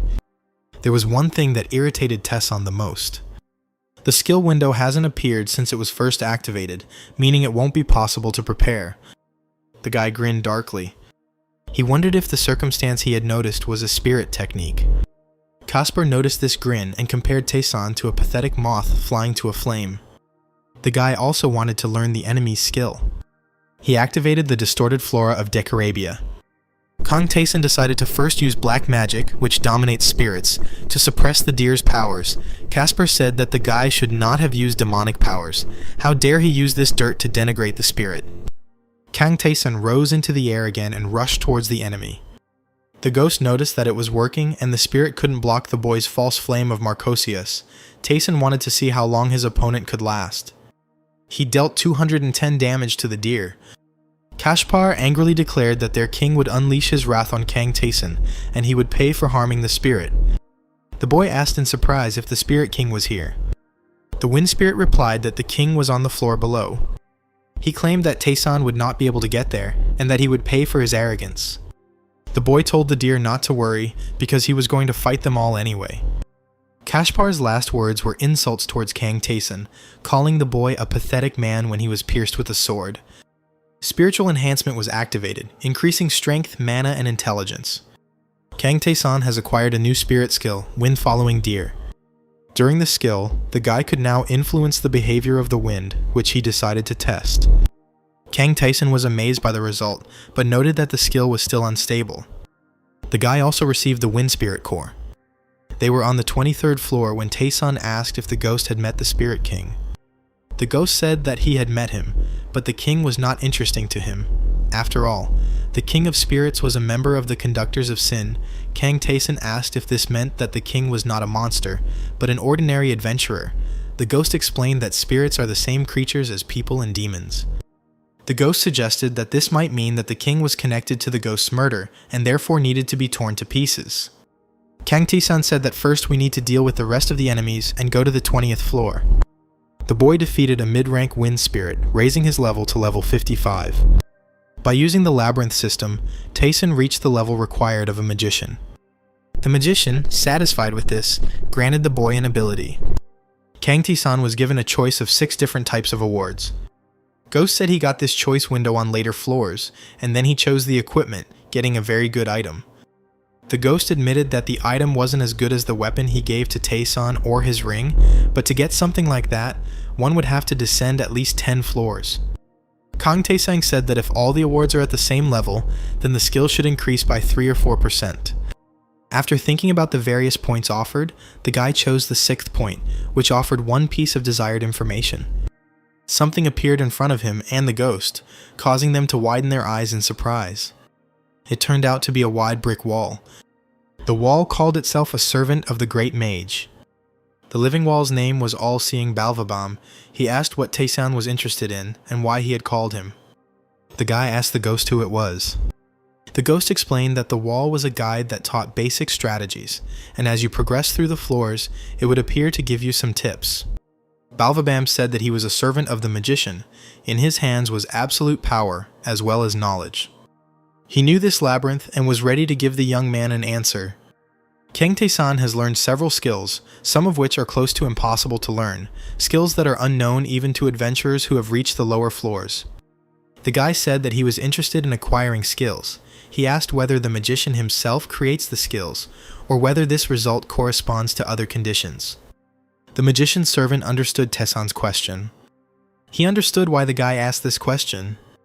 While Kang Taesan was thinking about the question, Balvabam mocked him, as he was sure that the guy would waste the question, but it seems he jumped to conclusions. Kang Taesang asked, "So what is the answer to the question asked?" The answer was that skills are not created in advance. They arise when a person reaches some extreme level or repeats the same thing over and over again. Once a skill is created, other adventurers can learn it as well. Such are the skills of the labyrinth and the mercy of the mage. Kang Taesan had already guessed this, which meant that now he would be able to become stronger than in his past life. The magician's servant asked whether the boy had satisfied his curiosity or not. Taesan confirmed this. Balvabam said it was time to make the conditions. The guy noted that everything is as described, conditions and restrictions will apply. The magician's servant told him not to tell anyone the information he had received. Kang Taesan listened to the wall's next words. As he evaporated, the magician's servant said that if the boy told anyone about this, he would be killed by Balvabam. Now that he had answered Taesan's question, it was time for him to go. The magician's servant told the young man not to forget their conditions. Kang Taesang listened attentively. Balvabam has disappeared. The boy thought about the magician who created the labyrinth. He thought it was curious. The ghost said that Taesan would have to learn about the magician gradually, and reminded him that it was time to check the rewards. The boy followed his advice and received a snakeskin belt and gloves used by the god of battles. Kang Taesang said that it was not bad. Magical things started to appear. The boy returned to the door when laughter was heard.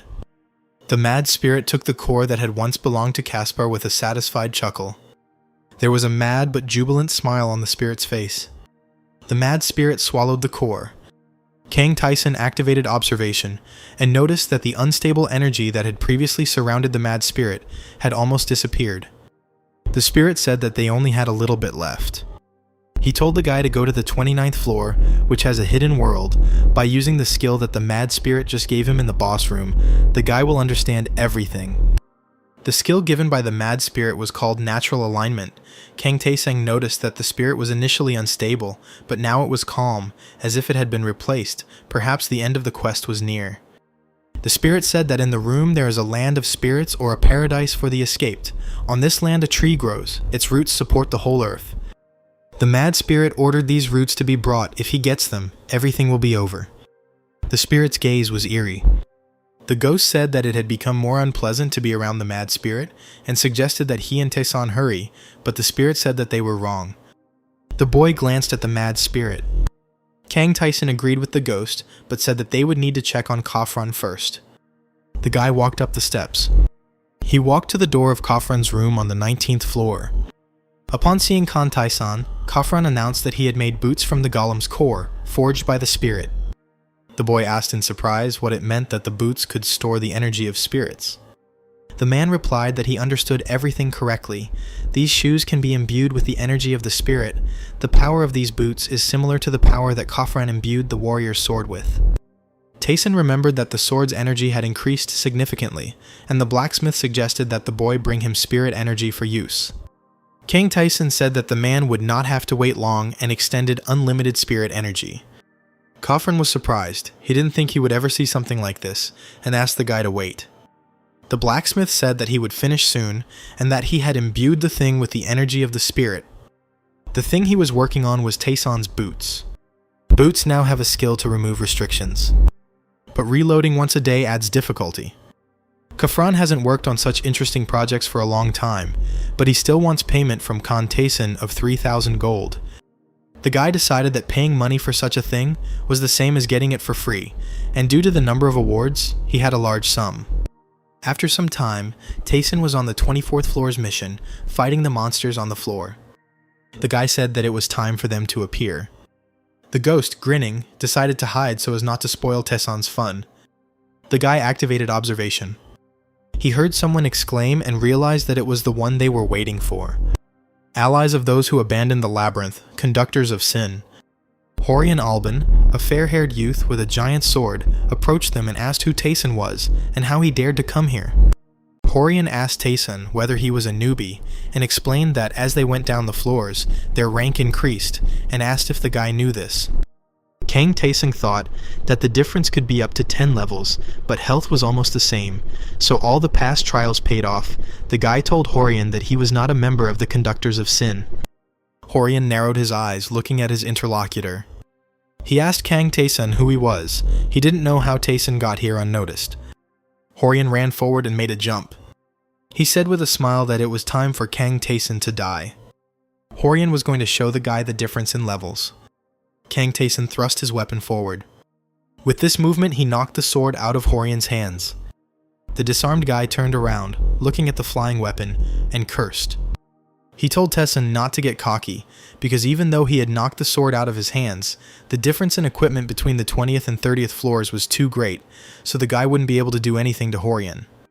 The ghost, aka the warrior, whom Horian recognized, reported that Taeson was an exception to the rule. The ghost explained that Kang Taeson had a skill against which any physical defense was meaningless. The guy dealt Horian 225 units of damage, then immediately 67 units, causing him to scream. Horian fell to his knees. He asked who Kang Taeson was, as Horian had never heard of such a skill before. Taeson asked whether his interlocutor's friend had gone upstairs before, and whether the friend had died. Jagan, Horian exclaimed in shock. He heard that they both died. Kang Taesung said that it was a lie. He asked what their leadership was doing. Horian said that they could not get up yet. The guy said that they had been on the floor for a very long time. He heard that they had already gone to conquer that floor a long time ago, so they wouldn't be here anytime soon. The ghost felt sorry for the poor fellows who still hadn't passed that floor, and Taeson asked if the ghost understood what was being told. The further you go down, the more illogical the floors become. For example, a floor with clearing an entire planet in an hour, or with a fight with 3 enemies of the same level as you at the same time, or a dragon hunting quest that must be completed with beginner equipment. The ghost said that it didn't matter now and asked if Gardenia was still alive. He remembered Gardenia, a fair-haired sweet girl in a white dress. Horian's gaze became tense. He had not heard about Gardenia's death, so he assumed that the girl was still alive. The ghost said that was enough. He thought it was unlikely that Horian knew more information. Horian hoped for a painless death. Kang Taeson called up the status window to see his increased level and increased stats. The ghost noticed that the window was showing crazy numbers. He didn't understand how a level 56 could have such characteristics. The warrior wondered what would happen on the lower floors. Taeson said that it was time for them to go, and that he still had to develop. Dark, bad memories flashed through the guy's head. He had to evolve to change the future. Horian died, the voice said. The light from a wall torch illuminated the stone room. There was a crowd of people in cloaks standing in the room. Some of them wondered if Horian had tried to get to the 31st floor, and someone suggested that the guy had been killed for this by the 4th level sin conductors. One of the cloaked figures present, a gray-haired guy, said that Horian was on the 24th floor, which is why he had gathered everyone here. Another young man, white-haired and looking younger, suggested that the killer could be the guy who was being followed by the warrior's spirit and who was accused of killing Jagan, meaning Kang Taeson. The gray-haired man confirmed that Jagan died after climbing to the 20th floor, but clarified that it seemed to him that he died on his own. Someone in the crowd agreed with this opinion. The white-haired boy suggested that this information might be a lie. Kang Taeson's face showed no emotion. He walked down the wide stone steps. At the same time, the white-haired guy shared his guess that Kang Taeson was alive and was going down further. The gray-haired guy agreed with him because there was a high probability that the rumors about the guy's death were stupid fabrications. The second-level survivors lied, afraid of death in order to live longer. That adventurer, the dark-haired guy with a ghost over his shoulder. Everyone thought he died in the battle with Zagan in the area of the 30th floor. The gray-haired guy said that it would not be easy to deal with Taesan and suggested that those present unite and rise together. One of the people, a muscular guy with a bandage on his head, asked him if he considered such actions necessary. He replied that their opponent had managed to defeat Zagan, which meant that they could not let their guard down. Another person present said that the guy was exaggerating the importance of Kang Taeson. One long-haired guy, an archer, agreed, saying that the three of them, along with his allies, the female mage, and the guy in the headband, would be enough to win. Another man said he would join their team. He was going to finish this job quickly and have time to get a good night's sleep. The gray-haired guy told them to get up in a group of 4 and run away if the situation required it. Someone's footsteps were approaching Taeson. He looked forward, trying to figure out who it was. A group of 4 people, the same ones who were going to defeat him, approached him. The man with the trident asked if all the fuss was because of Taeson and noticed that he was younger than he thought. The guy with the bandaged head said that one shouldn't judge by appearance, but he couldn't disagree with the man's statement about age. The man guessed that Kang Taesan was about 20 years old. Taeson asked if only 4 people had come. The ghost said that considering how many people the guy had defeated, they should all go together. The warrior couldn't believe that they had sent only a couple of people. These people hadn't changed at all. They were still sitting on the same floor for decades. They had never faced any special challenges, so they had become lazy, and they also had a lot of empty self-confidence. Such a sweet taste of peace and tranquility poisons them. It may have been different in the past, but their fighting power is now rapidly declining. Kang Taeson looked ahead. He activated observation and informed the opponents that he thought they would all come together, but this would do. The first opponent, a man with a trident, turned out to be Hajin Roya. The guy in the bandage was armed with a dagger, and his name was Babin Ruita. The witch girl was Aranezia Cleus. Her weapon was a staff. The archer boy's name was Cassian. Kang Taesan saw that all of them had the status of surrendered, and assumed that these people did not want to develop. Realizing that his opponents had distributed the roles well, Hajin asked if Taesan was ready for battle. The guy confirmed this, and stated that there was no need to engage in useless conversations, and asked if this was enough for them. Babin asked what he meant. Kang Taesan activated the wind-following deer skill, and suggested that the enemy call their men, as he would wait for them calmly. Babin was puzzled. Taesan activated the acceleration skill. He ran forward with a stern face. Iranesia activated madness and told Kang Taesan not to come near. The judgment was not carried out. Iranesia belatedly and shockedly realized that mental magic had no effect on the guy. Hajin ordered her to move over, as he himself was going to deal with Taesan. Cassian jumped up, smiling and shouting that the enemy was caught. The ghost realized that Taesan's spiritual energy was capable of blocking such attacks, which surprised Cassian when his arrows were blocked. Kang Taesan said that it was quite convenient. He dealt 226 damage to Hajin, causing him to let out a disgruntled cry. Hajin blocked Taesan's strike with his trident. The man didn't understand what kind of damage this was. The guy was stronger than him. Hajin told the girl to do something. She shouted that Kang Taesan was not giving her time, bombarding her with magical attacks. Iranesia did not understand where their opponent got such strong magic from. Babin asked to leave the guy with him and ran ahead. At this time, Kang Taesan was still fighting with the man with the trident. Babin jumped at him from behind, swinging his dagger. Kang Taesan activated the infected flora of Decarabia. He asked if anything had changed when plant trunks began to grow out of the ground. Babin realized that it was black magic and was shocked, because Taesan could not be a demon. He wondered who his opponent was then. The guy in the bandage didn't understand why Kang Taesan, the man walking on the second level, was playing games with them like they were children. There was a loud scream. Kang Taesan defeated Hajin Roya. He said that it doesn't matter how many of his opponents there are and what level they are. People who don't try to become stronger won't be able to defeat Kang Taesan. Aranisia irritably stated that the guy would not be able to get rid of them so easily. The girl activated the storm arrow and ordered her allies to step aside, as this was the only way to kill Kang Tae-san. The ghost said that they finally had the opportunity to see advanced magic from a 3rd level mage. Kang Tae-san extended his hand forward, saying that he wanted to do the same. He activated Impartial Duel. Now for 10 seconds no one can damage him except Aranisia. Kang Tae-san said that it was all over. With one attack, he defeated Aranisia, Cassian, and Babin Ruida. The guy's level increased, and he also received spiritual power. Kang Tae-san's agility was permanently increased by 36 points, strength by 21 points, intelligence by 19 points, and his stamina was permanently increased by 100. He received the activated skill Stealth, and the starting magic Wind Blast. Kang Tae-san guessed that if Stealth was some kind of version of invisibility, then it wouldn't be of any use. The guy activated Wind Blast and was surprised that this skill was fast.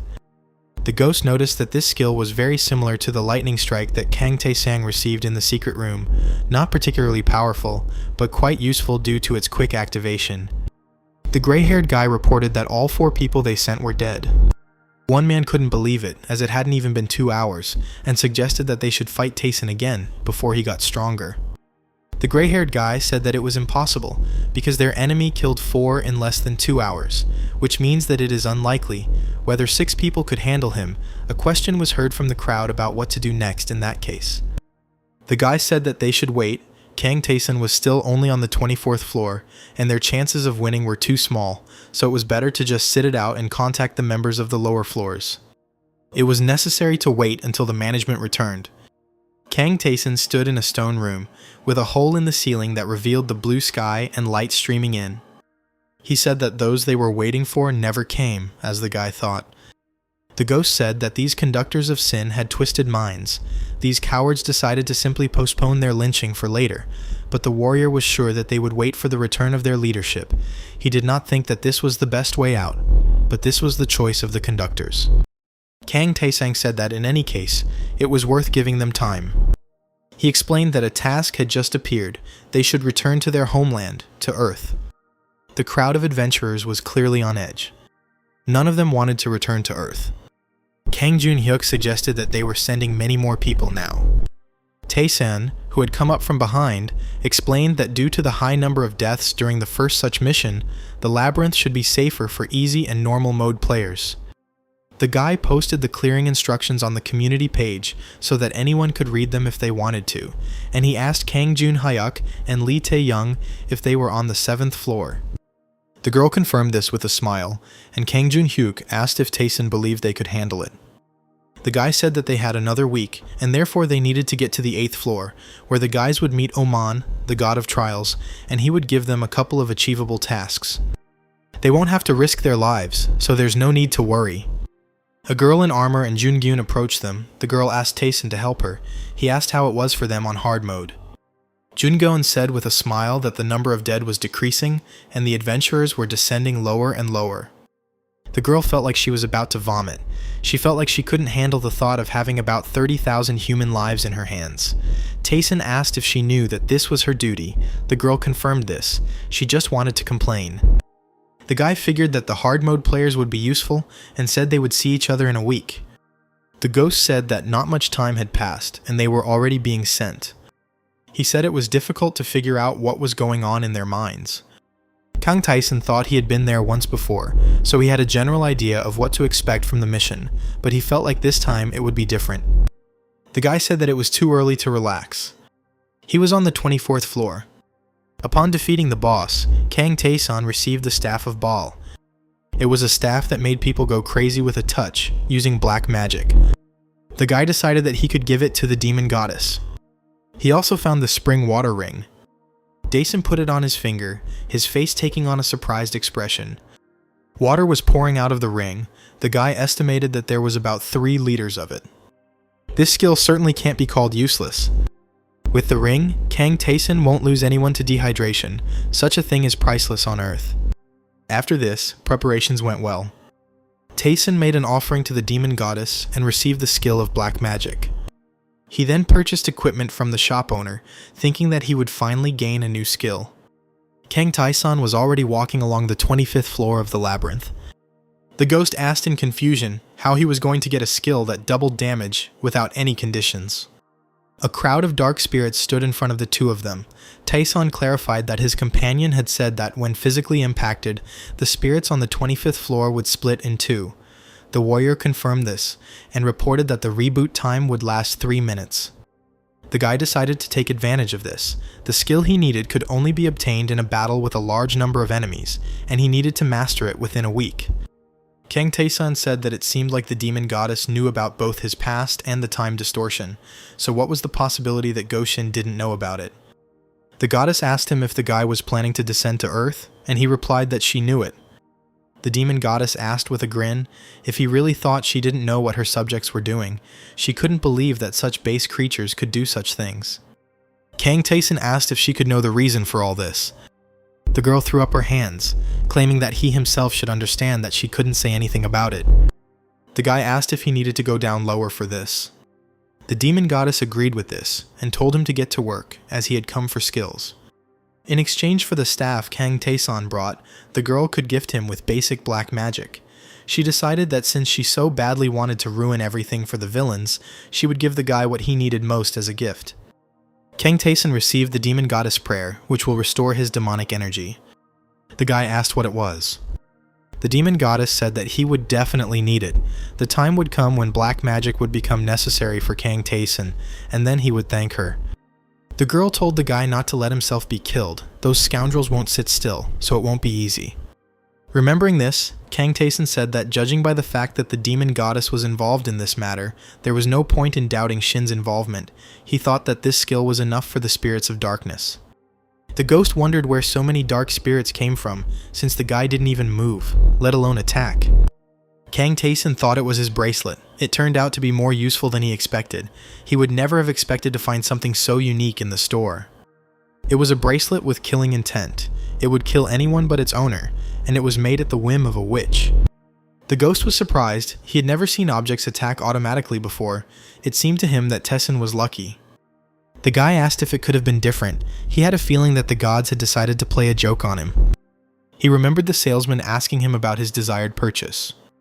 The man said that this bracelet had a high attack, so no one was buying it, and asked if Kang Taeson had money for it. He answered in the affirmative. The ghost suggested that the bracelet was sentient, and that Taeson liked this item. The merchant almost forgot, but still managed to remember, and asked if the guy had received a new skill from the old knight. The man assumed that the bracelet was meant for the boy. Even though this bracelet was rather strange, it would give many a run for their money, and the merchant was sure that Taeson would like this item. A purple light ribbon cut through the air. Kang Taesang said that the bracelet was worth the money. He thought it was enough to gain the skill, although he was unsure if it would be enough time. The ghost understood that the guy needed more enemies, but wondered what he was going to do with them. Taeson asked if he remembered the tenacity skill. The guy got it after killing a guard golem. The effectiveness of this skill increases with repetition of movements.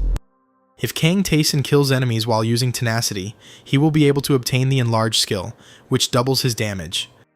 The ghost asked what the conditions would be and whether the skill would affect the guy's stats or whether it couldn't be linked to other skills. Taeson answered negatively and explained that this skill only doubles the damage from any attack. The warrior asked in bewilderment what kind of skill this was, since there were no conditions. Kang Taeson said that he didn't have much time. It was time for him to start, so he told the ghost to be quiet. There was still a crowd of dark spirits in front of them. The guy looked at their gigantic number. "Now let's get started," Kang Taeson said with a smile. There were a lot of spirits. They looked like small dark wisps of black fog with horns. Kang Taeson cut down one of his opponents. The ghost asked if this was a way to gain a damage absorption skill, since the guy was simply swinging his sword from side to side. Kang Taeson first dealt 243 damage to the Spirit of Darkness, then dealt 244 damage to another spirit, and then dealt 243 damage to the third spirit. The ghost realized that the damage he was causing was gradually increasing. Did the guy really decide to double it this way? The persistence effect is that an action becomes more effective when repeated many times. Damage also becomes more effective. To double the damage this way would require about 200 attacks, as the ultimate goal is 480 damage. Kang Taeson dealt 249 damage to another spirit. He turned around, waiting for the next opponent. The boy swung his sword again. His hand trembled as he gripped the hilt of his sword. Kang Taeson felt tired. He dealt 243 points of damage again. The ghost scratched his head, saying that now he would have to start all over again. He estimated how long it would take, and asked if Taeson was sure that he could obtain this skill. It seemed to the ghost that the number of spirits killed had already exceeded 1,000. The warrior did not understand how it was possible to control absolutely every attack and still manage to dodge. Kang Taesung stated that this was justified due to the value of the skill. Many players can't even get a boost. And those players who acquired this skill played at a high difficulty level. The ghost indignantly asked, "Doesn't Kang Taeson see how many opponents they have? It's only getting harder, so maybe the guy should deal with them, rest, and come back after rest." The spirits of darkness were approaching. Kang Taeson didn't think his goals were unrealistic, as it was easy compared to receiving the increase for the first time. On easy difficulty mode, he had to fight different monsters. It was difficult to even find such concentrations of monsters as now. So things aren't that bad now. The subtle movements that Taeson's hands made during the fight, the distance between his legs, the speed of the sword's movement, the direction of the sword and his gaze, the point of impact, and the place where the sword strikes and stops, even the boy's breathing, everything had to be exactly the same for tenacity to work. Kang Taeson raised his hand with the sword up. His task may sound easy, but one small mistake can ruin everything. Furthermore, due to the struggle that Taeson received from Rakuratos, his stats increase after every kill. The stats affect movement, so the guy has to try hard not to overdo it. Kang Taeson shifted his gaze to the side. What was bad was that the spirit's movements did not change. Kang Taesung suddenly cursed. "Again?" the ghost asked irritably. He indignantly demanded that the guy stop ruining everything, since 4 days had passed and 3 more were ahead, and asked if this didn't irritate Taeson himself. The guy replied that since he was human, of course it irritated him, but he was still not dead. The ghost frowned, and Kang Taeson asked what was wrong with his gaze.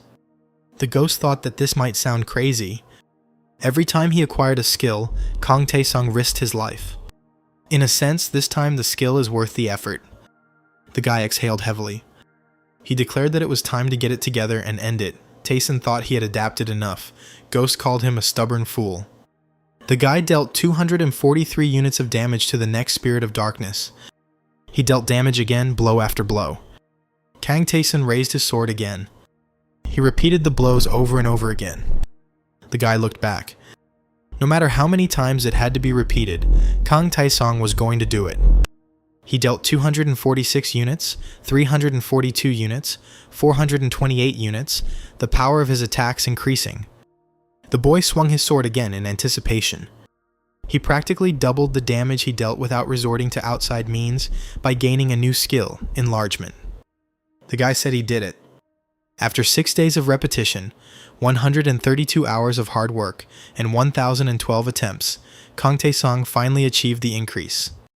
The ghost wondered how much stronger the guy had become, and he activated a powerful attack. Kang Taesung activated the enlargement skill. He launched a consecutive attack and dealt 912 damage to the spirit of darkness. The guy dealt 498 units of damage to another spirit, surprising the ghost. He didn't understand how Kang Taeson, a guy from the 20th floors, could deal such damage, and the synergy between his skills was incredible. The guy asked if Ghost found this skill useful. He asked if Kang Taeson was making fun of him, and at the same time reminded the guy that he would return to Earth in 2 hours. Was the guy really going to return there with his clothes torn after the fight? Kang Taeson gasped as he realized this fact. He was still on the 25th floor. The guy ran forward, striking another spirit of darkness. His level was elevated. He was in the best condition, as the notice stated. The ghost said that it was time for Kang Taeson to move out. A hole in space appeared in front of them. The guy stepped forward, intending to see what they had prepared for them next. He was not going to give up so easily. A special mission has begun. Kang Taeson needs to prepare for the mission at the city hall in 24 hours. Screams were heard. Someone was begging to return to the labyrinth. Kang Taeson walked towards the crowd of nervous people, some of them wondering how many people would die, while others wanted to get back to clearing the labyrinth. The ghost indignantly and sarcastically praised the adventurer's will and tenacity, and Kang Tae-san suggested that everything would start with the mayor's office. Last time, everyone wasn't so depressed. Now it would be impossible to lead these people if the guy wanted to complete the task. The boy wondered if he had enough strength to complete the task in 24 hours. He decided that he might need help. Kim Hee-yeon, sitting at the table and writing something, scratched her cheek and wondered if anyone was thinking about her. During the first return to Earth, 70,000 of the 100,000 who arrived died tragically. And now, while those remaining are trembling with fear, the second approach is approaching. The city was illuminated by daylight. Kim Hee-yeon wondered when she would be finished. She couldn't believe that she had to figure out the stats, equipment, and combat skills of every player in Yongin City Hall to find a suitable role for each one, and she only had about 12 hours left to do it. Jun Goen said with a smile that nothing could be done about it, since Hyunim had entrusted her with it. The girl exclaimed, "Why so many, since there were probably people who could handle it better than her." The man who jumped into the window of the Daesun building said that there were no such people. Kim Hee-yeon asked in shock why he entered through the window. The guy said it was faster and more convenient than walking across the hall, and drew attention to the huge amount of papers on the table. Kang Tae-sang might say that there were too many of them, although not as many as last time, but there was still nothing good about it. He put his hand on the girl's shoulder and told her not to blame herself, because she did a great job. Kim Hee-yeon thanked her and asked if maybe she should pass it on to someone else. Kang Tae-san said that he doesn't have time for it and has too many things to do, and he doesn't like this kind of work, and besides, Jun Goon is better at it. The guy in question chuckled awkwardly, muttering that it was his calling. Kang Tae-san said that Lee Tae-young was too passive for this kind of job, and Kang Jun-hyuk was too young. The guy also said that you shouldn't trust those old men. Kang Tae-san was sure that the girl herself understood that those who had not descended into the labyrinth could not decide anything in creating the plan. Moreover, to suppress their cries by force, you need to be at least on hard mode, so Kim Hee-yeon is perfect. During the third return, only 5,000 people remained alive due to an incident caused by Choi Jun-hyuk. Back then, even the appearance of D or E rank monsters was perceived as a disaster. Most of them gave up and tried to escape. Even in this situation, Kim Hee-yeon was able to save more than half of the players and send them to Seoul. What would have happened if she had survived in the past? If Kim Hee-yeon had lived longer, how exactly would things have changed? The girl thoughtfully grabbed her chin, looking at the papers. Kang Tae-san, who was already sitting on the windowsill, said that someday Kim Hee-yeon would understand everything herself and told her to try hard because they didn't have much time left. The girl exclaimed in bewilderment, getting up from the table, "Didn't he come to help?" The guy said that he had enough of his own things to do, and with these words he jumped out of the window. Jun-gun cheerfully suggested that the girl hurry up. Kang Tae-san stood in front of the hole in space with the ghost. Was itching to break free, Kang Tae-san guessed that it was something no lower than Class C or B. The ghost insulted someone and wondered why they were being so evasive. Kang Tae-san asked if he meant Go Shinu, and said that these fools were incredibly strong, so much so that it was far beyond their comprehension. The ghost said that they could tear this planet to pieces if they wanted. He didn't understand why they would create cracks, send players on return missions and give them tasks. The guy didn't know. At first, he thought they were only able to influence the world through the cracks, but the demon goddess destroyed an entire star in the blink of an eye. Go Shin's strength was comparable to that of the gods of the labyrinth. The guy couldn't believe that they were capable of such strange things. The ghost heard rumors that Go Shin had destroyed 258 worlds in 12 years. He asked if Kang Tae-san thought it was too slow for such power. Was it all because of the interference of the labyrinth gods? The ghost thought that this was possible, and decided that no matter what, they would find out after going deeper into the labyrinth. Kang Tae-sang suggested that they might find out sooner. The giant crack glowed purple. A special quest had begun for all players in the southern part of Gyeonggi Province. They all had to gather at Yongin City Hall with a time limit of 1 week. The crowd began to murmur.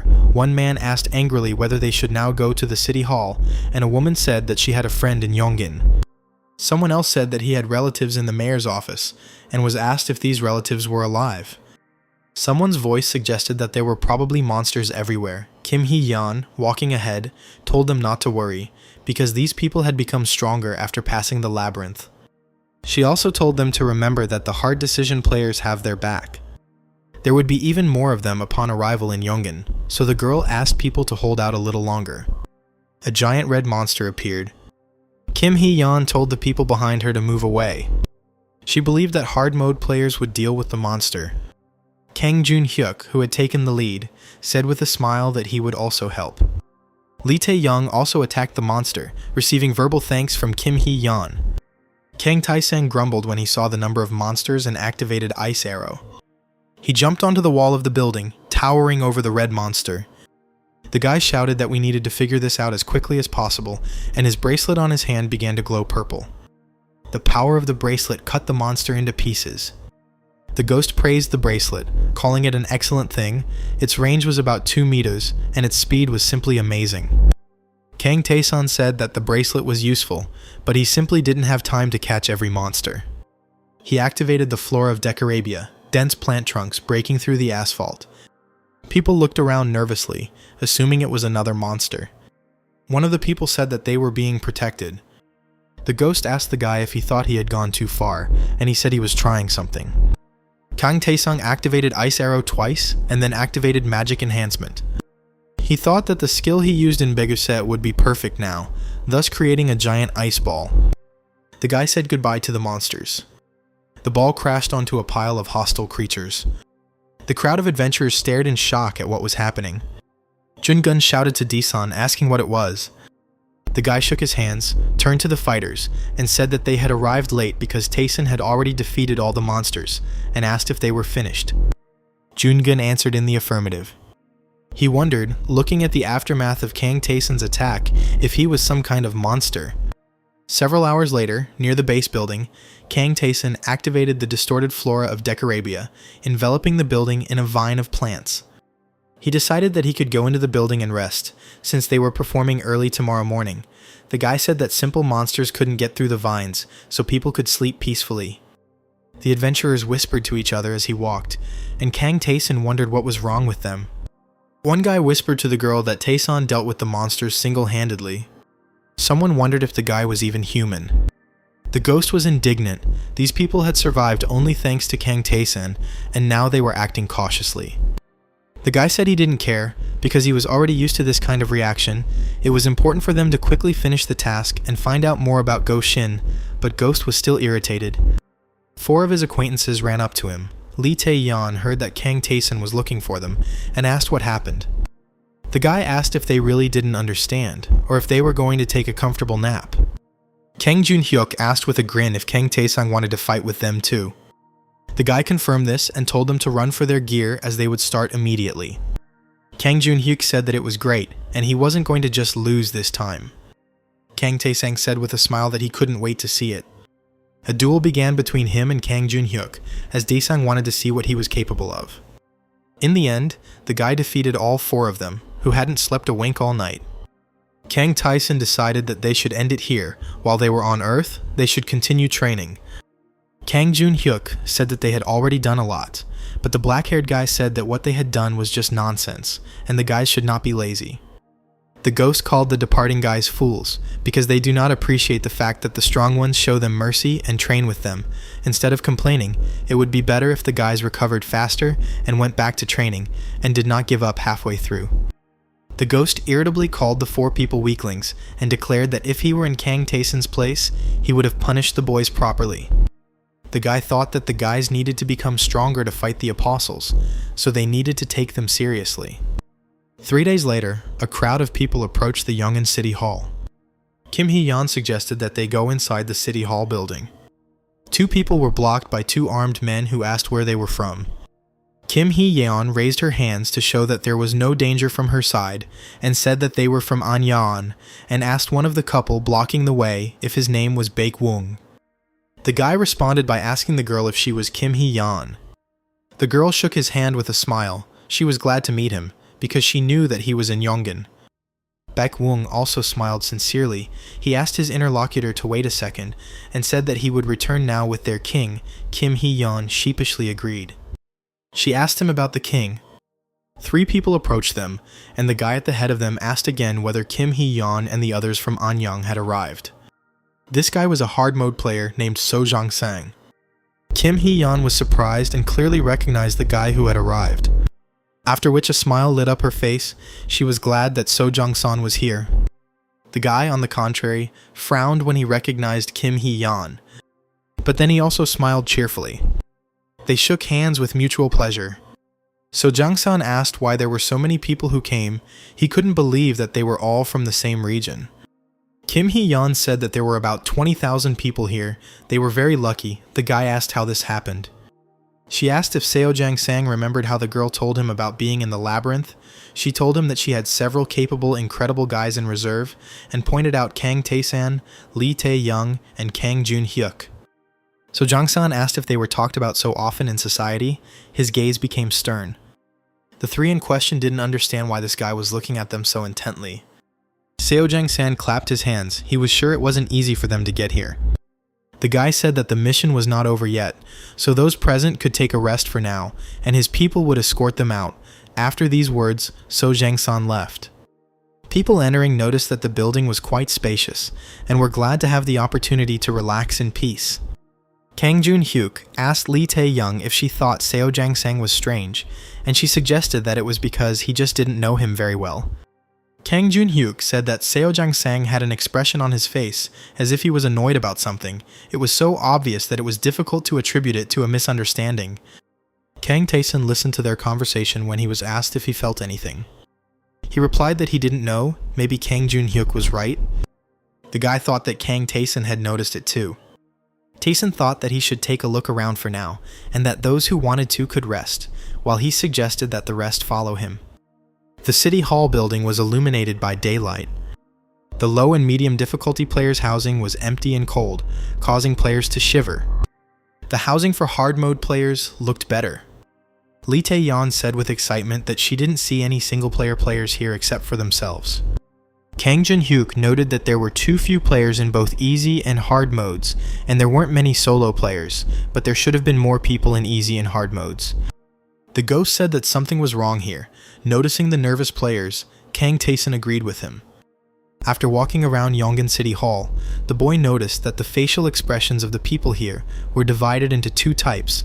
A very small number were confident and happy, while the overwhelming majority of them were intimidated and sad.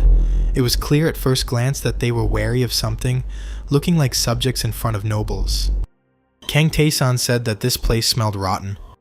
Kim Hee-yeon, who had already been told how everything worked here, approached them. Ghost assumed that she had already joined the system. The girl learned about the number of people, the percentage of players with high difficulty, as well as the food supplies in the city hall. She also found out where these supplies were stored, and invited Tae-san to go with her.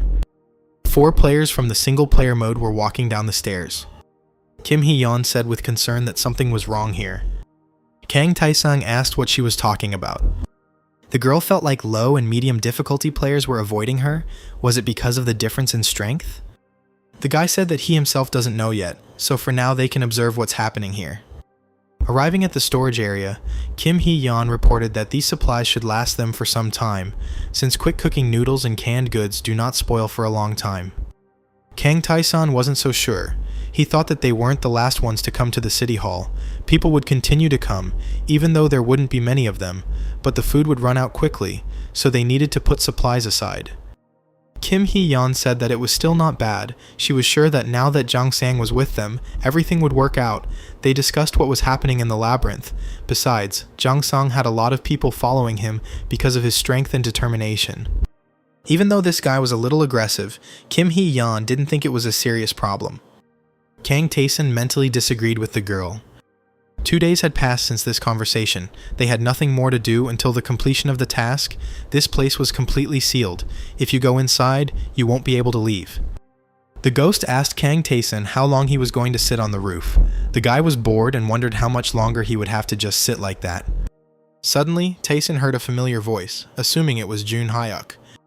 The ghost said that it was just in time. Someone was arguing downstairs. Kang Jun-hyuk was ordering some guy to leave the newcomers alone, and the guy was demanding that Jun-hyuk calm down, because the guy wasn't going to tolerate this, even though Kang Jun-hyuk was a single-player player. Lee Tae-yeon was outraged that he would say such a thing. How could he be so ruthless and not give food to the sick? The guy replied that he wasn't ruthless, but simply reacted accordingly since food didn't fall from the sky, to which the girl replied that the players had just arrived, wounded and tired.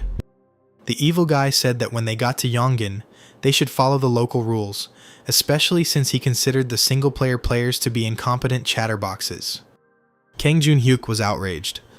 So Jang-san approached and ordered everyone to be silent. He asked what had happened here and why such a crowd had gathered there. One of the people in the crowd said that this was a common mishap and that these people were trying to break the rules established by the king. Seo Jang-sang asked if they were really trying to go against the rules, but a flustered Lee Tae-young said they just wanted to say that he was going too far. The guy took a few steps towards her. Seo Jang-sang touched the girl's chin, informing her that if they broke the rules, they must be prepared to bear the punishment. He said that this was something that should have been executed, but since Lee Tae-yeon acted out of ignorance, such a punishment would be too harsh. The king grabbed the girl by the clothes sharply, pulling her towards him, saying that they would have to start with something simpler. A man approached them. It was Kang Tae-san. He asked what they were talking about and if he could join in. Seo Jang-san gave the guy who approached him a displeased look. Kang Tae-san looked at him with the same unhappy expression. The guy who had threatened Kang Jun-hyuk earlier indignantly asked how Desang dared to look at their king with such a look. So Jang-san told everyone to stop, letting the girl go. Lee Tae-yeon coughed, her collar pressing too hard against her throat while she was in the boy's grip. The king said that nothing special had happened, they were just discussing with Tae-san's allies the importance of honoring the rules. The guy asked with a knowing smile who came up with these rules, whether it was the king himself. Kang Tae-san grabbed So Jang-san, telling him that he could lead his people as he wished, but he should not touch Tae-san's people. The guy looked thoughtfully at his subordinate after hearing this. He flew at Kang Tae-san with an insult and a sword. He hit the place where the guy was standing, because he didn't have time to hit Kang Tae-san with his sword, who had managed to jump back and asked if the guy really wanted this. The attacker said that Daesung would regret insulting the king. The guy deftly dodged the blows of his opponent's sword. Seo Jang-sang's expression darkened, as Kang Tae-san was able to easily dodge the hard mode player's attacks. The guy meanwhile grabbed the king's subordinate by the hand. He said that this could be considered self-defense. Kang Tae-san relaxed his body and struck as slowly as possible, needing to control the blow as much as possible. With his blow, the guy dealt 51 units of damage to his opponent, a guy named Kim Gu-han. Kim Gu-han flew back and hit the wall due to Daesung's strong blow. Seo Jang-san's expression darkened when he saw this. Kang Tae-san turned to him with a smug smile, asking if the king wanted to continue. So Jang-san said with a displeased look that this is enough. He left with his men, apologizing for the incident and saying that he would punish his subordinate who attacked the guy. Kang Tae-san called his name. The guy said that this was the last time he would allow So Jang-sang to do this, and next time he would kill him for such an act. The king tensed up at the threat. Kang Tae-san's eyes glowed with a purple light. Seo Jang-san wondered if the boy really understood that he had given the order to Gu-han to see how strong Tae-san was. He said that he remembered the guy's threat. Kang Jun-hyuk cursed as Seo Jang-sang walked away and shook his fist at him. Kang Tae-san asked for an explanation of what happened here. Lee Tae-young embarrassedly replied that nothing. 30 minutes ago, while the girl was walking in the park, she noticed how these people were harassing easy mode players, humiliating a woman who had a sick child and no food. At first, Lee Tae-young wanted to just walk by because she was scared, but things started to take a serious turn. Then the girl decided to intervene. Kang Jun-hyuk protested, claiming that it wasn't her fault. Why did those scoundrels start behaving like this? Kang Tae-san told the boys to go and rest. Since he had defeated Gu-han, the hard mode players would no longer bother them. It was light outside. Kang Tae-san sat on the roof of the building, dangling his legs over the edge. The ghost was disgusted that wherever they were, there were always scoundrels like conductors of sin. The guy asked if he didn't think he had just offended the conductors of sin. The conductors of sin at least acknowledge power. Ghost said that Tae-san was right, so Jang-sung only cares about hard mode players, so he's worse. In his past life, this guy was the same, so Jang-sung claimed that only hard mode players could save the world. It was he who created a system with rules and restrictions based on the rank of the players, returning everything to the Middle Ages. The only person who could restrain the guy was a girl from the single mode named Lee Tae-young. However, she alone was not enough to deal with all the hard mode players, and since most of the monsters were on her, the girl did not have time for bickering. Kang Tae-sang thought this situation was stupid. The ghost said that if things continued like this, then very soon the players of other modes would direct their anger at them, and the single-player players would also stop being silent. But So Jung-san wouldn't give up. Scoundrels like him always cling to what they have until the very end, Kang Tae-san agreed. Since the guy warned him that this was the last time, then So Jung-san wouldn't regret what he did. 2 days later, the last day of the mission arrived, and a total of 100,000 people from the southern Gyeonggi region came to the Yongin City Hall. Depressed that this was all that remained of the population of the southern region, people began to mourn the deaths of their loved ones. A special task began. They had to choose their king, who would be able to distribute roles to others. After that, people were told to survive, grow food and protect their land, build defensive walls and fight off enemies, because waves of monsters would come periodically. The duration of survival was 1 month, and the reward depended on the results. People, players, gathered around the table for discussion. Kang Tae-san and his allies sat opposite So Jung-san and his subordinates. They exchanged glances. Kim Hee-yeon wondered what the king in the mission meant.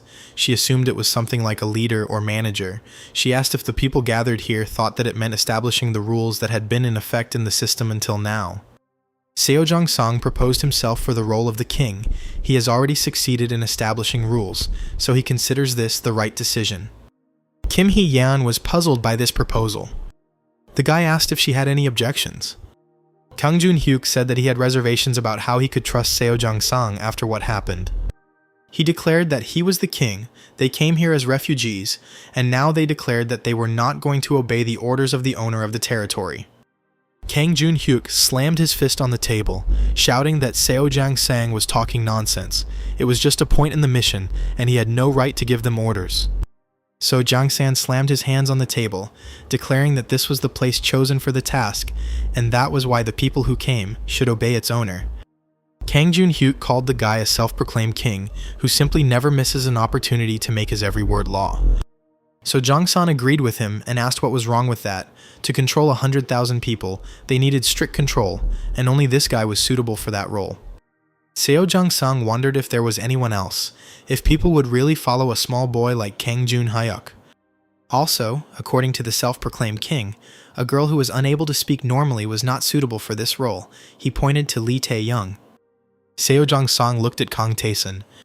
He could have become king, but judging by his appearance, he did not have such a desire. Seo Jung-sang asked the question of who would trust a group where only 3 people could fight, even though there were 2 other solo players, but they were all weak, and besides, how could people know that Kang Tae-san, or Lee Tae-young, or Kang Jun-hyuk wouldn't sacrifice them in a moment of danger? Angered, Kim Hee-yeon slammed her fist and yelled at Seo Jung-sang, saying that he was going too far. He apologized, saying that his emotions had gotten the better of him, and he still wanted to hear the girl's objections to his becoming king. An awkward silence fell in the meeting room. So Jung-san smiled, saying that there seemed to be no objections. He declared that he was now the king, and the mission had given him this status. The guy decided to carry out the royal decree. He stated that this was his law. Kim Hee-yeon's expression became confused, as So Jung-sang had issued an order that easy and normal players could only eat with permission, and that without any achievements, they would only receive food once a day. Hard mode players' orders were now unquestionable, and refusing without apparent reason would result in punishment. Scouting and food gathering were to be carried out by designated easy and normal players, and if they disobeyed, they would not receive food. When meeting hard mode players, they were required to bow their heads and respect them, or else they would also be punished. Ever since arriving in Yongin, Kim Hee-yeon had been uneasy. Seo Jung-sang's methods might be cruel, but she thought it was necessary. The girl looked at the issued decree, asking what it was. Each of the orders humiliated the players, even the expression of respect and bowing of the head. The king asked what was wrong. He noticed that it seemed like Kim Hee-yeon had something to say about it. The girl screamed that forcing easy and normal mode players to collect food was too much. So Jung-sang asked why hard mode players would do this. The girl said that many would die in the process. The king declared that everyone has a role to play, and that has been the truth since time immemorial. Hard mode players protect the weak from monsters and receive benefits in return. It's dangerous outside even for hard mode players. Since both easy and normal mode players will also have to risk their lives, it's worth doing everything possible. What weaklings can do, food supplies. So Jung-sung asked the girl if she thought it was wrong. Kim Hee-yeon looked down in shock. She looked up and asked furiously if the king wanted the players dead. The girl asked if everyone agreed with So Jung-san, and one of those present said that he was right in a sense. Technically, they don't kill the players, as the king just wants them to do what they are capable of, which is only natural. Another bang of the fist on the table. Kim Hee-yeon asked how they were different from animals then, using and humiliating the weak. She understood So Jung-san's point of view, but she would not accept such an attitude. He suggested the girl do as she wanted, but the right thing to do was to sacrifice the easy and normal mode players so that the hard mode players could survive. Kim Hee-yeon was furious when she heard this statement. Kang Tae-sang asked if this was really correct, since the king was mistaken. Seo Jong-sung asked if the guy wanted to say that he was wrong, that the weak sacrifice themselves and the strong survive. What could be wrong with that statement? Taesin couldn't say that he was completely wrong. Easy and normal mode players are indeed weak, but what makes So Jang-sang any different? As time goes by, the monsters become stronger and stronger. Even hard mode players can't handle this power. In the end, they also became useless. It's stupid. Hard mode players themselves are not particularly strong. Kang Tae-sung asked if all the easy and normal mode players went against the king and his men, would they be able to stand firm? If they were torn apart and trampled, would they be able to survive? So Jang-san asked him again. He realized that no matter how weak the normal and easy mode players were, death was only a matter of time. Kang Tae-sin didn't care much about their lives. He asked Kim Hee-yeon what she thought about this. She closed her eyes thoughtfully for a second, after which the girl opened them, saying that she could not accept So Jang-san's plan. Therefore, Kim Hee-yeon requested a change of king. So Jang-san said that it was impossible. That was what the assignment said, and he had no intention of retreating. The second condition for changing the king could have been a request from a large number of players, but other than Kim Hee-yeon and Kang Tae-san, all the hard mode players were on Seo Jang-sang's side, or they decided to kill him. Kang Tae-sang said that actually everything is still in effect. The king said it was nonsense. He stated that everyone except them supported So Jang-sang and that only complex regimes had the right to vote. Kang Tae-sang said that this is not entirely true. He requested a change of king. If the majority of players agree, the king will be changed, no equal players were found, and therefore the request is granted. Kang Tae-sin was given the choice of replacing the king through debate, duel, or some other means. So Jang-san was taken by surprise, because he had not given his consent, and neither had anyone else present, except for his subordinates. Last time there was no change of king, many tried, but no one succeeded. Neither easy nor normal mode players, nor hard mode players, even Lee Tae-yeon couldn't handle it, so there's nothing to talk about. The demands that the gods of the labyrinth wanted were too high. Kang Tae-san said that apparently he was the only one here who met the requirements. He asked if he hadn't given a warning. Next time So Jang-sang is finished. Tae-sin wanted to end it all right there, but it would be too boring. He put his foot on the table, hanging over the guy. Kang Tae-san decided to give Seo Jang-sang a chance. So Jang stood at the head of the giant crowd, claiming that they were all hard mode players following him. Kang Tae-sang said that there were quite a lot of them. The king, possibly a former one, said the boy would regret giving him a chance. Kang Tae-san suggested starting and reminded his opponent of the conditions. It was supposed to be one non-lethal fight, one against all, with zero defense. So Jang-san said that then they begin. 4 people from the crowd ran towards Tae-san. The guy with the shield decided to block him and give the others a chance to attack. The guy was confident that he could handle it. He jumped at Kang Tae-san, swinging his sword and covering himself with his shield. Tae-san activated the add-on. He apologized for dashing the warriors' hopes, as he had only given them a chance for one reason: to calmly defeat them, and with this, he dealt enough damage to the guy with the shield, neutralizing them. Kang Tae-san threw his opponent high into the wall. He asked the guy with a slight mockery that it turned out he could fly. Since the enemies were not going to attack, Kang Taeson decided to do it himself. So Jang Sang told everyone to get ready as the guy attacked. The first attacking enemies were defeated. Seo Jang San couldn't believe the amount of damage. Kang Taeson agreed with him because the guy still had control over himself. He rushed past more opponents, knocking them down and attacking them. Seo Jang Sang shouted that they were hard mode players who risked their lives to become stronger. He ordered his subordinates to gather immediately. Park De-yin activated softening, Lee Si-han activated evasion. Kang Taesang found it a pitiful sight. He ran past his opponents. The guy neutralized Park De-yin, mocking the hard mode players. Daesang asked how they were different from the normal and easy mode players who were looked down upon, and neutralized Lee Si-han. These players couldn't even defeat him in a crowd. Kang Taeson stood in front of the crowd of defeated players and Seo Jang Sang. The guy told his opponent that now they would have to fight one-on-one. Taeson came closer. He hoped that Seo Jang Sang would be better than others in battle. Seo Jang San coughed as his back hit the wall of the building. He looked ahead angrily. Kang Taeson said that it would all end here because his opponent was as useless as the other players on his side. He asked what Seo Jang San was going to do now. If he wanted to continue, then Taeson would not stop. The boy, the former king, looked around nervously. So Jang San wanted power, but not at that price. He decided to retreat. Kang Taesang called this a good choice and then turned to Kim Hee-yeon. He said that he himself did not want to become king. Since the girl suggested it, could she handle it herself? She was sure that she could. It looks like the crown now belongs to Kim Hee-yeon. So Jang Sang said that although the result was disappointing, he did not consider himself wrong.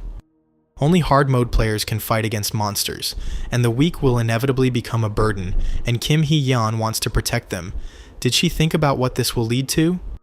Kang Taesang told the boy to shut up and give the crown to the girl. So Jang San sheepishly agreed. He informed the system that he was passing on his crown to Kim Hee-yeon. The king was elected. The girl said that she would try hard once she received the status. Since Kang Taeson was the one most involved in the king change, he will receive a bonus in the labyrinth. The crack in the sky glowed with purple light. The girl thanked Taeson.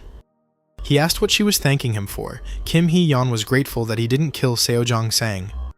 The girl was sure of the opposite. Kim Hee-yeon is quite quick to notice details. If Kang Taeson had asked for a king change and killed Seo Jang Sang, the hard mode players might have rebelled. And since Kim Hee-yeon had the best chance, the anger would be directed at her.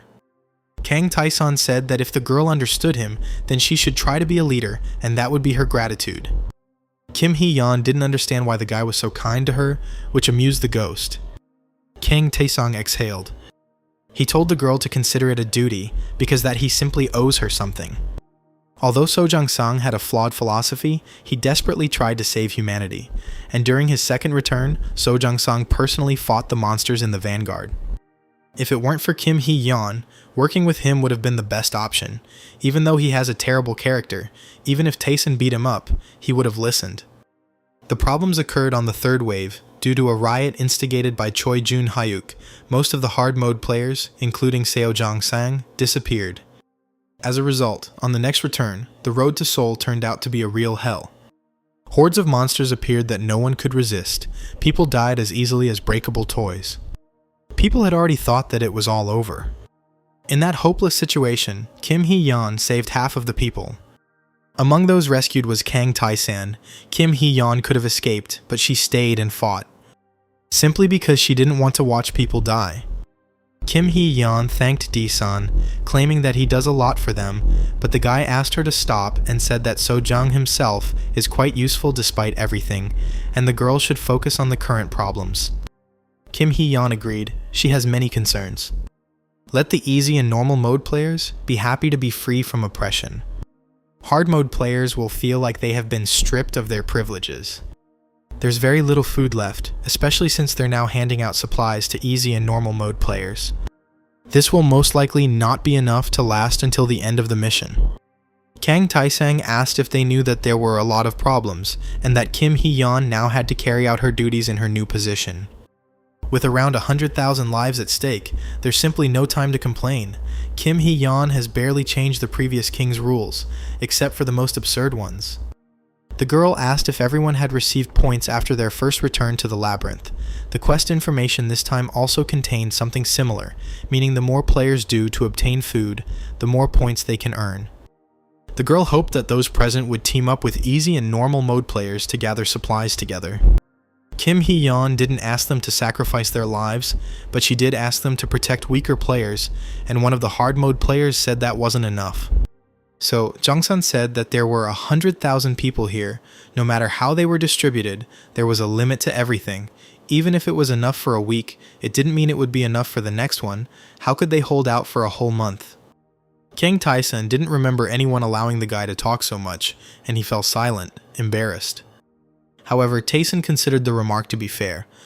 So Jung-san wondered why there was a need to demand silence from him then. Kang Tae-sung said that he just irritates him.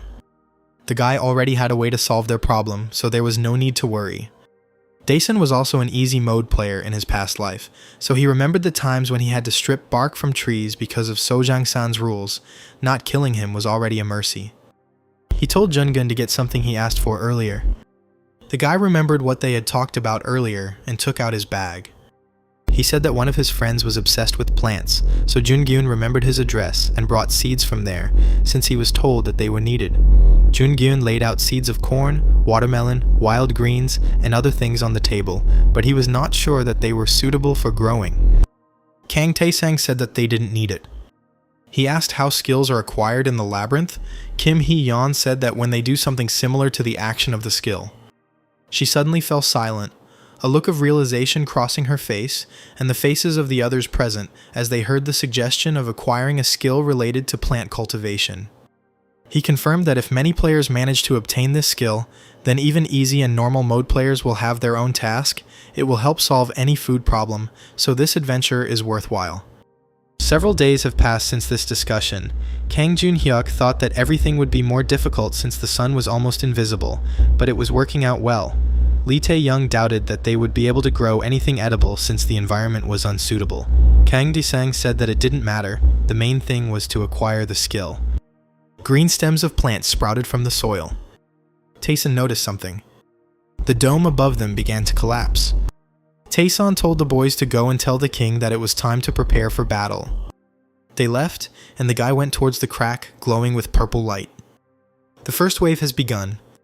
Kang Tae-sun's face took on a concentrated expression. Armed players stood in front of the monsters. The monsters ran towards the human army. One of the fighters shouted that there were fewer monsters last time. Some people screamed in horror, begging for salvation. Kim Hee-yeon told everyone to stay ready. She ordered them not to give up, and then everything would work out. Seo Jang-sang and Jun Geun fought the monsters. Lee Tae-young and Kang Jun-hyuk were not far behind them. Kang Tae-sun rushed forward, cutting off pieces from the monsters. There was a gigantic explosion. Kim Hee-yeon thought that since Kang Tae-sun was here, they could handle it. She encouraged the fighters, saying that they would succeed. The players cursed the monsters, taking out their fear and anger on them. The moon was already hanging over the buildings. Flashes were flying around the building. The sound of someone's footsteps was heard. Kang Jun-hyuk raised his sword up, rejoicing that they had won. Other people shared his joy because they had survived. Kim Hee-yeon smiled, pleased that there were no casualties. At this rate, they will easily hold out until the fourth wave. The crack continued to emit purple light. Kang Tae-sun, looking at her, thought about the danger, because the crack had doubled in size, how much stronger the enemies could become. The ghost said that it seemed like they were desperately trying to kill them, and things would soon become difficult. Tae-sun agreed with his words. In the second and third waves, they achieved a colossal victory over tens of thousands of monsters. The invading monsters were mostly F rank, some were E rank. The levels were not much different from the first wave. Under the guidance of players in both hard and single player modes, the number of casualties has noticeably decreased. People joyfully celebrated their victory. With the acquisition of the rapid cultivation skill, the problem of food shortage for future returns seems to have been solved. It began to seem that everything was fine, but the danger was approaching with every second. The day before the fourth wave, Tae-sun asked to stop, Lee Tai-yeon was surprised that it was so early. She said there was still a lot of time until dawn. Kang Jun-hyuk asked if there would be anything tomorrow. He remembered that Kim Hee-yeon had been organizing the troops this morning and assumed that Kang Tae-sang had told her something. The guy said that tomorrow would be difficult, so the guys better gather their strength. Kang Jun-hyuk asked if it was really that serious. Kang Tae-sang advised them not to die tomorrow, because it would upset him. The next day was the day of the fourth wave. The fighters gathered in a crowd. They held swords and other weapons at the ready. They formed and deployed troops in accordance with Kang Tae-san's instructions. The guy said that it was not bad. This wave would be different, so he advised Kim Hee-yeon to be careful. The girl advised him to do the same. A large number of various monsters poured out of the crack. The monsters opened their mouths rapaciously, waving their paws and other limbs. The players were shocked. They didn't expect this. Kim Hee-yeon asked the guy what it was. Kang Tae-sang explained that these are E-rank monsters, and D, with the current forces it will be difficult to resist them. One large beast jumped forward. He rushed past the crowd of players. The monsters burst into the ranks of the fighters, throwing themselves at them or grabbing them. One of the players dropped his sword in horror as a giant monster towered before him. He screamed that he couldn't handle it. So Jang-san blocked him from the monster. He asked the panicking player why he was giving up and told him to get up, because they said that easy and normal mode players weren't much different from hard mode players, and this was a chance to prove it. Some of the players fled in fear, wanting to save their lives. Several people were pierced through by the monsters. The other fighters were horrified by this. A giant tentacle monster mercilessly stabbed people. Seo Jang-san cursed when he saw this sight. All single-player players were already exhausted. Lee Tae-young and Kang Jun-hyuk were breathing heavily as they fought their opponents. A creature appeared in front of the girl, looking like an orange giant head without a body, with several creepy tongues, and surrounded by chains. The monster stretched its chains forward. It broke the girl's sword, causing her to cry out in surprise. Something suddenly landed on the monster from above. Lee Tae-yeon looked up. Kang Tae-sang, who landed on the monster, asked if the players were going to rest. He was ready with his two swords. The girl was amazed that such an incredibly strong monster was defeated with 2 blows. She was sure that as long as Tae-san was on their side, they would be able to win. The guy looked at her thoughtfully. He was sorry, but he couldn't agree with Lee Tae-young. Kang Tae-san looked up and announced that he had arrived. Something above began to glow red. The girl asked what kind of monster it was. Something large and terrifying appeared in the crack. This creature had a large green predatory gaze. The humanoid monster grabbed the edges of the crack. Kang Tae-san stared at the creature with a stern gaze. The one-eyed monster responded in kind. The ghost noticed that the monster was aiming at the guy. The monster jumped down, breaking the asphalt. People screamed in panic. Kang Tae-san said that it was too dangerous to fight here, which meant the monster had to be taken away. He told Lee Tae-yeon to take care of the other players and jumped high. Kang Tae-san said, after leading the monster away, that he was glad that he followed him, which meant the boy was the one-eyed monster's target. The ghost reported that the monster was strong. Even adventurers from the 40th floors would have a hard time. Kang Tae-san said that everything was obvious, the monster wanted to kill him. After these words, the guy activated observation. The system showed that the enemy is invincible and does not need evaluation. Deesan activated Battle Lust. Impartial Duel was also activated, as well as Demigod Doctrine and Contempt for the Strong. The green monster's eye pierced the guy with its gaze. He swung at Kang Tae-san, who managed to jump back.